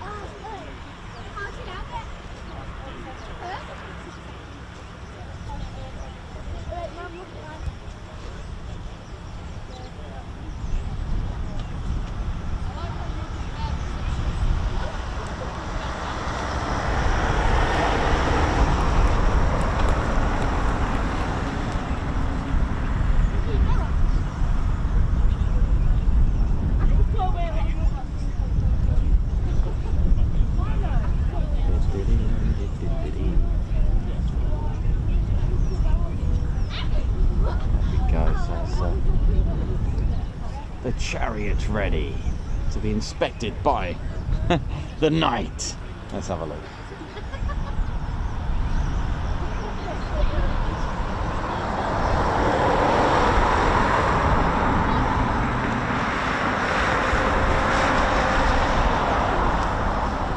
So nothing at the moment, unfortunately. No pilots or anything. Oh, hello. Okay, so this looks like we might. Oh, this looks good.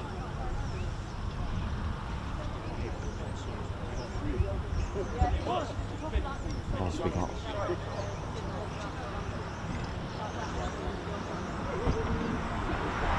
Okay, hopefully we get those two. There's the Lightning. Look at that, the 29 Squadron markings on the English Electric Lightning. Now, wouldn't that be just a blast from the past if that goes up, eh? Imagine that. There's the English Electric Lightning. You can see that on our videos as well with Ted's visit to RAF Coningsby, Ted HQ.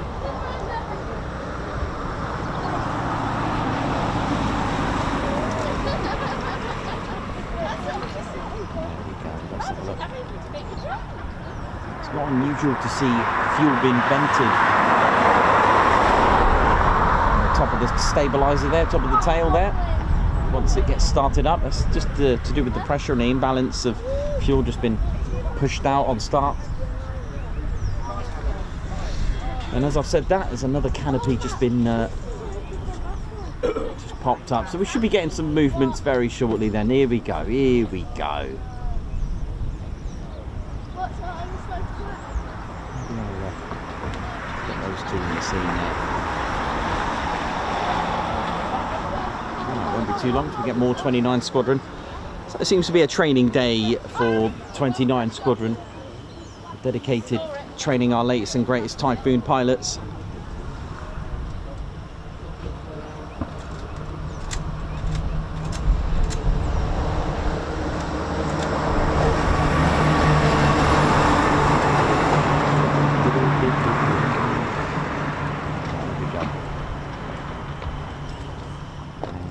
The canopy of ZJ913, known as Moggy, has just been so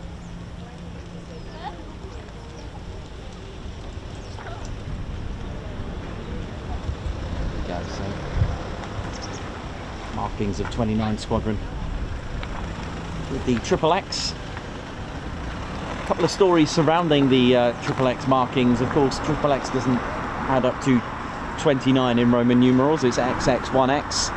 And that's what the designers were told, to put an XX and 1X, thinking that it's XX and another X, but they actually put XX and another X instead of XX and 1X, which would have made 29. But there you go. There are a few more other stories, but that one's the oldest that I could think of, or at least one that seems to be quite a favoured story to tell.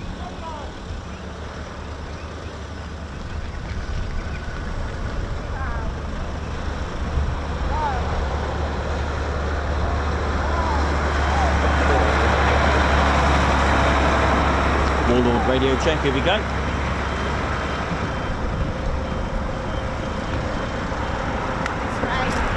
Teddy!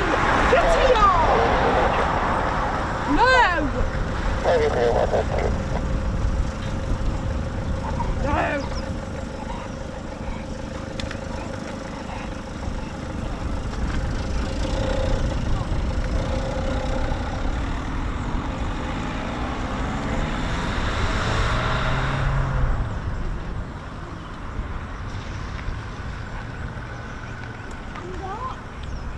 Okay, here we go. Frontline message. Can I get a emergency bearing at 431 please? Also, there's a right and left captain. Can you okay with it? Lie down! If there's any issue upstairs, I'll just let you know.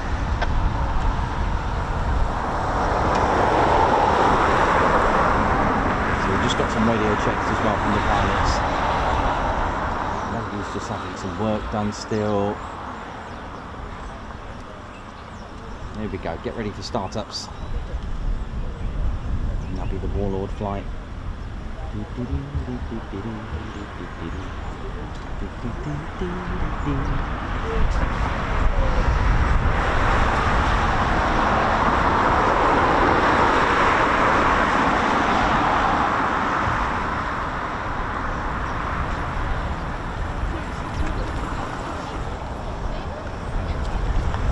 Flying message.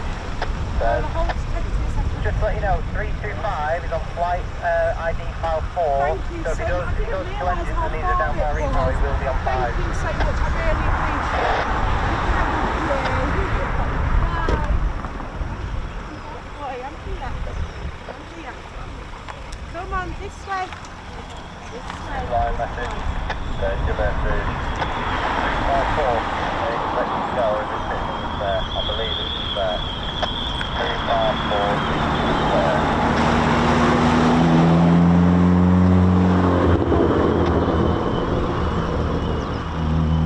Okay, so we're just standing by now. So we've got definitely two going up by the look of it.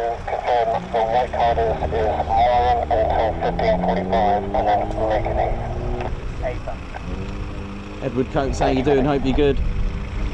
Christopher Carr, how's it going? Hope you're good, man.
The busiest, but hey, let's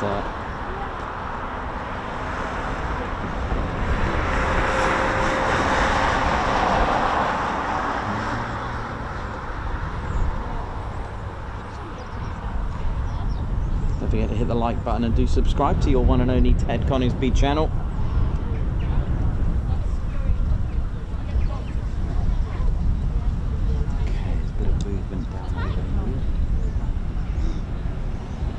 Pilot just doing the external checks. So the pilot will just do a visual inspection, checking the pylons there, AMRAAMs, checking the foreplanes, drop tanks,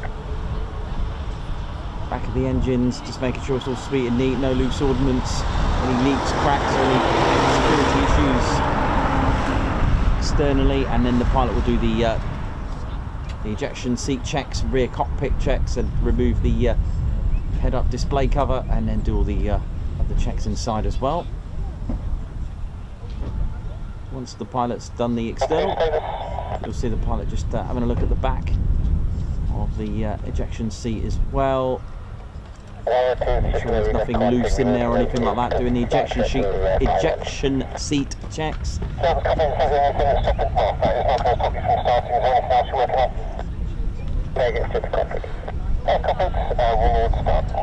Okay, Warlord start. I'm gonna guess this is Warlord, right?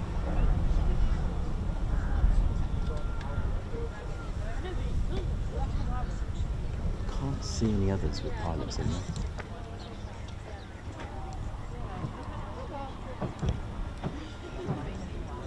Here we go, stand by. It's time.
Here we go.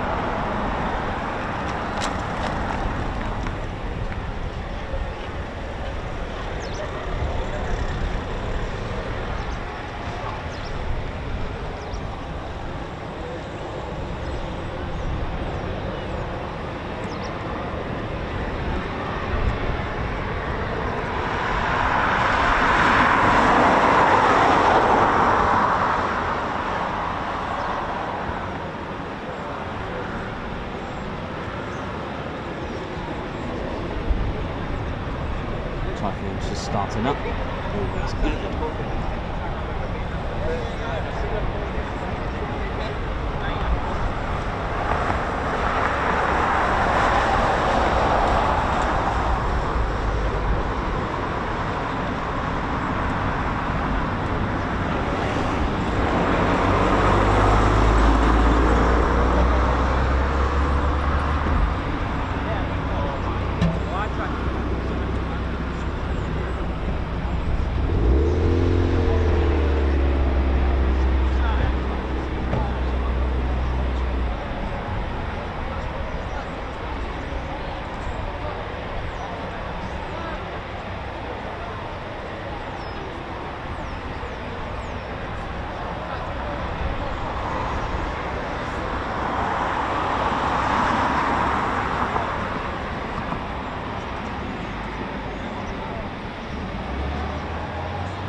standard.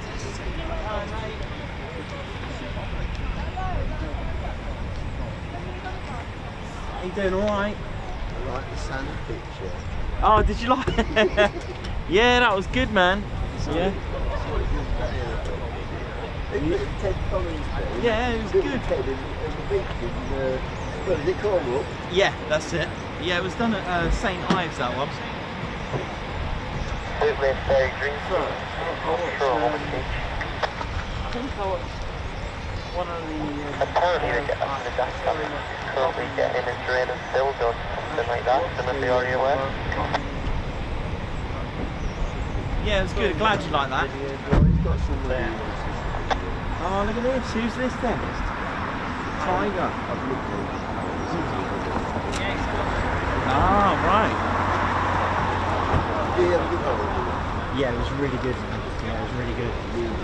Oh, yeah. I mean, it's been a busy year, so... You like my weather picture? Sorry? You like my weather picture? Yeah. I'm just waiting for it to snow. I'll update it for you. Yeah, I was just... No, it was needed. I just needed that.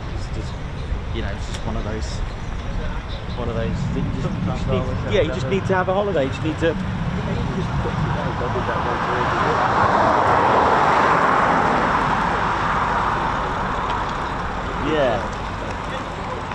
Yeah, no, totally.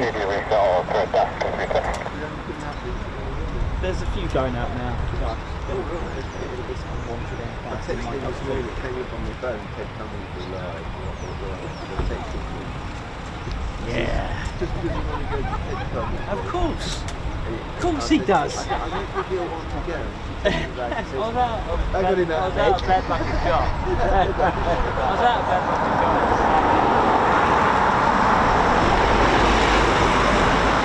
Yeah, Thursday later, I've swapped the days around. I was going to come here, but I've had to swap a few things around. I've had to change my days, which I'm gutted because I want to say goodbye to Anne, the crazy gut lady. So I was hoping I'll catch her today, but charity merchandise, so now I'm gutted. I'll try again Wednesday, see if I can catch up with her. Yeah. Alright, buddy, yeah, good to see you. You alright, young man? How you doing? Good. I was just watching the live. Oh, cool. I'm going to subscribe. Yeah, go for it. Go for it. Yeah, do support the channel.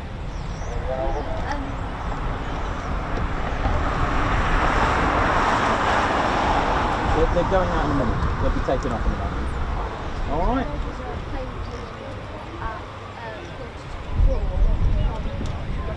All right. Okay. Out and clear, over. The Embraer ERJ145 porcine Felix. Yeah, it usually comes in and then out and then back again. All right. No worries. Enjoy.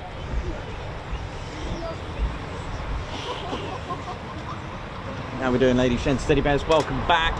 Well, I shall welcome myself back to the Ted Coningsby channel. You know how it is. It's nice to hear everyone having fun. That's what it's all about. Right, who have we got in this? There we go. So I think it's going to be a 29 Squadron day today. That's what it seems to be.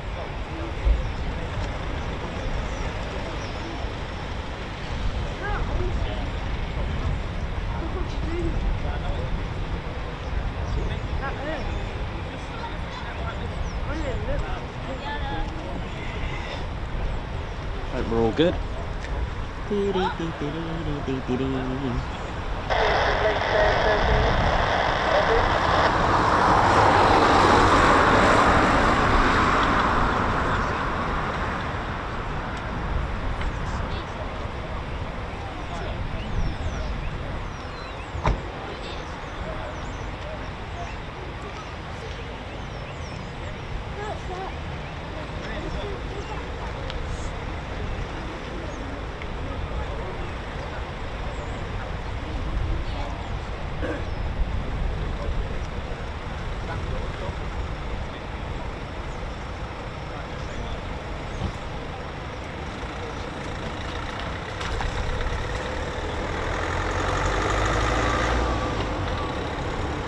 Right, so we've got a minimum 3 departures in the next few moments. Let's have a look. I'm not sure if there's a pilot in Moggy there. Right, definitely 3.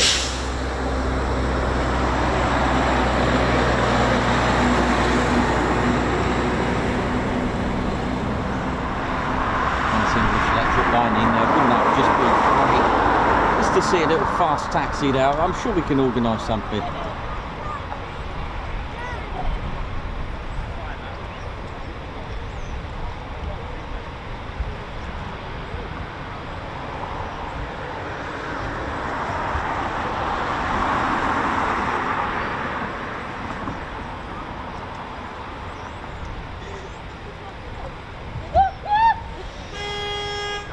Oi, oi. Call time with that.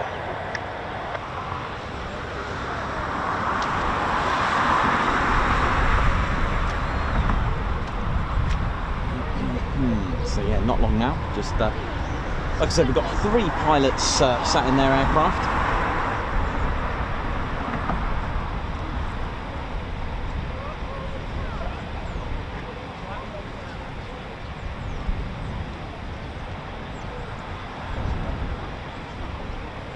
Davey, how you doing? Margot, Array Display, how's it going? Ted's Foods are going out very shortly.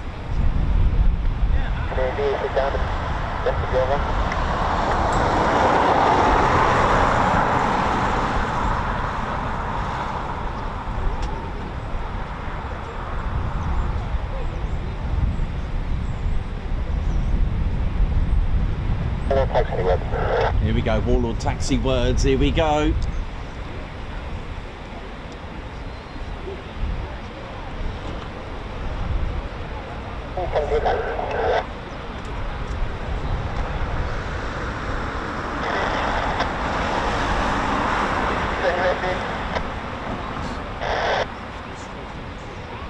Here we go, here we go.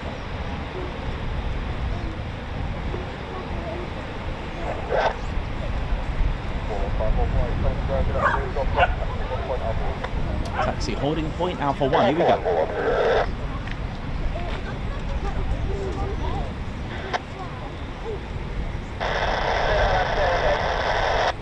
Are you towing another aircraft around this site or what's your plan?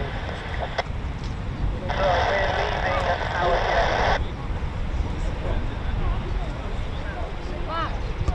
Oh, follow 5 actually.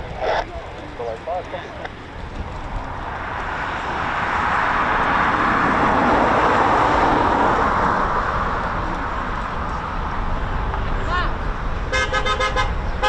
Oi, oi! Leave it there, still down if you've got stuff here, don't we? No, it is. There we do.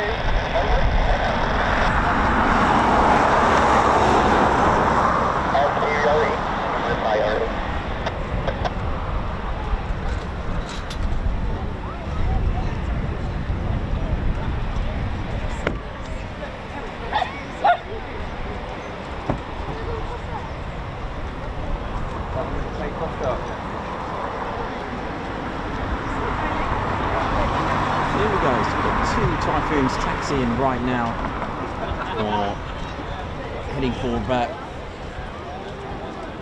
runway 25. Welcome to the Ted Coningsby channel. We're live here at Ted HQ, aka RAF Coningsby. Ted doesn't have to go far, he's come back from holiday. He's back in his home county, Lincolnshire, and back home at Coningsby.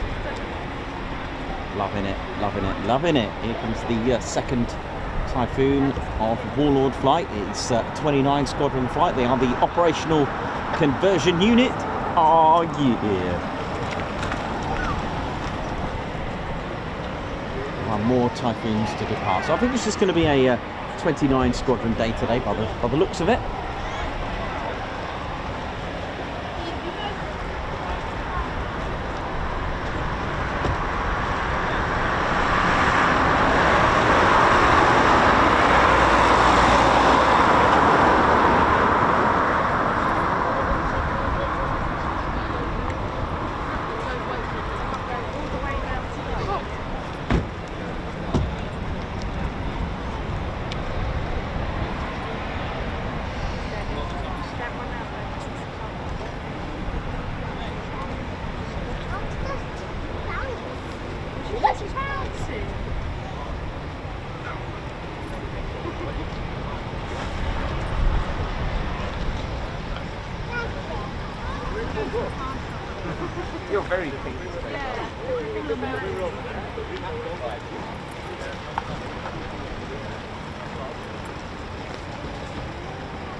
This Eagle is going airborne.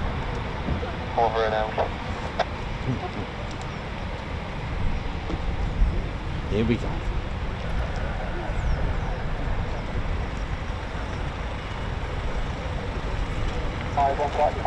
Good afternoon, services 208 knots. Clear for takeoff, here we go.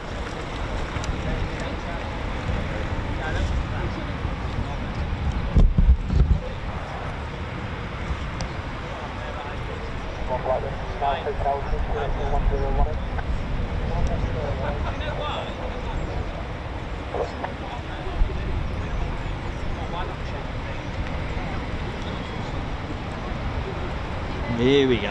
Wave 2. Bit of a ramp,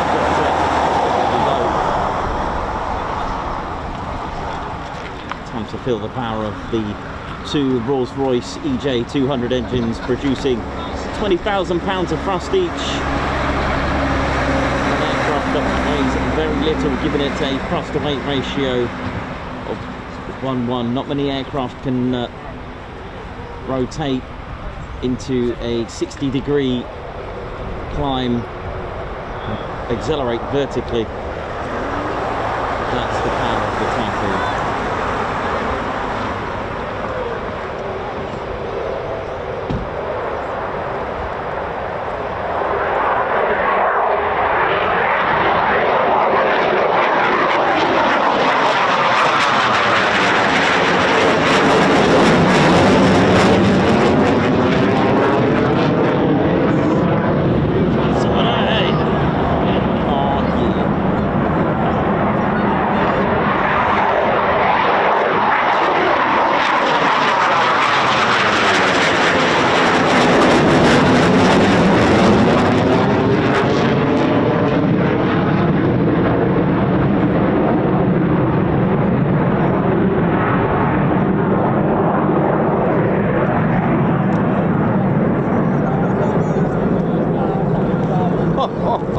That sound, the power of those Eurojet Rolls-Royce EJ200 engines is just absolutely incredible. You can't get tired of that. Okay, here's another Typhoon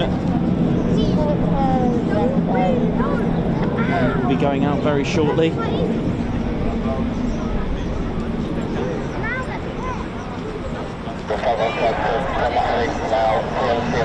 Send it, absolutely.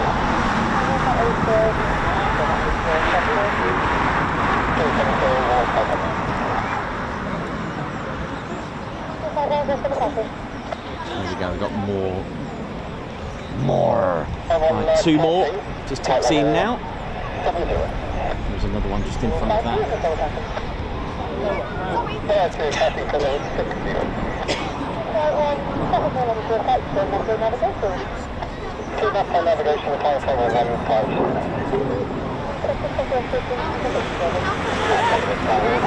Smash that like button and do subscribe to your one and only Ted Coningsby channel.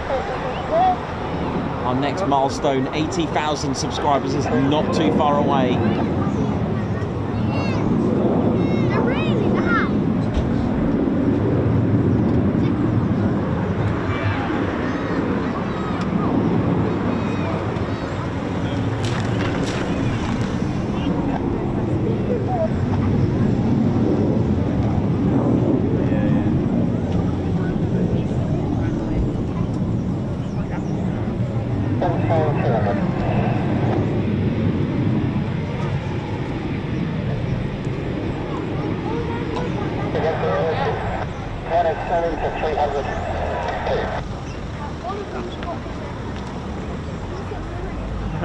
Here we go.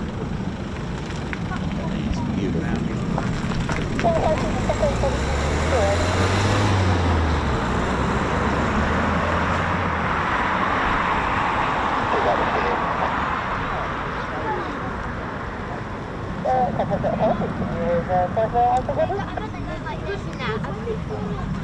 Yeah, well, we would.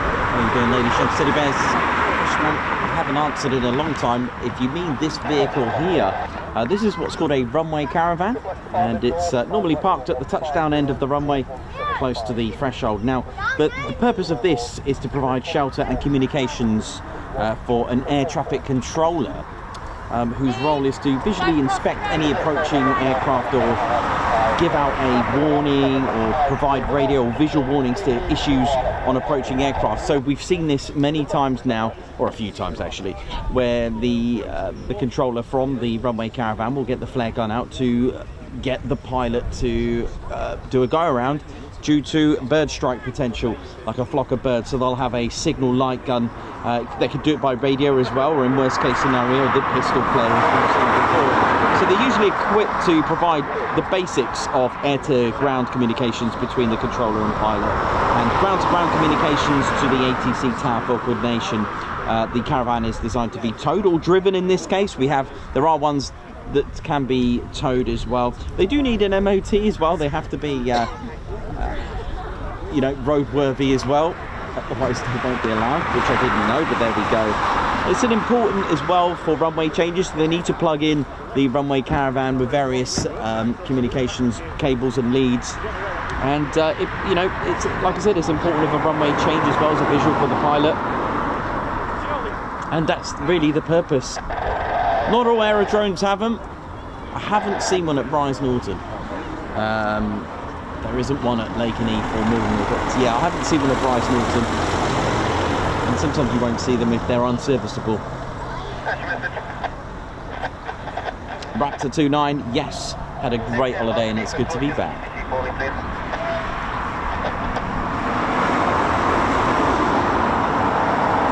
But on the other hand, if you mean this is the AWCU this vehicle here, Sappho call sign, and this is the AWCU, that's Airfield Wildlife Control Unit. If this is the vehicle you mean, this will take care of anything wildlife and control all wildlife, not just birds, other wildlife such as hares, rabbits, other various wildlife and birds, rooks, pigeons.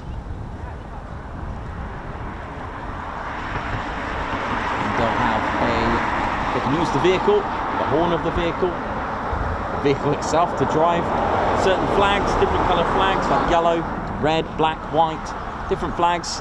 Spoke to AWCU, there's not one colour flag for a particular bird, it's whatever works. They have a flare gun, they have a signal pistol flare gun as well, and a rifle. They have pre-recorded birds distress that can play, which sound quite haunting, to be honest. Of course, recorded and controlled by the RSPB.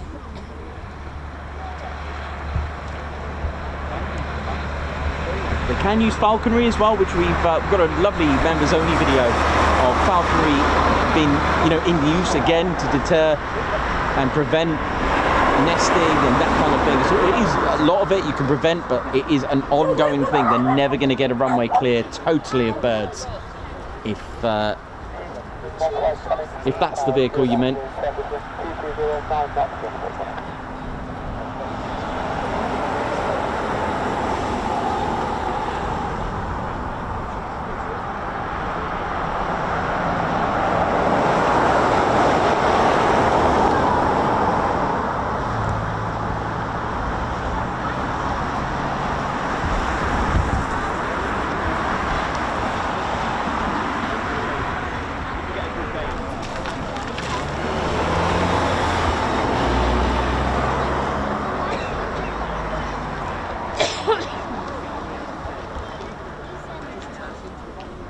Here we go, two more.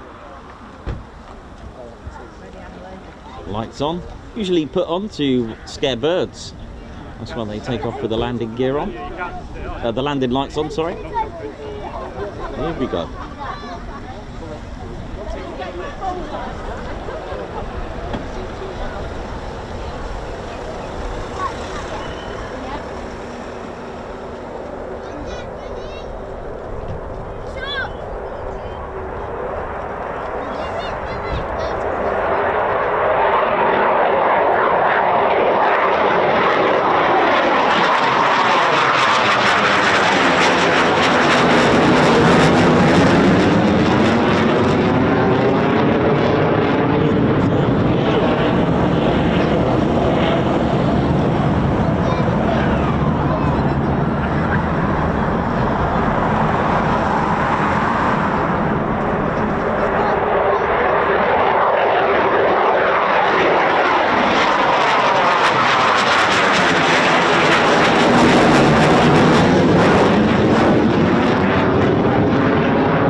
Ben Thompson, you're welcome.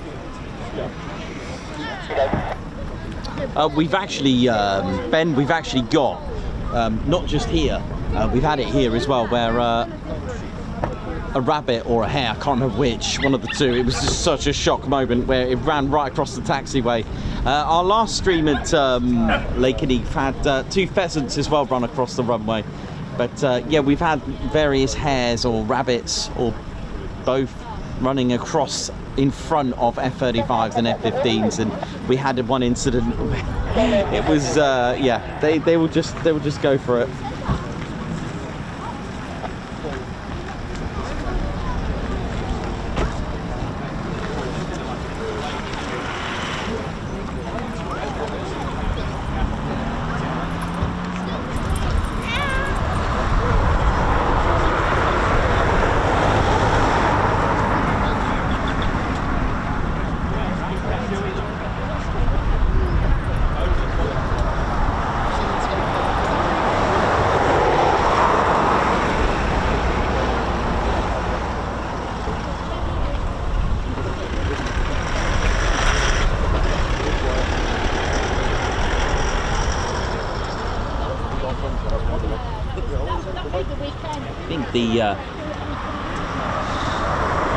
I think that's it at the moment.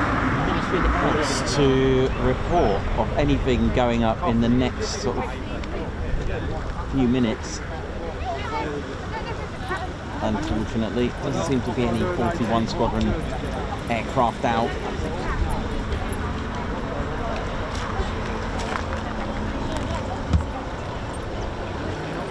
Yeah, it's not too bad. It's just gone 2:15. It's chilled out stream today.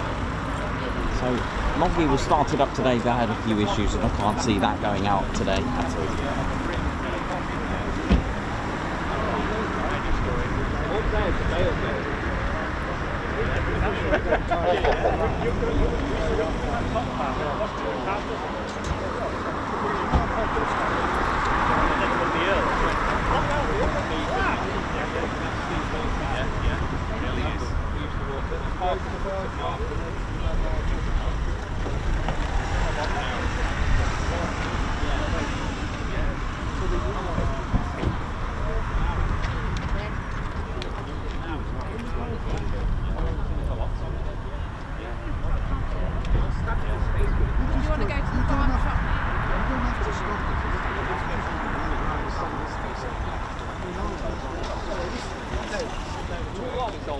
You can't sit on the patch, what we're going to do,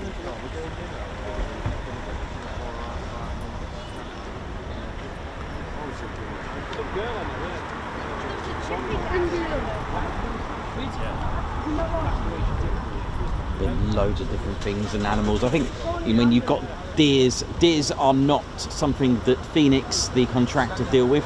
They have to call in a specialist for that. We've had squirrels in Spitfires.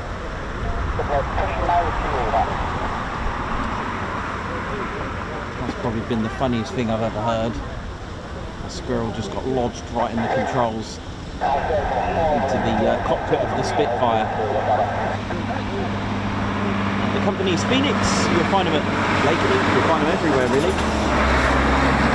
UK's contracted airfield. For military, that is. I'm not sure about civilian if Phoenix do that.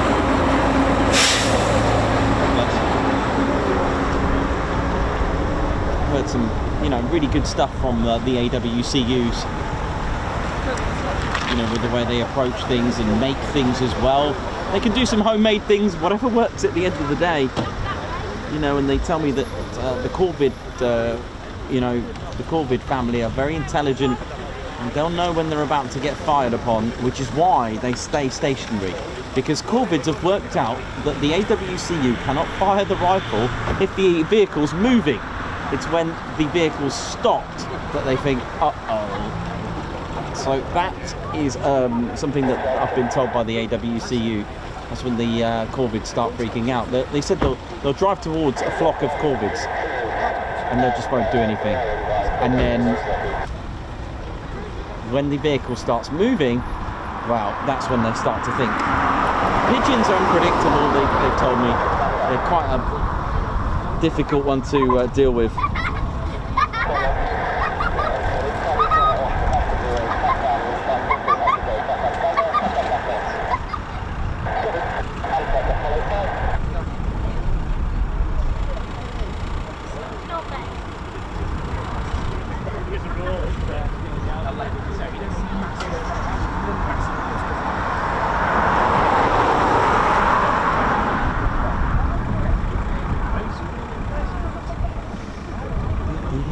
So a nice little chilled out stream to bring us back down to earth from our holidays. So just the 4 out, unfortunately, and that's it. Nothing from the south side of the base.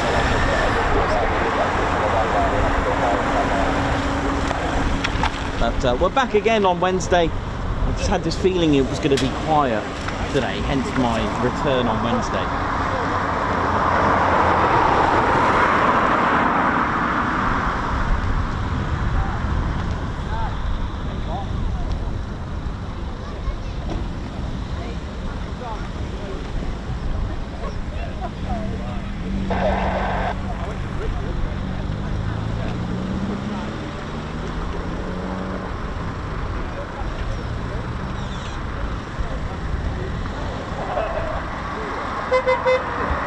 Oi, oi!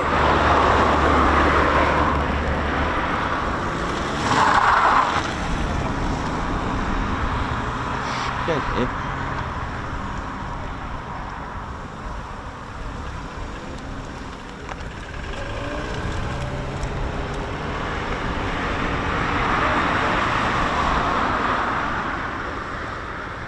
You know what? She knows I'm mad on the app and looking everywhere we go. Yeah, the you want to around what's this and then when we came that day. Hey, alright there now, how we doing round here now? My name's Reggie, just finishing off my checks there now. Make sure it's all good there now. Might need some support. There's a lot of I'm not sure, I might need some support. Regiment. Forward, back, kick. Hey, oi, you alright there now? I'm alright there now. How you doing round here? I'm alright there now. What's going on round here? I think we're going to need a bit of support round here. Car park's getting a bit busy. We're going to need to take care of the perimeters. Yeah, do some of that, that regiment stuff, innit? Yeah, I think so. Right, let me see what we got here. What we got there now? Yeah, look what I got. Yeah, it's a pretty little plane. Nah. This is a Typhoon. This is Tai Chi. Oh no, Reggie, you right here now? Oh dear, but you'd have thought these pretty little planes were a bit dangerous there now, wouldn't they? Oh dear, I don't want to see that. Let me just put this down here. Reggie, you right here, Reggie? Reggie! Oh dear, I think he's taking a bit of a tumble. Better go and sort him out there now.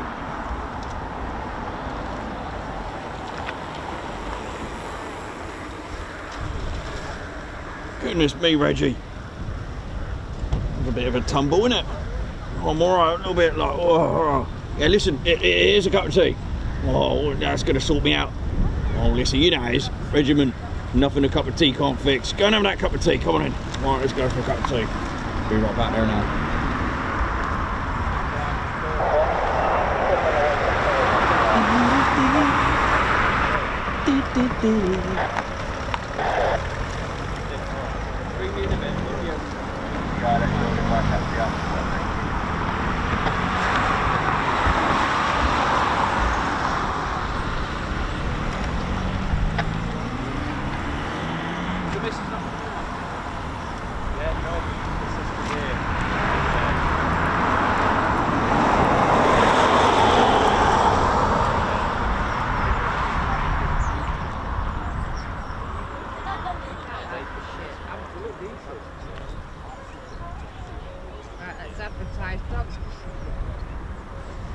And our bears are professionals, by the way. They bears were harmed in the making. Veggies are quite tough. They're all good.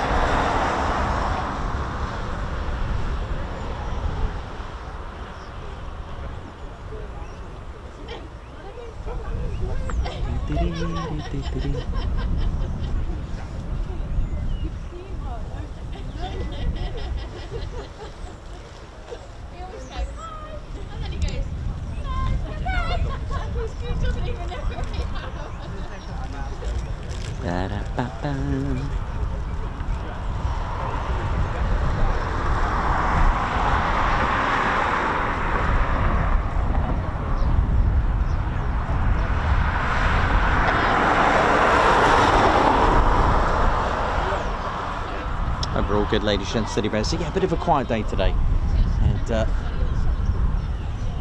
seems to be a 29 squadron day. Moggy's got a bit of an issue at the moment, so that won't be going out today. Looks like that could be it for today, you know, ladies, gents, teddy bears. That could be it.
So for the rest of the week, tomorrow we're at Mildenhall, Wednesday we're back here at Coningsby, Thursday we're at Lakenheath, and Friday, all being well, we'll be at RAF Marham for some 5th generation F-35B action. But again, don't forget, ladies, gents, teddy bears, we can change our plans due to the weather or operational movements. We have done that before, where we've swapped things around. If, for example, Friday, I've put in Marham temporarily, it could be switched. All right, just to give you a little heads up, we may switch it. I'm going to have a little feel of what's going on, but it's at the moment it's Marham.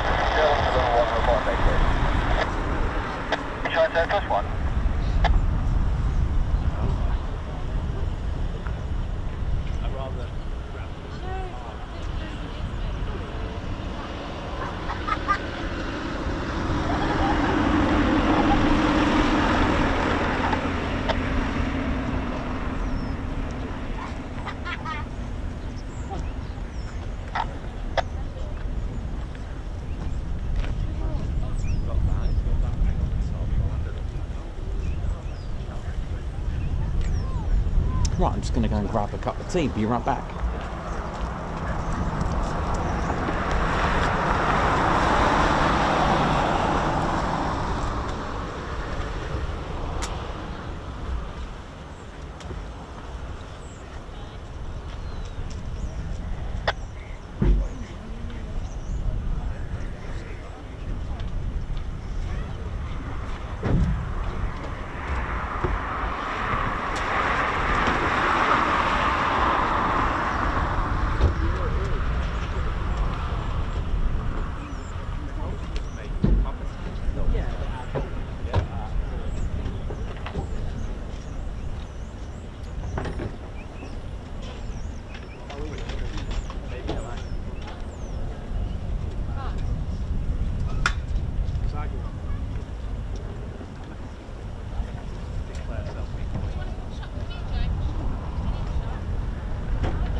Yo. Yeah, sure, yeah. Give me a second.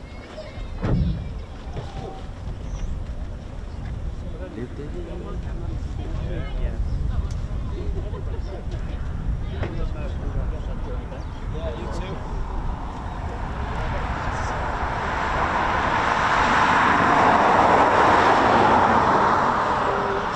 How you doing? All right, yeah? You good?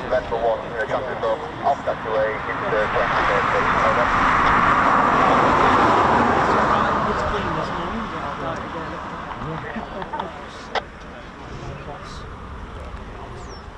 You good? Yeah, no worries, no worries. See you later. No problem. Yeah, see you soon. Bye-bye. Bye.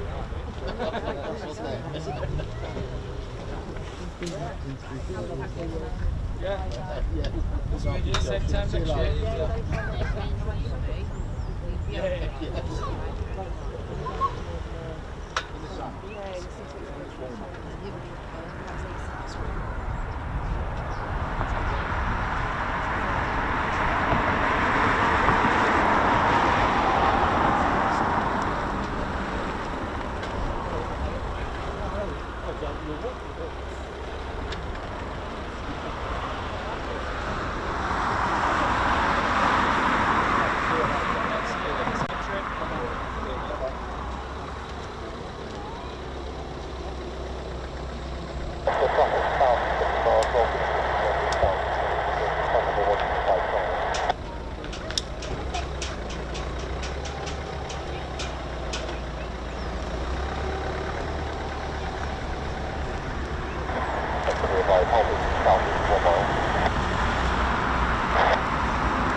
How we doing, ladies, gents, and teddy bears? So yeah, bit of a quiet one today. So it's all about 29 Squadron today and operational conversion. Nice quiet day. Probably a good way for me to just get back into the swing of things. What's going on here? Moggy there getting a few repairs on hand. So we've just got the 4 Typhoons airborne currently at the moment. They should be back hopefully about 3 o'clock perhaps, roughly. It's just a guess. They're usually up for about 45 minutes to anywhere between 45 and 90 minutes. Again, depends what they're doing. If they've carried out any air-to-air refueling, they could be out for a bit longer.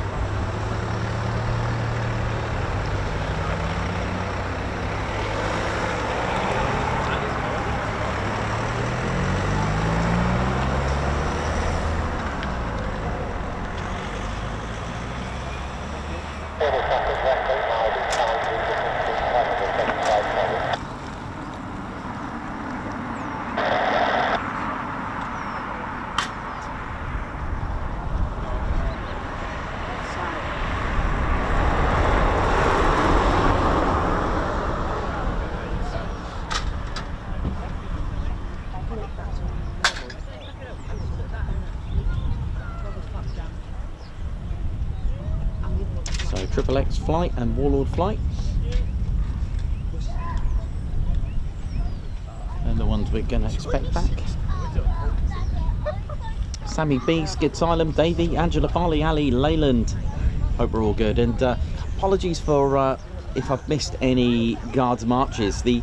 My filter that I can just check for guards marches has just disappeared again. YouTube's having a moment. Let's have a look. So I do apologies. Apologies? I do apologise. There we go. Let's have a look. Maybe I can. There is a way. I think I can do it this way. I'm just going to go into a different way.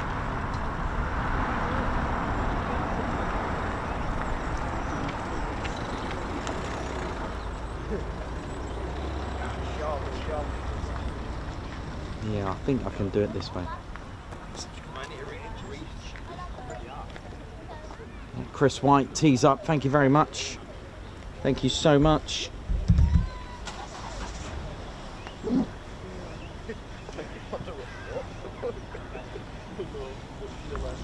Guards march.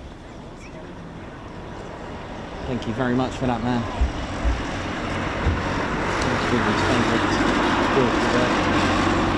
Some Chris White, Guards march to you, man. Thank you very much. Tees up. Thanks, Chris.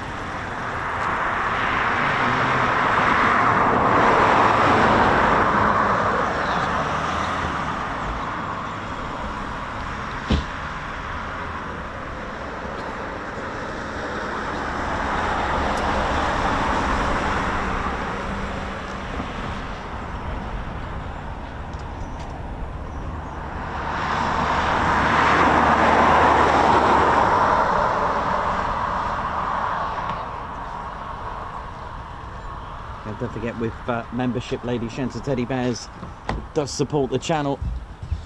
It really does. It's a great way to fund our channel and be part of it. I know we play the advert, but you know what?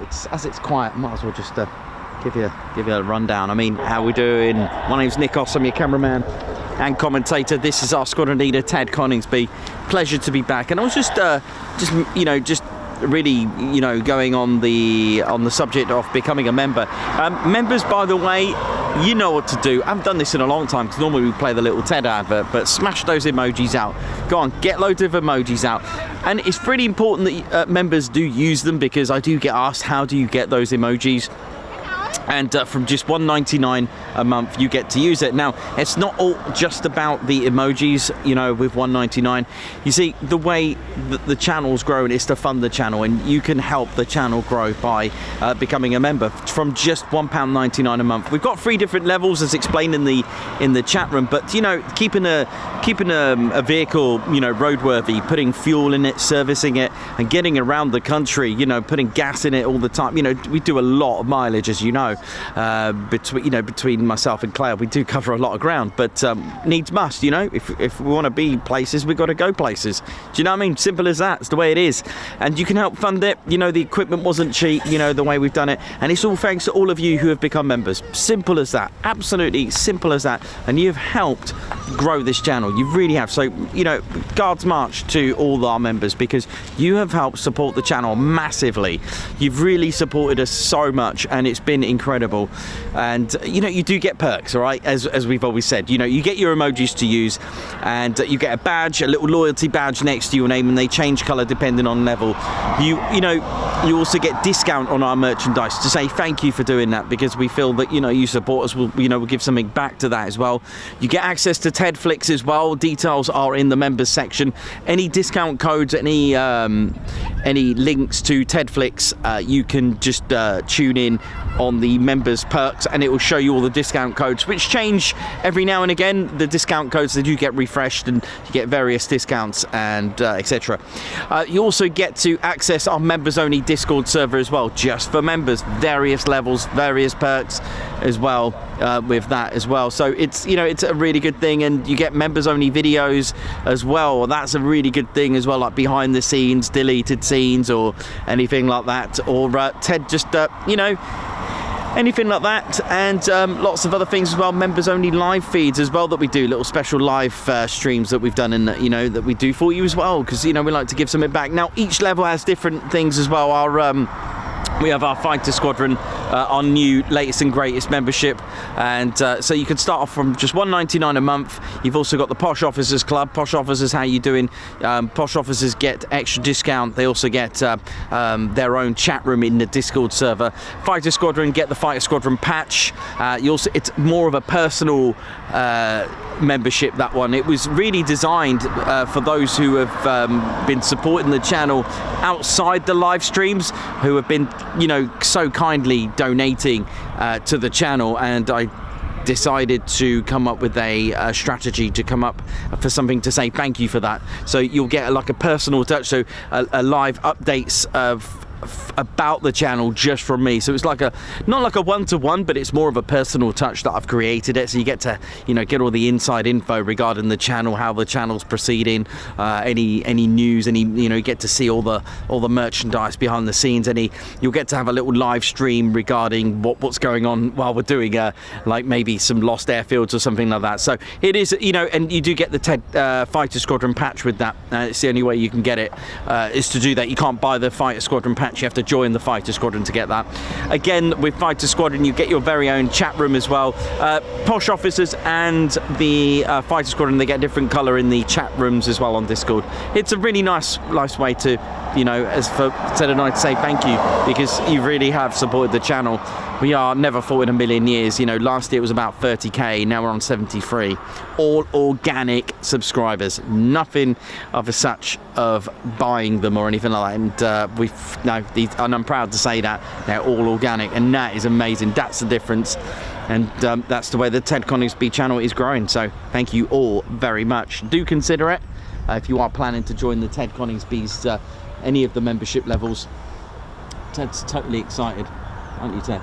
Yeah, nice one. So thank you all members, all levels. Thank you.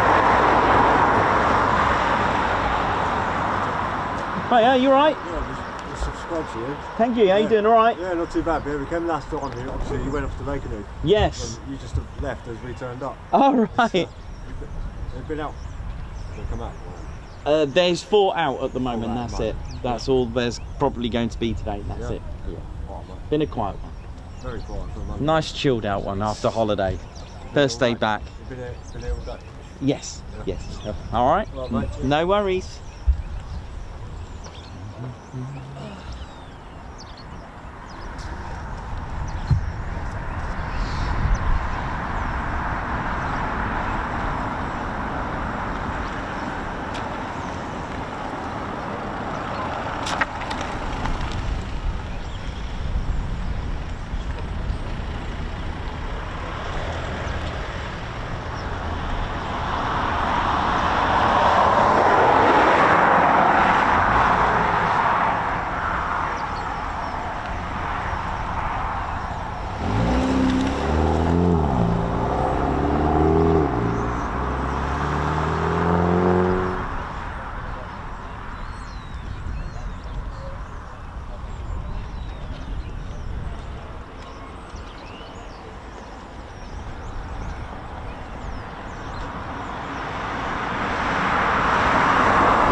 So yeah, we'll just keep an eye out on the...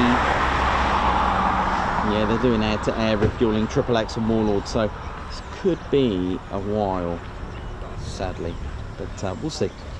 We are aiming to finish sort of between sort of 3:30, 4 o'clock today, so it gets a bit dark now. We're going to be sort of having some earlier finish times this time of year, as it gets dark quite early, with the exception of Hull Beach, because that will be the nature of it. When we are there. I'm looking forward to that. Just got to pick some dry days, because there's nothing worse being in pitch black and it's raining and it's drizzly and you don't know what wearing. It's not the most nicest experience you can get, but there we go.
Big shout out to the ground crew team.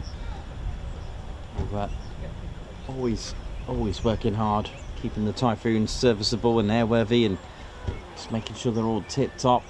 When there's problems, they're there to get them fixed.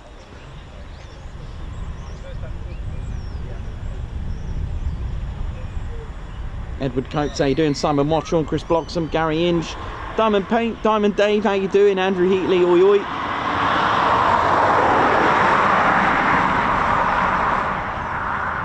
Fighter Squadron members, how you all doing? Hope you're good.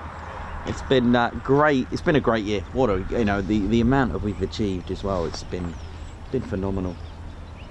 Should be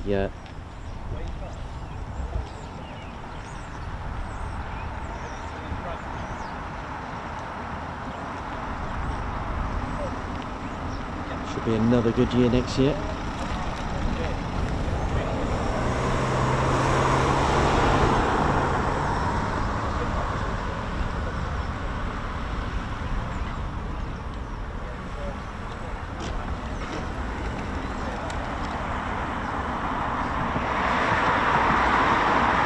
AD Quarter, how you doing? Hope you're good, man.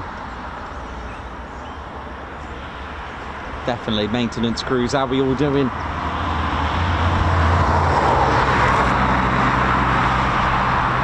Maintenance crews, medics, how you all doing? Fitness teams, medics, ground crew, maintenance, Bbmf, air traffic controllers, chefs, engineers, armourers, ferries, fighter pilots and crew, how you all doing? QFIs, how you all doing? AWC, what up? RAF Police, how you doing as well? Army as well in the guard room, how you all doing as well? This is Loyalty Binds Me.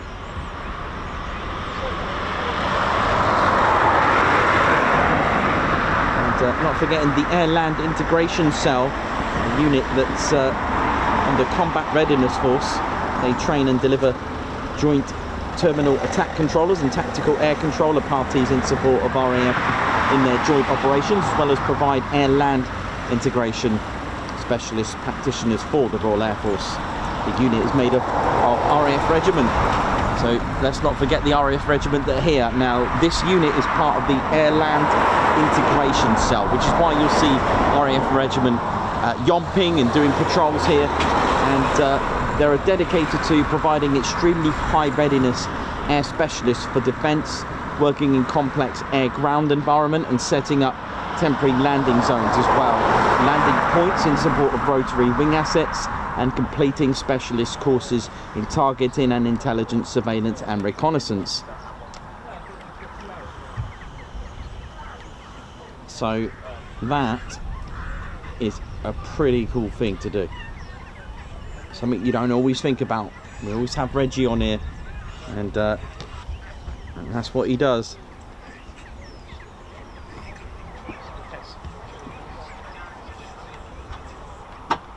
And that is what Reggie does. You know, pretty crucial.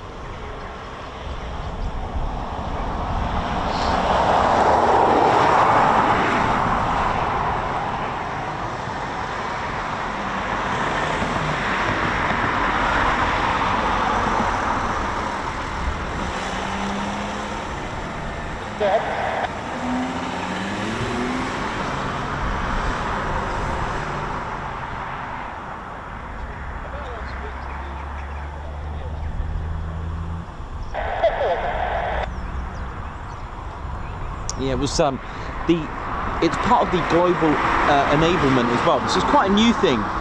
It was since November 2022, which the global enablement was created by combining the Royal Air Force protection, battle space management operations, and support forces. It was a change, an integrated cell, which, you know, I think that's quite a versatile move actually.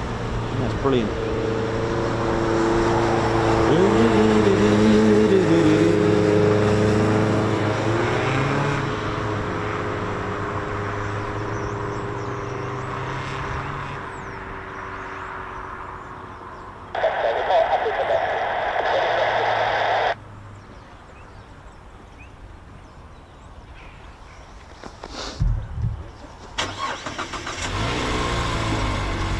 Keith Smith, how you doing, man? Nice one. Thank you very much.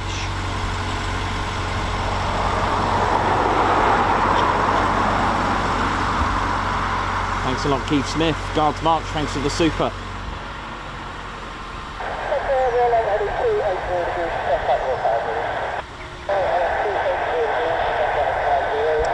Keith Smith's put, thank you to all personnel at RAF Coningsby for everything that you do. That's awesome, man. Well said. Keith Smith, another Guards March for you as well with another super chat. Oi, oi, Nikos, Ted, Claire Bear and Spanner crew. Thanks for that, man.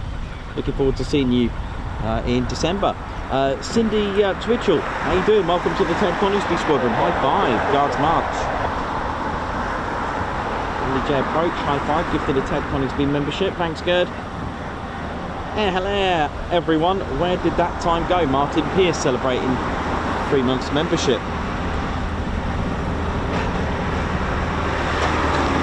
Chris White celebrating 2 months. Enjoy that tea and salmon. Guards March. We Stevie Boy as well. Thanks for the super chat. Guards March. Neil Swaddling, member for 5 months. Hi, was great to see you both at Trebarwith. Neil, man. Neil Swaddling, how you doing? It was really good to see you as well, man. Couldn't believe it when I was there. And I just heard, it's Mr. Ted of all the places. It was great to see you, Neil. Nice one, man. Thanks for being a member for 5 months. High five as well for the cider. Ted didn't have cider, no. He didn't have cider, he had some fancy water. Roger Payne, thanks a lot. Member for 12 months. Thanks for a great year. Roger, thanks, man. And congratulations for doing that. Thank you so much. And for reaching a 12-month milestone. Guards March. Debbie Brooks, upgraded membership to TCF Fighter Squadron. Guards March. Nice one. Thank you so much. Roger Payne, upgraded membership to TCF Posh Officers. Guards March as well. Andrew Stevens, Guards March, welcome home, Ted, Nikos, Claire Bear. Glad you had a great day, a great holiday, yet another milestone, hopefully many more to come. 21 months, wow, thanks a lot.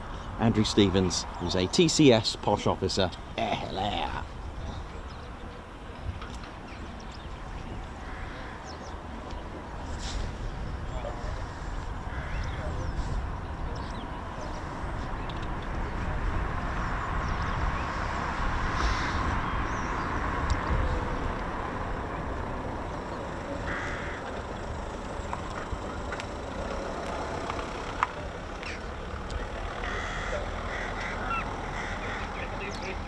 Just joined us, welcome to the show.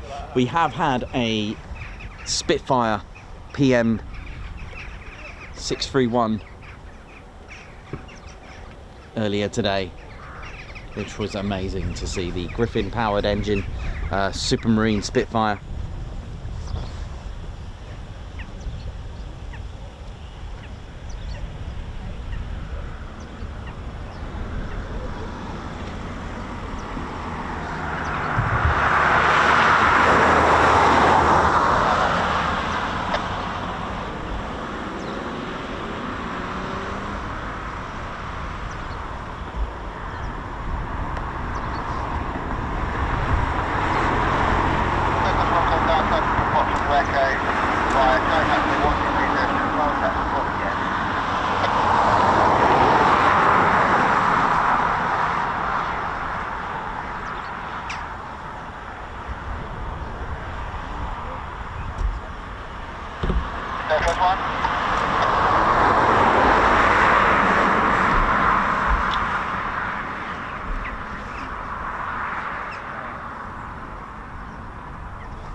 Runway 25.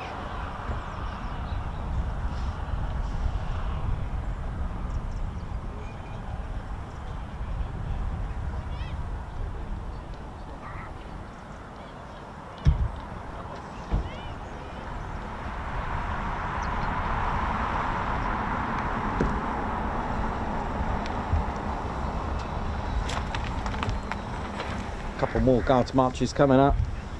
Thank you so much everyone for the support. It's incredible. 555.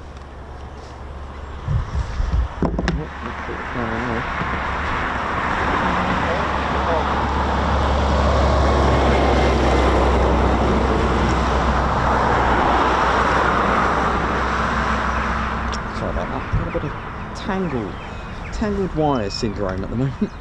Oops. Let me sort this out, Ted.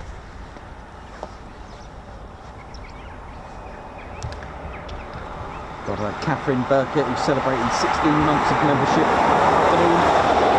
Nikos, Claire Bear, and the Teds. Thanks a lot. 16 months celebration membership. Thanks a lot, Catherine Burkett. Guards March coming up for you as well.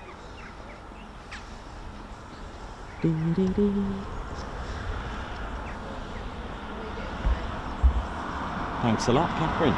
Guards March, 16 months membership. Fantastic. Thank you.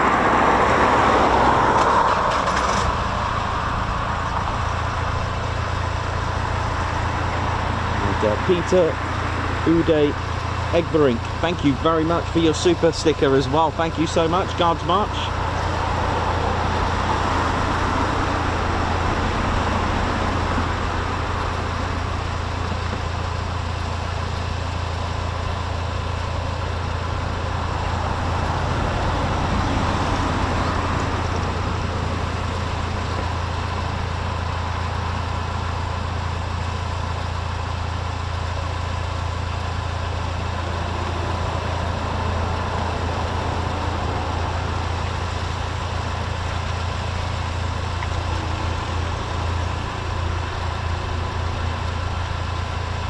Dylan Cobb, thank you very much.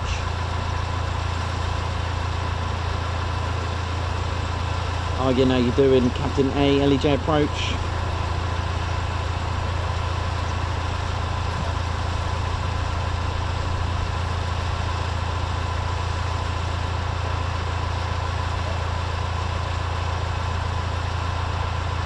Yeah, it was a great holiday, man. Really good. And again, don't make the journey to Lakenheath on Friday. It's closed.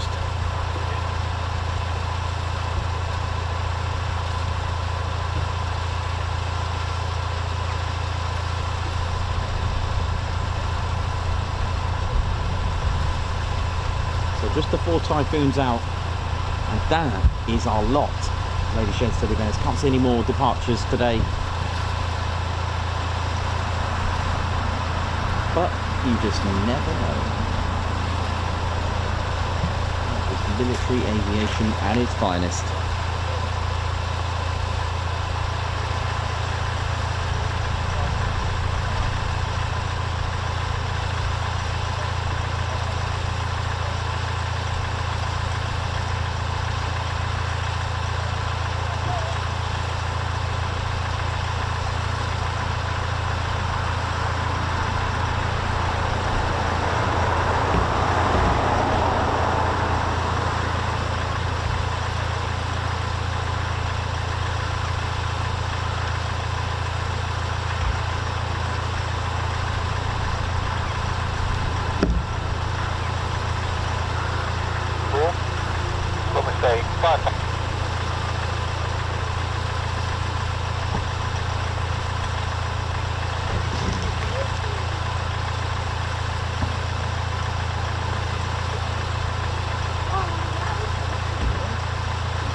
Thanks a lot, Andy Williams.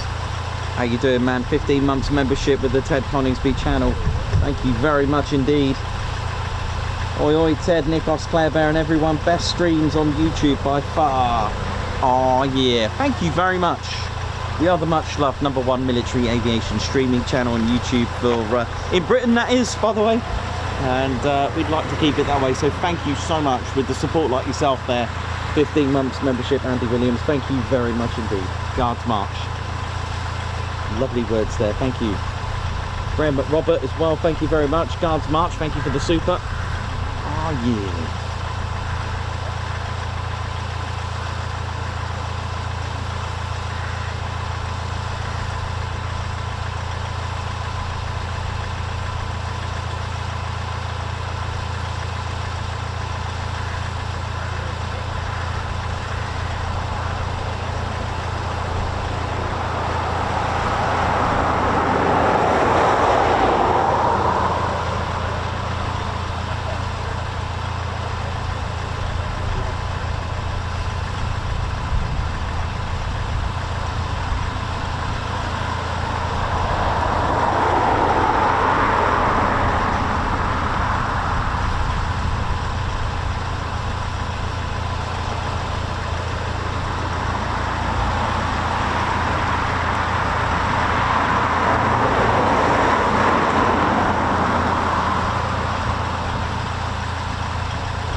Very good, nicely said there, Babs Art.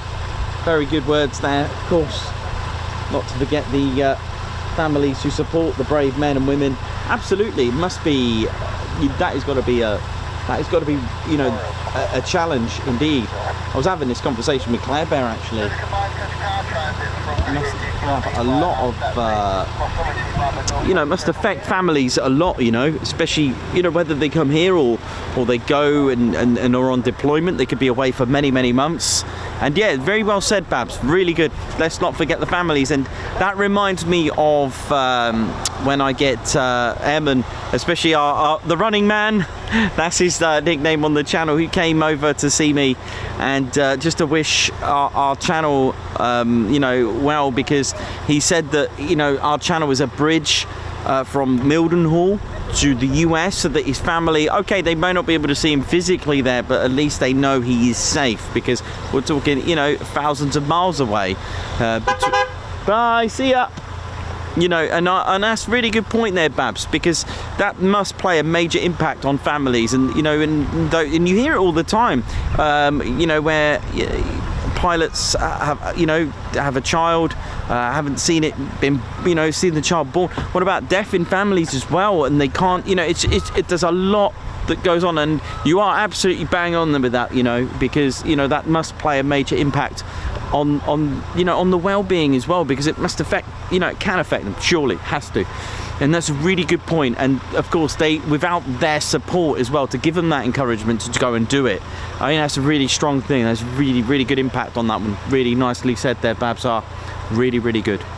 Yeah, that's hit home very nicely for that, you know, to that sort of, you know, that quote, and the way we, you know, and it was nice to hear it a couple of times as well, actually, at Lakenheath as well, because it's I mean, I suppose I would hear that there because they are far away from America, right?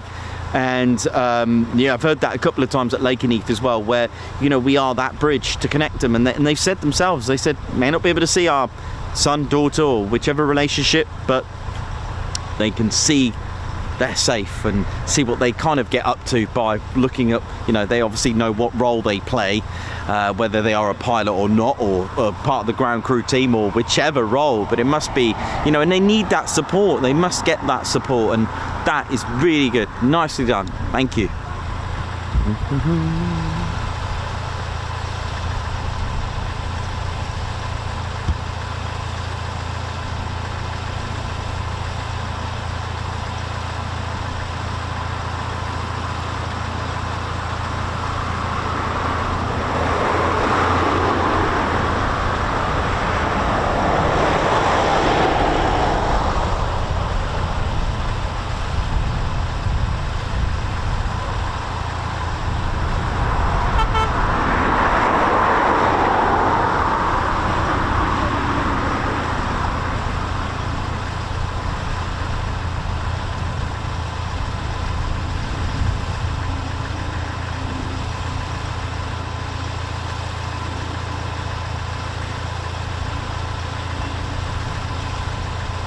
Tom Cook, so far as planned, yes. We, yeah, planning to go there as a switch over. Hopefully the weather's playing good well. And, but yeah, Babs, nice one. And sorry to hear about your uncle. Again, that loss must be quite. That's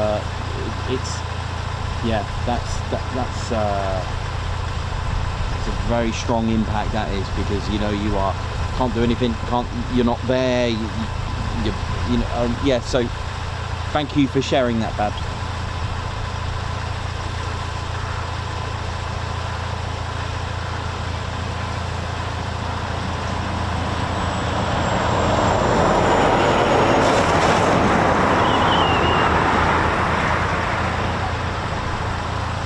I get that a lot at Lakenheath and Mildenhall, that connection, and I suppose it's a bit different, you know, when I'm at Marham or Coningsby. I don't get to hear that as much from airmen, and it's, yeah, I think it will be the distance thing, right? That's got to be the major impact. It's a really strong thing, that.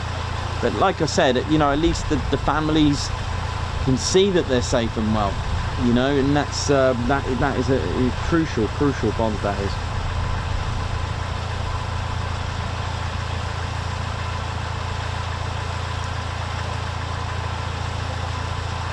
Yeah, you know, absolutely. Well said, Ali. You know, what can you do? You know, you cannot.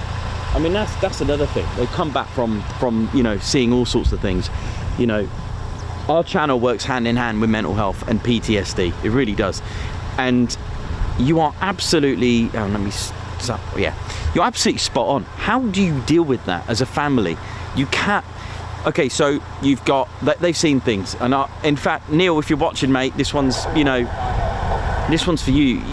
What the family can't do anything. You know, most that have seen things won't talk about it, and PTSD is a very severe thing. Like I said, again, please don't find this offensive, because I compare it to like an aircraft, right? A fighter jet. It looks good, looks fine, but on the inside there's something really wrong. And most that have seen action, you know, you get a lot of people talking about all these stories. Thing is, they won't talk about it, and that is the thing. They haven't been tuned out, and there's a lot of charities out there, like the one we've been supporting the last couple of years, the Head Up charity, is to tune them out. There is no shame in saying there's something wrong, which again, I've noticed a lot of attitude change. Things like the Royal Marines, where they were doing the lifting the lid. Before, it was always, of course, I like the mindset of the Royal Marines. You do need that state of mind, whether you are special ops, you know, whatever special forces that you're in, SAS, SBS. I've not been in that sort of thing. I'm just saying, I know that they get tuned in to, you know, even as a fighter pilot, you are tuned in, you're briefed, you got your mission, you're going in and you're coming out, right? And the stuff you've seen, even on CAS, Close Air Support, a real amazing story by Gutierrez, Robert Gutierrez, you know, who was served in Afghan, got shot in the chest, but he was dying, and luckily he didn't, and he got awarded as well. He made that call because he knew the Close Air Support was the one thing that was going to save his crew. Now, that meant that mental health of that person, you know, to go into combat and then go into Civvy Street after that, it's impossible, and then families have to deal with that. And this is where charities like the Royal Air Force Benevolent Fund, the Head Up charity, they can all offer that support to open out and get these men and women tuned back out. That is the most important thing. You can't just have a mindset of being into combat, seeing all the horrors that you've just seen, and then come back and then just go, yeah, it's fine. It's not. And I have to big up the families who have to, you know, see all these pieces when they don't get that support. It's a very sad thing when they don't get that support, for me, in my eyes. And I, you know that ethos of man up, or, you know, stop crying, what's wrong with you, you know, that's gone. That used to be the case, and imagine how much PTSD has gone around. You know, and sadly, suicide is the biggest thing. It's the biggest worry of any concern. We hear it all the time, every week. Someone in the armed forces is taking their life, or what, you know, and it's.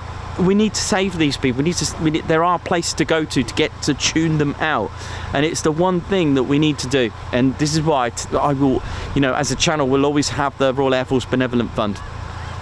We've supported so far £20,000 for military charities to give that whatever we can. It was nice for Head Up Charity to show us where our funding went. That was really cool, so that they can offer that support. But you know, Ali and Babs, that is absolutely crucial and vital. The mental health and the stresses that go with that.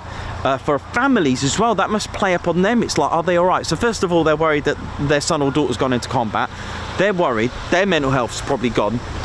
That, you know, that the special forces, I'm just picking special forces for example, probably, you know, hand, like whatever combat they've seen and come back and seen all the horrors have come back, or anyone, army, regiment, whatever, have come back, and then the family have to deal with that. So they've not only gone through, are they alive, are they okay? They've come back, wow, phew. You know, my husband or daughter or son have come back alive, but then now they've got to face the PTSD side of the mental health side of it, which is why I'm so grateful to hear that there are charities that they are saving lives. They literally are saving lives. You know, they need to be tuned out and back in. I know everyone's different. I know every human being is different, but we've all got that level where we're like below, we're into the red and not the amber, where we could be in the green and being well, as my little traffic light system. But yeah, that is sadly the way it is, and I'm so proud that there are charities out there that are willing to do that. And it's not a taboo thing anymore. You know, depression and PTSD and all the things that people have seen and just can't get that out. It's almost like you've got your memories and it's been locked in the safe and the key's been thrown, and you're trying to get that out and you can't. You know, it's like a kettle switches off when it reaches boiling point, but imagine if it couldn't. It would just, one day it will just explode. And that is one of the things that I can try to express that and try to explain how important it is to support. And I'm very proud of those that make that decision to take on a role of becoming one of our armed forces, because the amount of psychological challenges that are going to be faced. I mean, let's take QRA for example. That is going to be another a psychological battle as well when they got the QRA scramble. Is that going to be the day that they're going to have to shoot down an airliner? Is that the day? And that cannot be easy on anyone.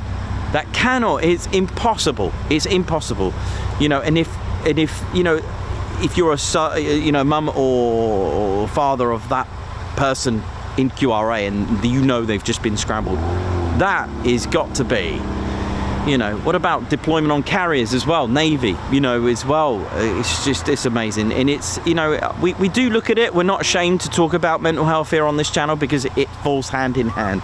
We get to see all the happy stuff with the planes and, helicopters and aircraft and, that array and having that fun side. But it does have a lot of commitment, which is why our channel is unique, because we don't just go, there's a plane, great. It's got a lot more. We are a community. We have the fun. We've got the bears to talk about it as well, which helps, because if there's one good thing, is smile and talk. That's all we say. Smile and talk about it and have fun. That is the way. So yeah. And it's been a challenge. Like myself, I've been through that. I've been through the dark side of things, and I've pulled through. Not military related, of course, but still, we've all got a head and a brain, and it can be affected and impacted in many, many ways. So there we go.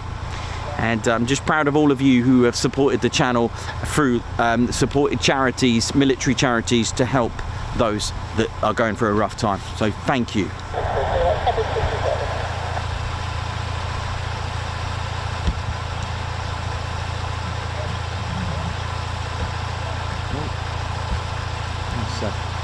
Goal just flying through the screen. Exactly, well said. Not all battles are fought on the battlefield. Absolutely. Absolute quote, that is. Absolutely.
Okay, so potentially getting our Warlord or Triple X flight back very shortly.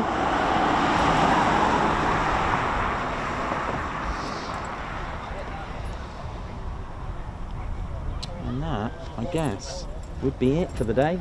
That was deep, wasn't it? It's true though, isn't it, what you were saying? Sorry? It's true what you were saying. Yeah, it's deep, but, you know, it's the way it is. And, you know... Well, we don't realise it, you know, we're not... I was just looking there, all them people behind that wire fence and everything like that. And then all of a sudden they get released into the wild. Yeah, oh, absolutely. It is. It's an animal you've had captive for years, and all of a sudden they release it into the wild, and you kind of there and not knowing what to do. Used to humans come up and feed him all the time, and now he's got to go and fend for himself. yeah, I know it was deep, but you know we're not afraid to talk about it. Let's help people. I know that the channel helps a lot of people. You know, going through. You know, it doesn't have to always. It doesn't have to be military background. You know, there are people going through some tough times. You know, whether it's you know from stuff they've been through or yeah, but the impact on your mental health as well. You know, if you've got challenges that you have to face, yes, I was just talking about. You're supposed to bow down to your God. Oh, no, don't be silly. No, but yeah, so you know, people forget that. People with disabled children, for example, you know, the mental stresses that the parents have to take because of whatever reason, people forget that. And you know, people do forget. People forget the parents as well, man. The stuff you have to go through, and whether you know. Oh dear, the battlefields. Like I said, the battlefields aren't always in the fence. It's over here. Where's the new one you had out? You taking a picture with your phone earlier? Teddy bear. Oh, what? Just no. I was just filming the sky. It's, You put a teddy up there as well. Oh yeah. The red Ted. Yeah, red Ted was there. I saw a video of like an F-16 doing a bombing. Oh yeah, that was good, wasn't it? Yeah, I saw it. I saw it before I left earlier. Yeah, that was good, that one.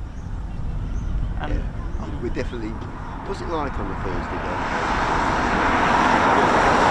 Hopefully, but you never know. I can't guarantee it, but we are coming down one day.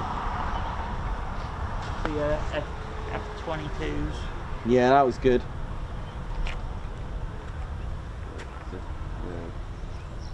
It'd be good, like, for a drive back later. Yeah, the nicest thing is, you say I live in Alcastle. The first time I watched the plane take over here. I looked out the window and watched it fly over. Every now and then I keep tempted. Yeah. So we're going to do back soon? Yeah, I'm working Hopefully. Hopefully. Okay. Hopefully. There's 4 out. And yeah, they I are. heard them go out nearly an hour ago, and I thought they might. Yeah, they should be back soon, but I don't know exactly. They are sort of. They're on their way, and then they're turning, and they're on their way. They're in York at the minute. Oh, okay. If that helps. Right. Oh, that's quite They are heading this way, but they keep doing a little turn, and it's like they're slowly coming back. I'm glad there's less Moggy behind. I love Moggy 1000. When he found out they called the new one Moggy. And what did I say? He spits every time he says the word Moggy. I said I won't be seen better than Moggy. But if dear. it's an aeroplane Moggy, I'll probably make an exception. You packing up now? Not yet. I'm just waiting for these 4 to come back. They can't be too long. In fact, I might just. No, I'll hang on. I'll keep going. I keep hoping that you're out in the snow one day. And Yeah, I'm waiting for the snow. Because some days I get bored. I'll just go through all the videos and I Some thought, days. right, and try and get one of each weather situation. Yeah, that'll be You interesting. were there here and it's chucking it down the road. You shirt sleeve. Then it took me 10 minutes to get the flag to look as if it was being windy. The reason you go along with it, Oh dear. Oh, you sent, you did a photo of, you did the, photo on your phone, didn't you? Yeah, I did. Oh yeah, just there, yeah. When the video was in progress. I've got another plan of action in Coningsby mind. Tower, trader tone. Trying to figure out how to do it. Because when I sussed out how you do a collage, it's called, where you get through. Oh yeah. If you get foreign, it sometimes squashes all the photos up. I've still got the one you got me from my 21st, I believe. Request tow clearance. Oh God, it's so weird watching it from here. One Coningsby Tower, transit from the washburn back to main ASP. Bbmf forward back to now in your favour. Pop to the lights down. You tell me.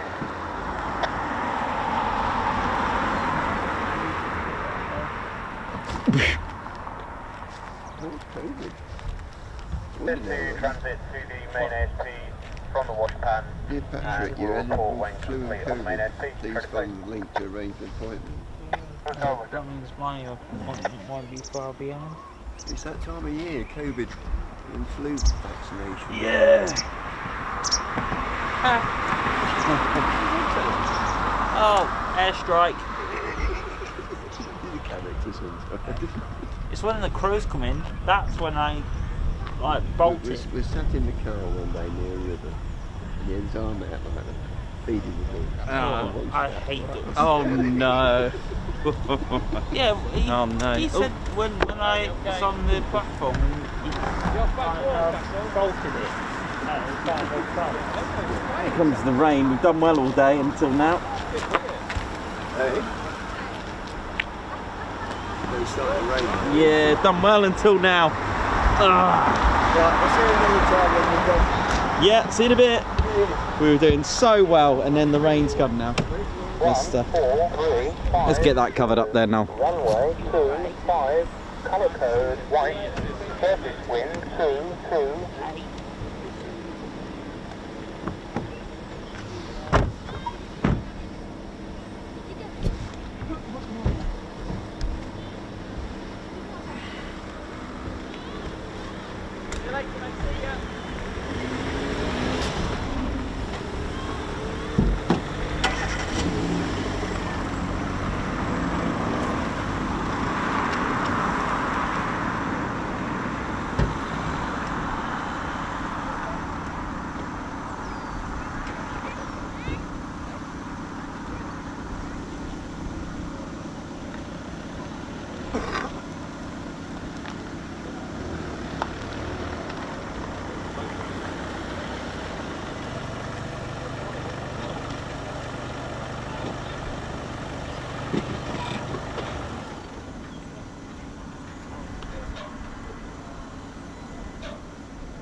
Right, where are they?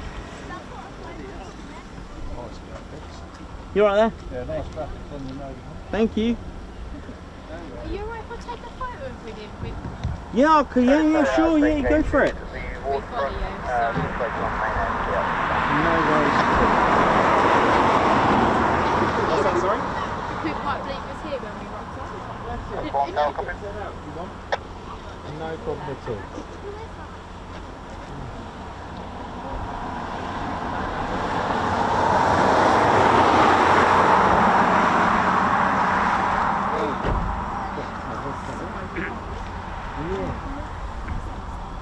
Let's get Ted first. There we go. There we go. There you go.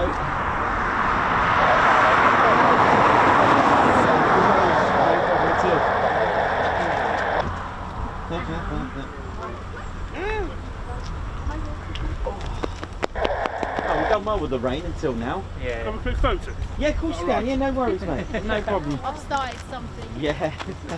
Alright, kiddo, how you doing? Alright? Yeah. Ready? Brilliant. No Cheers, worries. Thank you. That's alright, mate. No problem. No problem.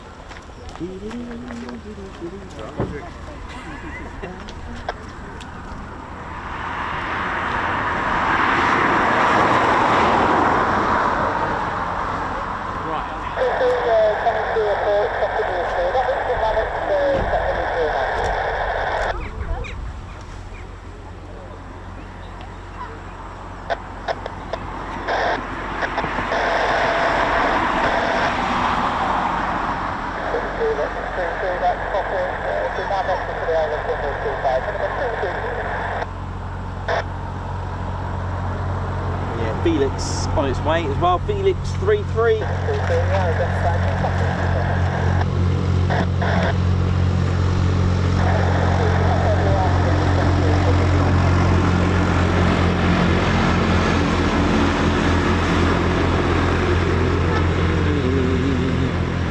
Hope we're all good, ladies, gents, teddy bears. It's just started to rain just a little bit. Nothing too bad, and just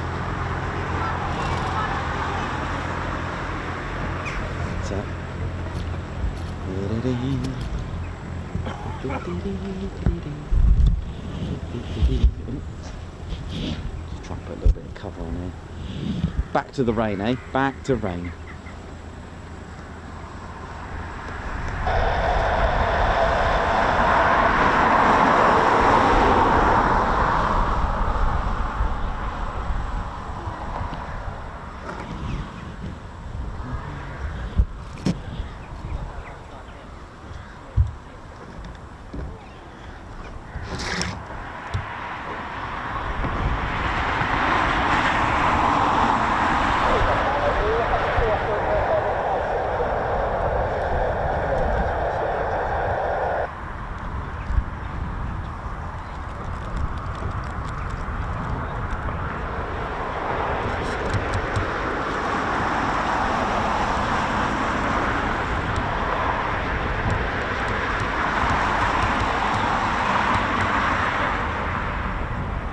What in Salmon's name are you doing, boy? My name's Casey. How you doing, y'all? Hope you're good. That's right. Came from Milton Hall. Just come to see what's going on around here. I'm from West Coast. How we doing, y'all? What up? Make sure you hit that subscribe button. Make sure you come and join us, y'all. Yeah, that's right. Behave yourself now.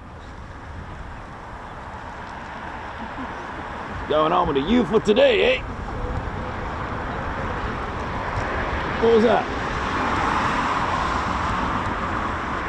Not sure what that was. What's going on around here? Right, you behave yourself, y'all. The QEAF for the 100th at RAF Milton Hall. See you tomorrow, y'all.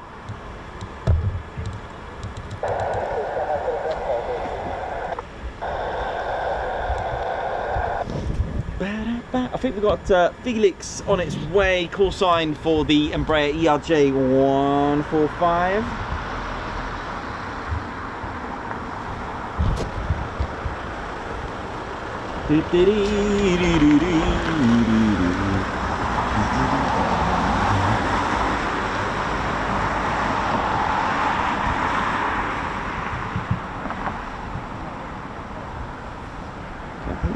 Probably time to put little Ted out on.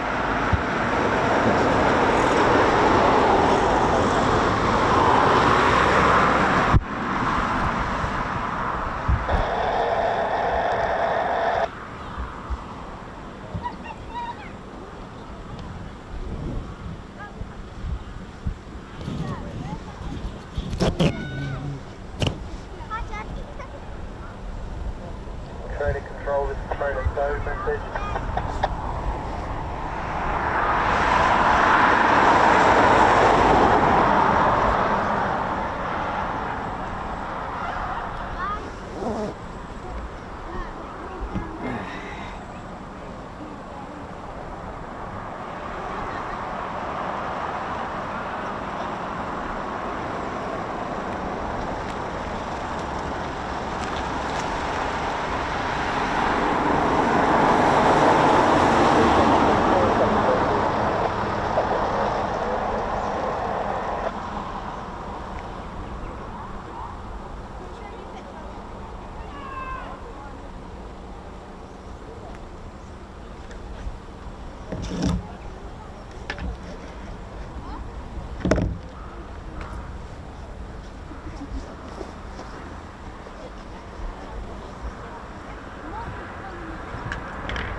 Yeah, so we've got the Embraer just coming in now.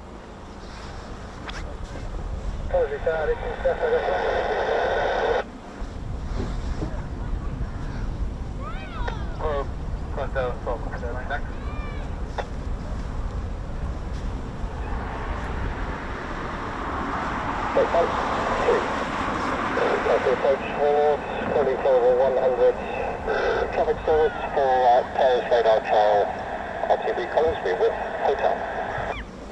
Okay, Warlord flight as well, just heading back. Platform 100 traffic service Warlord confirming Trails QEAF. Hotel level for Trails QEAF, and is the 30 open at the moment, or are we still IRMs? Warlord still IRM for Cromwell Alpha. IRM is still Cromwell Alpha. Warlord.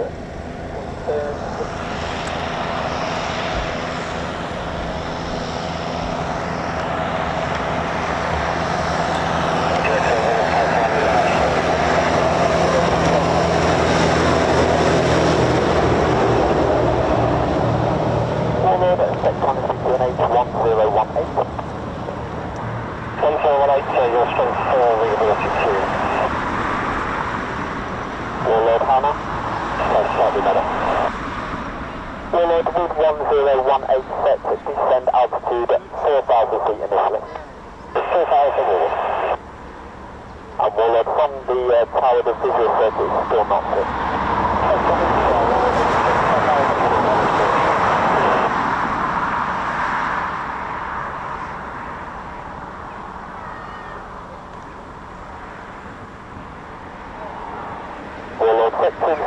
Runway at 25 to 50 minute, 280 feet.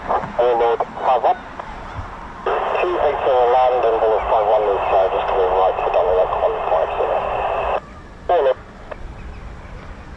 Warlord 52, SAA proceeding minimum 400 feet.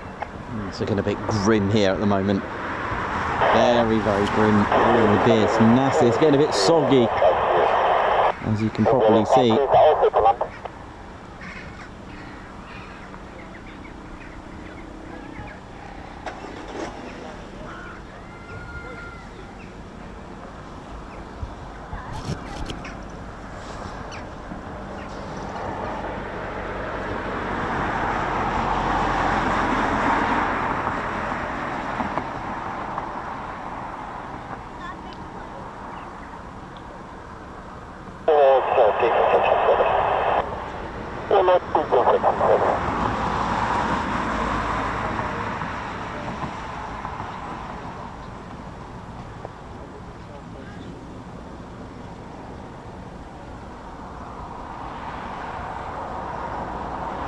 Continue to send altitude 2,000.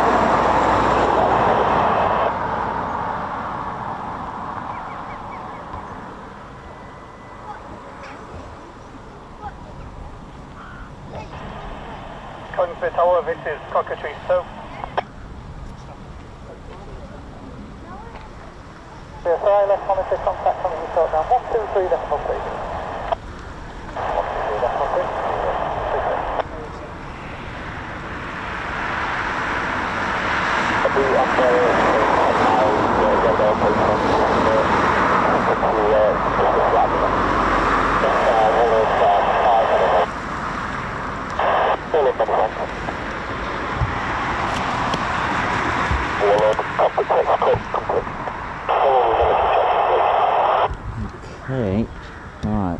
do my best on this.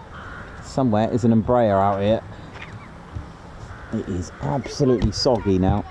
But hey, you know how it is.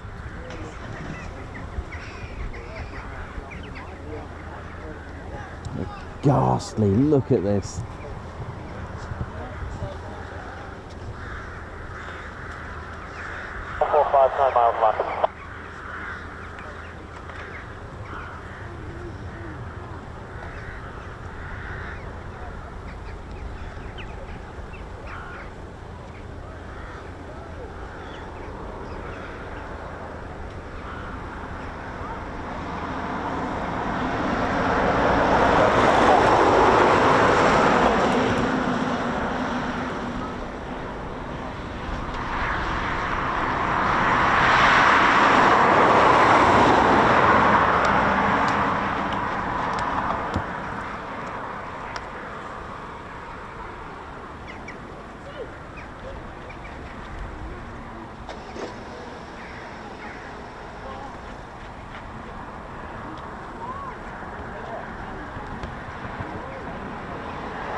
Dr. Soda, how you doing, man? Hey, Marshy, how's it going?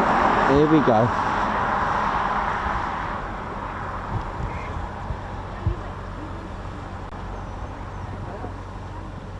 Turn right to the 160 degrees.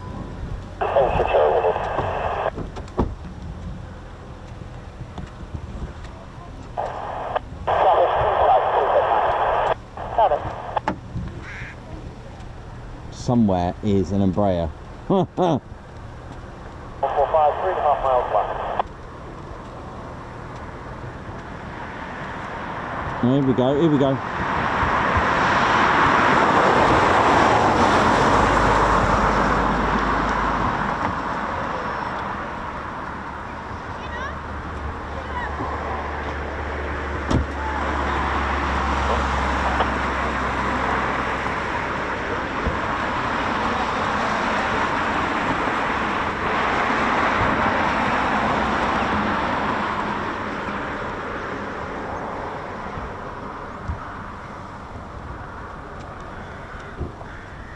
Look at this. Guess the aircraft. There seems to be a lot of birds flying through here. What's going on here?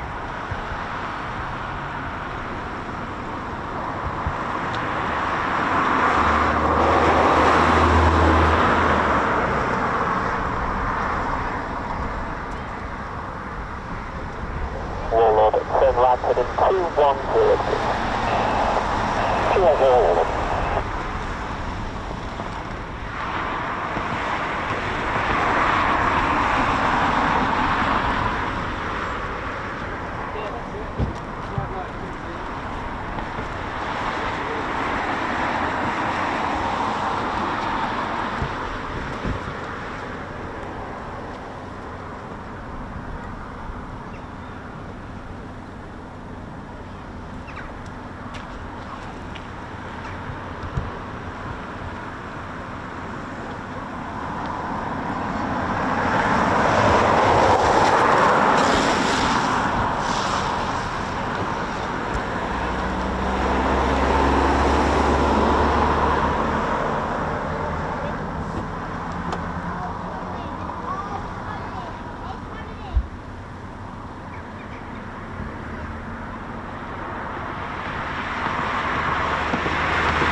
Oh, look at that, wiper blades as well. One flight 11 and 12.5 miles, contact on the clear down to 6, good evening.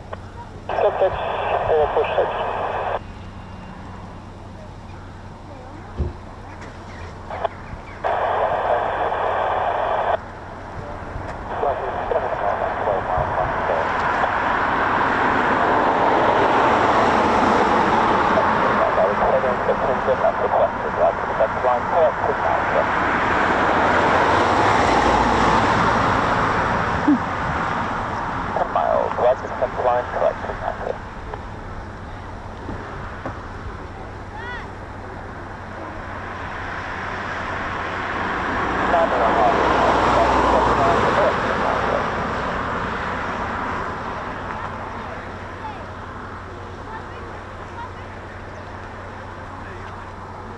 miles, right to the centre line, correcting nicely.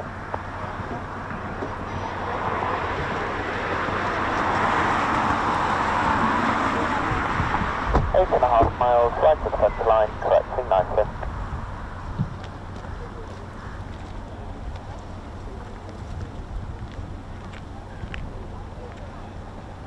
Miles, turn right 5 degrees, heading 245. Slightly right to the centre line, correcting nicely. 7.5 miles. Turn right 3 degrees, heading 248. Slightly right to the centre line, correcting nicely, 7 miles. Approaching descent point. Slightly right centre line, correcting nicely, 6.5 miles. Begin descent now, 3-degree glide path.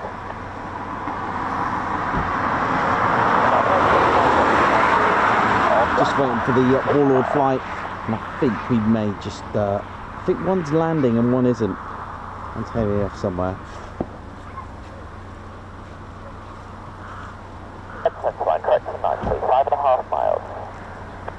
Below glide path. Below glide path, correcting nicely, slightly below glide path, 5 miles.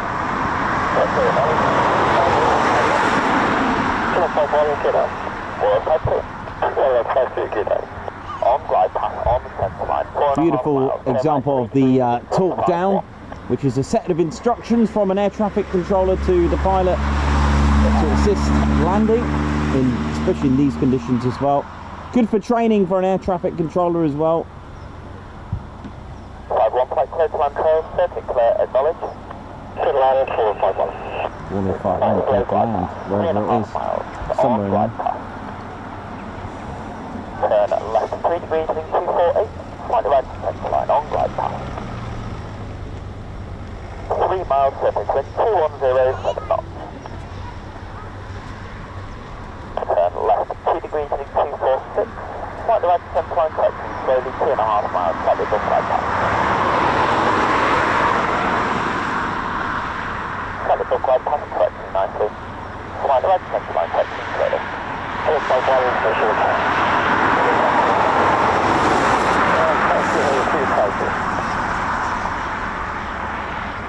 Slightly right to centre line, correcting slowly, 3 miles, slightly above glide path. Turn left 3 degrees, heading 247. Slightly right to centre line, correcting nicely, on glide path, 2.5.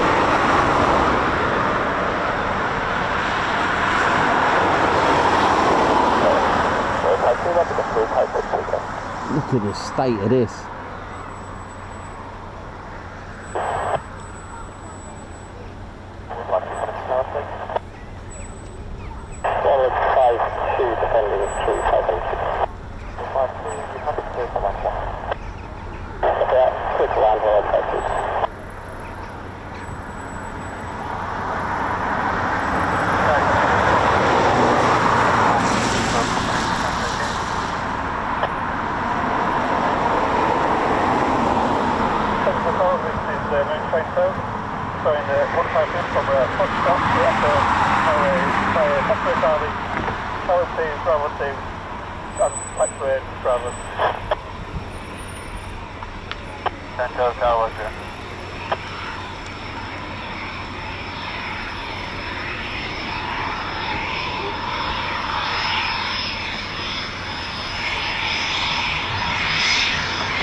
the probe release there from the envelope.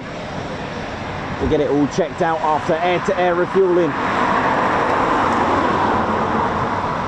The probe has many sensors around it, can get easily damaged. So the ground crew will be checking that out, making sure it's all sweet and neat.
The weather is completely emotional at the moment, absolutely ridiculous.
Joshua Haddock, how you doing? Hope you're good.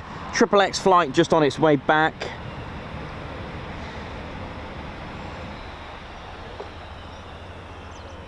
YouTube Aviation, Heath West 1, good to see you. Joshua Haddock, Andy Williams, hope you're good. Doncaster Lass, Mayhem Marshy, Margot Baxter, Chris Bloxham, Gary Inch, Wes Downer, Simon Watchell, hope you're all good. Sammy B, Dieter, Gikeri, how you doing?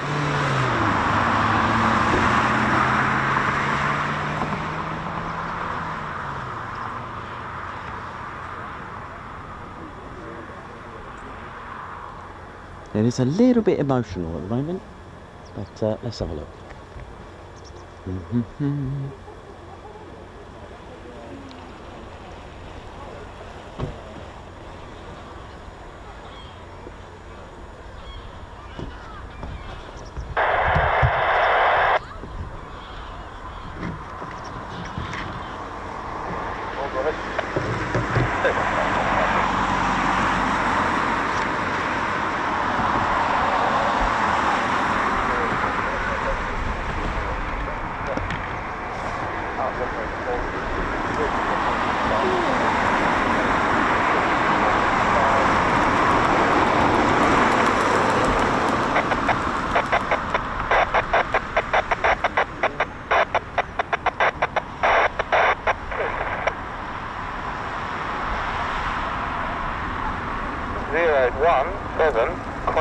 Category 5, fully serviceable. Runway 555.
Right, ladies, gents, steady bears, our last two Typhoons just on their way back. Just been told the circuit's not clear, so we'll see what the result will be. very, very shortly. They're not too far away now. So our last Typhoons, XXX, been a quiet day today, but that's the way it can be. And they're just sort of in between Market, Rayson and Louth and Caister, in that sort of triangle, just in the middle of that, heading for Louth, then Spilsby, turning right, and then into Coningsby. We'll see what type of approach they're going to get then. So circuit was not clear, which you may have heard that from the radio there.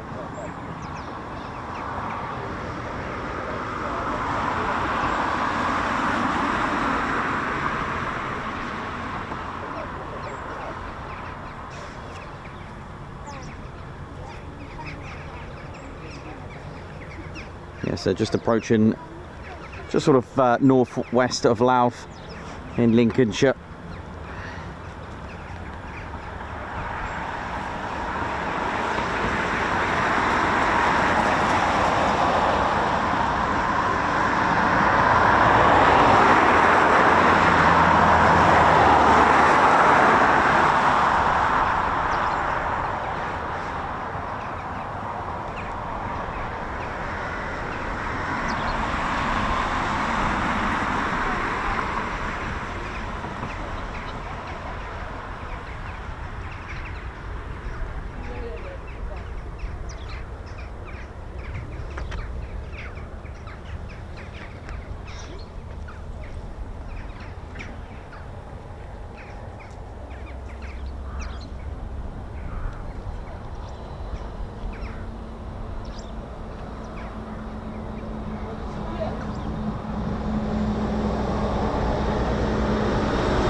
So they'll be turning right about 230 degrees very shortly, I would have thought.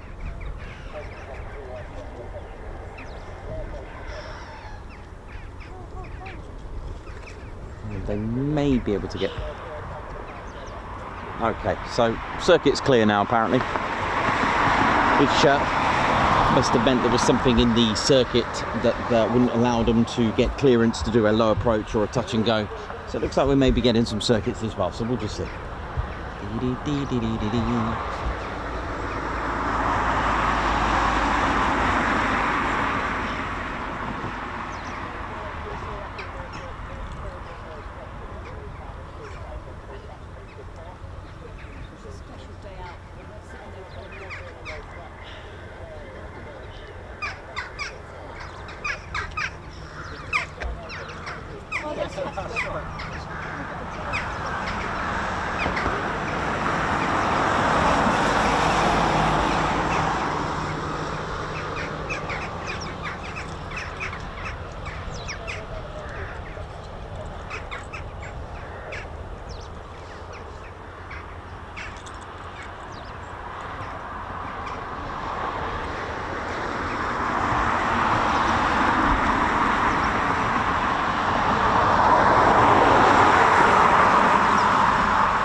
Okay. So I think we've got one low approach.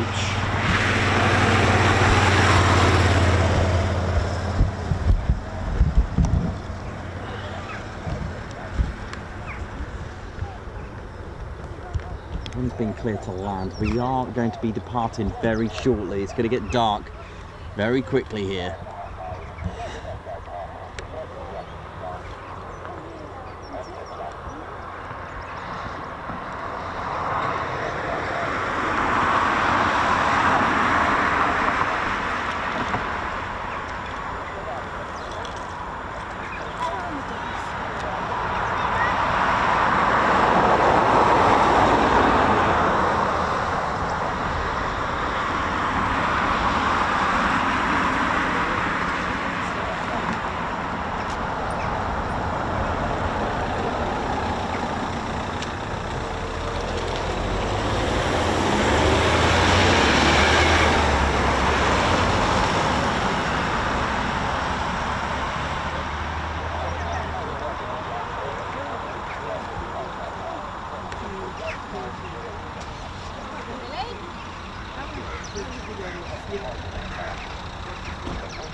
Here we go. Our last two Typhoons, Lady Shenta Teddy Bears. Our first day back from holidays. Hope you are all well and enjoyed the show today on a very quiet RAF Coningsby with just one squadron out today. And that's 29 Squadron Operational Conversion Unit. We'll be back on Wednesday to see what else goes on here.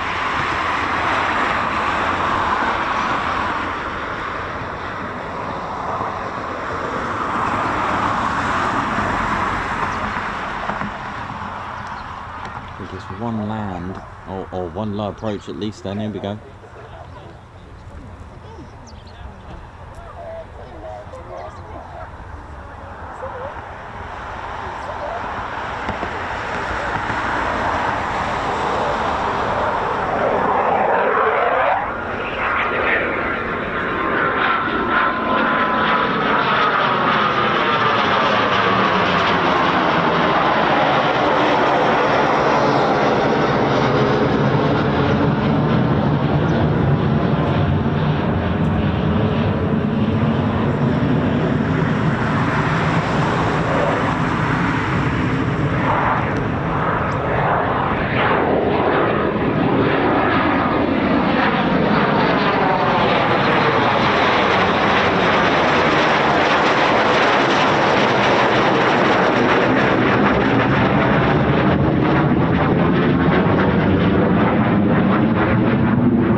Think about packing up before it gets a bit too dark for the Ted Coningsby channel.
the Embraer ERJ145.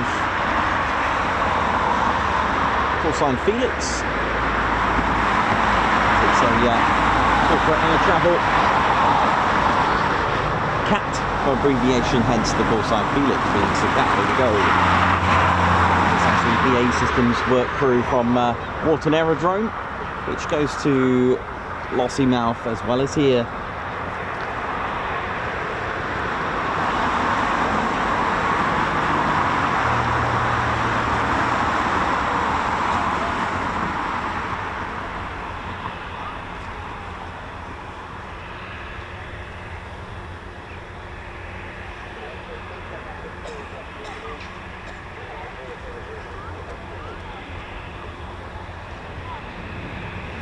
Big Al, how you doing? Hope you're good.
Oh yeah, ladies, sheds and teddy bears, welcome to the Ted Coningsby channel membership.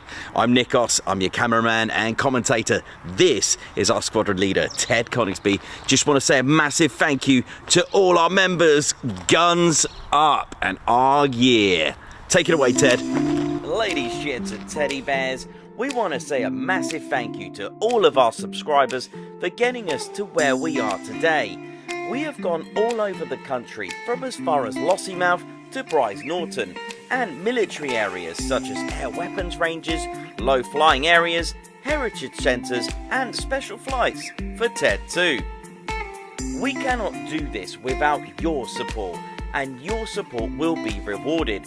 You can now join the Ted Coningsby Squadron and help fund the channel to get us around the country and provide us with the funds for equipment to bring you better content too. We have 3 exciting membership levels with awesome YouTube perks to reward you back for your support. Our first level of membership is the Ted Coningsby Squadron.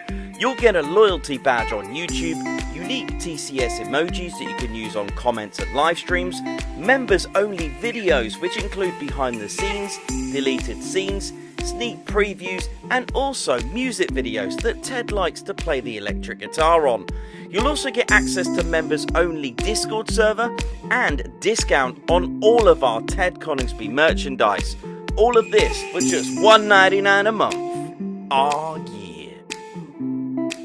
Our second level of membership is the Posh Officers Club.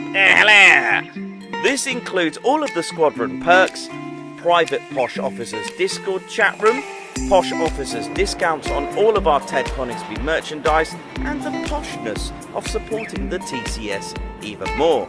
This is just £4.99 a month. Our third level was inspired by many of our fans who have been supporting the channel massively. So we'd love to reward you back with this, and our third level of membership is the Ted Coningsby Fighter Squadron. This gives you a more personal experience with me and Ted, with exclusive live streams and content. You'll get a free Ted Coningsby Fighter Squadron patch, a private Ted Coningsby Fighter Squadron Discord chat room, a gold colour Discord username, and a higher discount on all of our Ted Coningsby merchandise. All this for just $25.99 a month. Ladies, gents and teddy bears, the Ted Coningsby channel cannot thank you enough for all your support. And it's this support that keeps the dream, keeps the stream. Thank you so much. Oh, yeah.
Glimpse of that capture, that was awesome.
sorts going on here.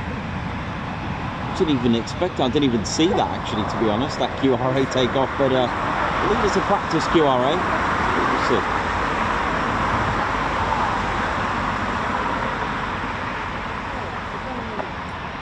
Certainly warmed the place up a bit.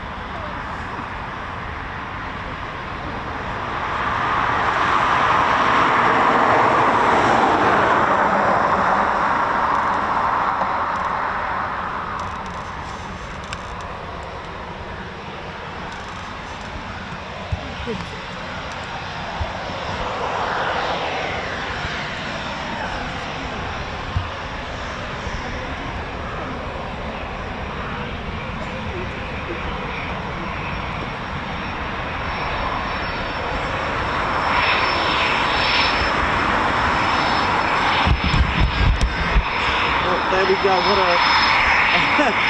really bizarre ending to the day with that departure.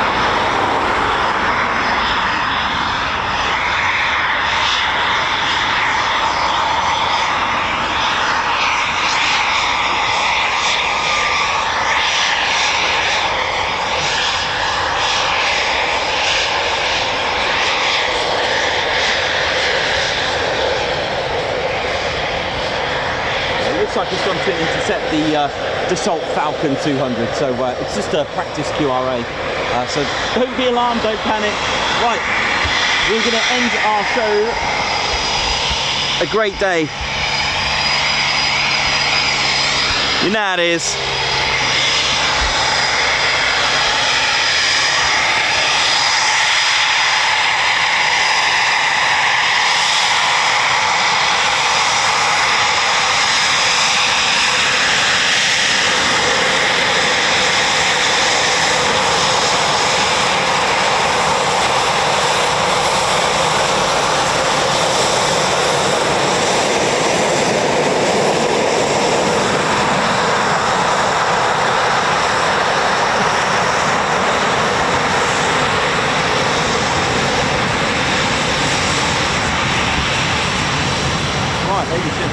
Thank you all so much.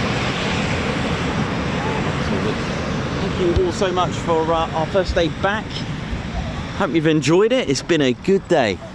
Been a really good stream today. Really good, calm, chilled out. You know how it is. It's been a good day. It's been really good, nice and chilled. Wasn't busy, but hey, we had one squadron and just one squadron, which was 29 Squadron.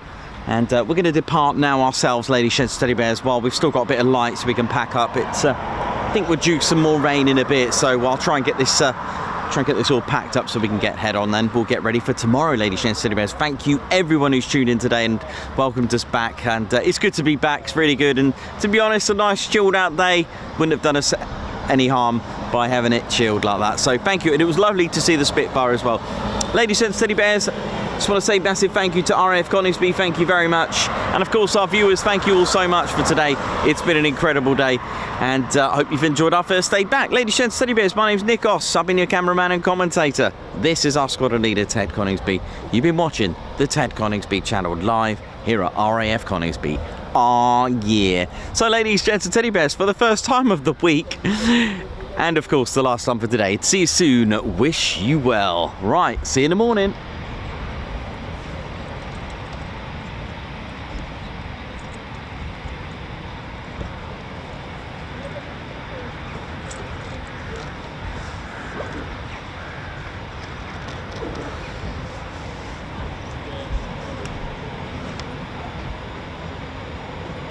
Right, Dolphin, the advice,